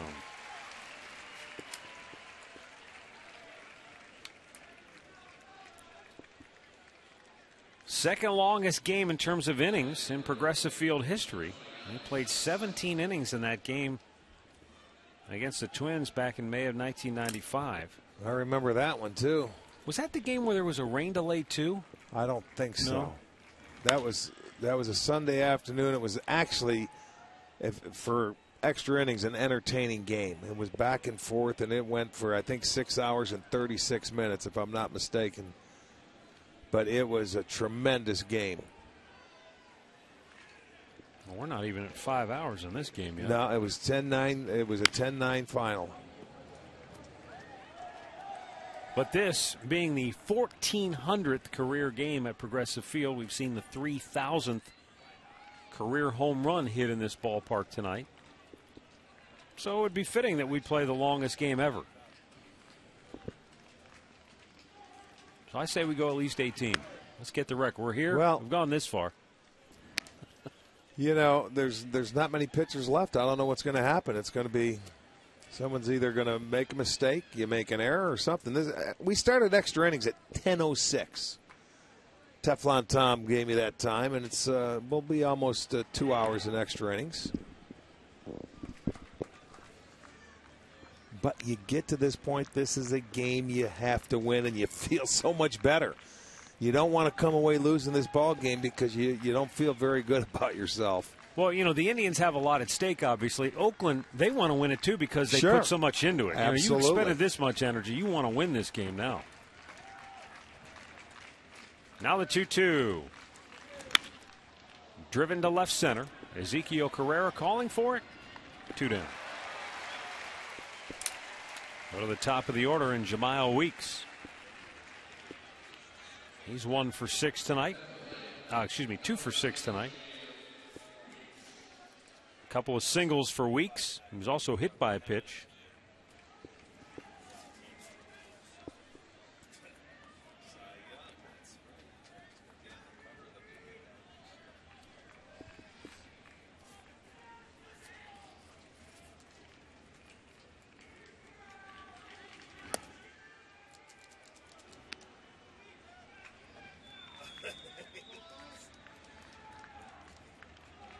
Manny Acta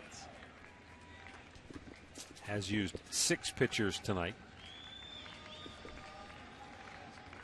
I'm guessing, Rick, that he wanted to stay away from both Rafael Perez and Vinny Pastano tonight because we haven't seen either one of those guys. And I mean, they haven't even warmed up. Well, Perez went, 2 innings last night? You need him tomorrow because Sip's probably gone. Yeah. So, like we said, we talked about this maybe 5 or 6 innings ago. And you won't see those guys.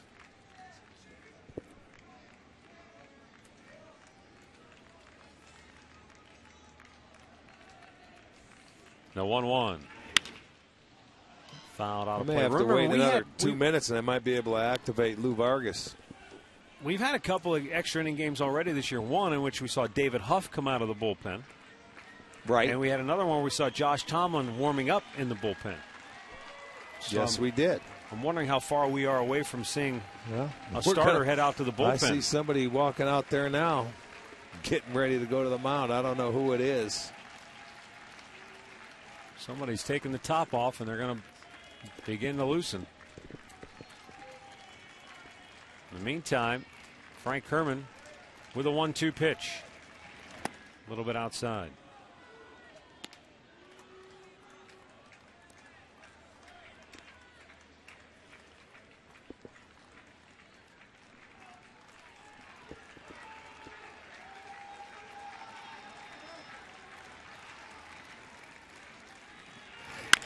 Little chopper towards second. Donald fields and fires, and the A's go 1-2-3. We'll head to the last half of the 16th, tied at 3.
Bottom of the 16th inning.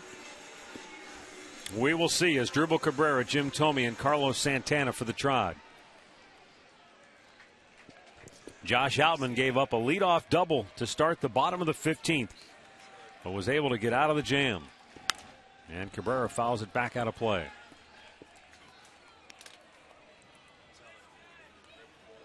As Dribble 1 for 11 in the series. Tonight, a couple of strikeouts, couple of walks.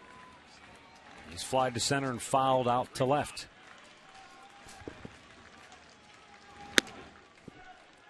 A 1 ball, 1 strike.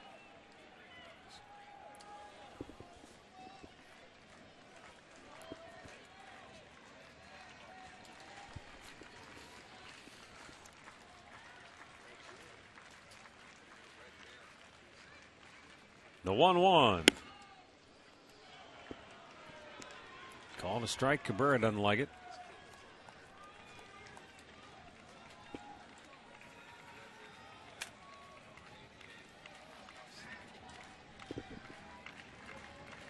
This is the 500th pitch of this game tonight.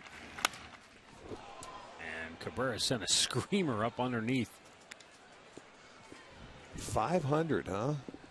We've seen a number of those games before. Down in Texas, didn't we see a couple? A whole series of them. We did that one series, I think, up 2 years ago? A few years ago. Windy, hot. Outman with a 1-2. And Cabrera strikes out.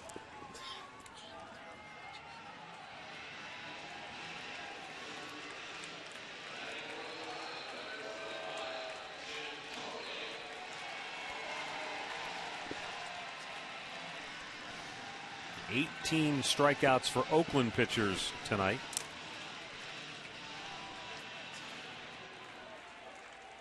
And I think 15 for the Indians. Jim Thome.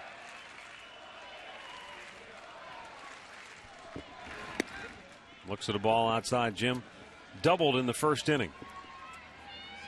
Since then, 0 for his last 5. 3 times he has struck out tonight.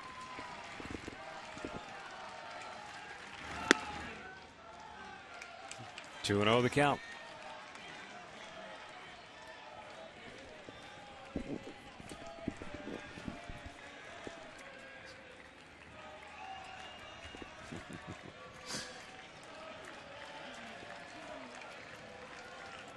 Outman with the 2-0.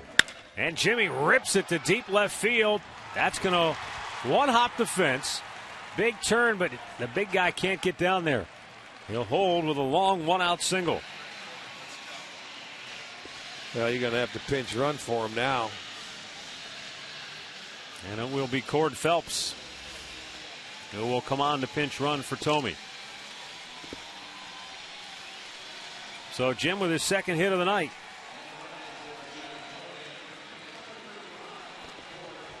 And that will leave it up to Carlos Santana now.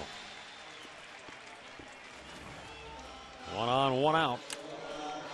And Santana 0 for 6 in the ballgame.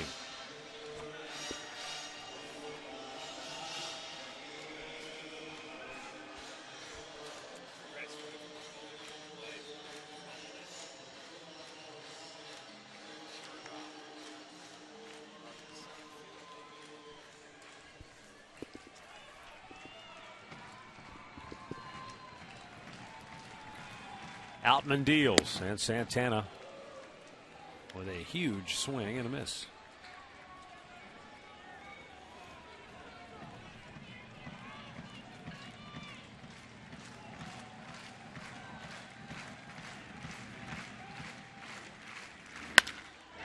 Solid line drive to center field. Phelps stops at second. Back-to-back hits here in the 16th for the Tribe.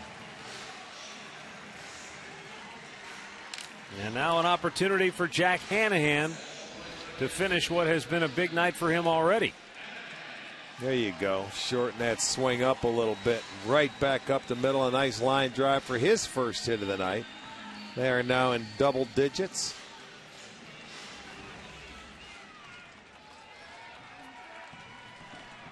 Santana looks like he's a little stiff down there at first base.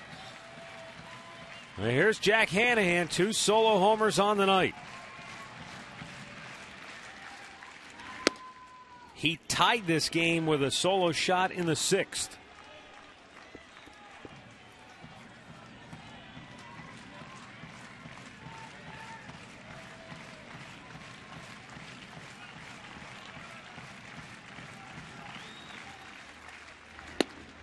Down low. Tommy tells me that's the first hit tonight for the Indians with a runner on base.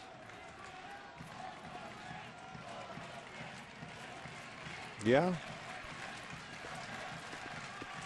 He's still on top of his game, isn't he, after midnight? Yeah. He started this game in August, and he's going to end it in September. Hanahan with a base hit into right field. Court Phelps coming around third, going to be waved home. To Jesus, throw to the plate. The slide. Safe!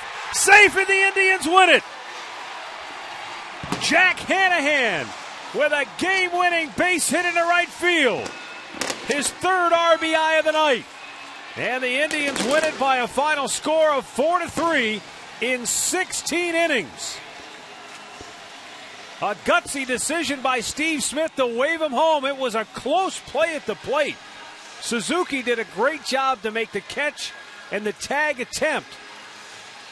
But Court Phelps able to slide in just ahead of the tag to make the Indians a winner for the 3rd game in a row against Oakland.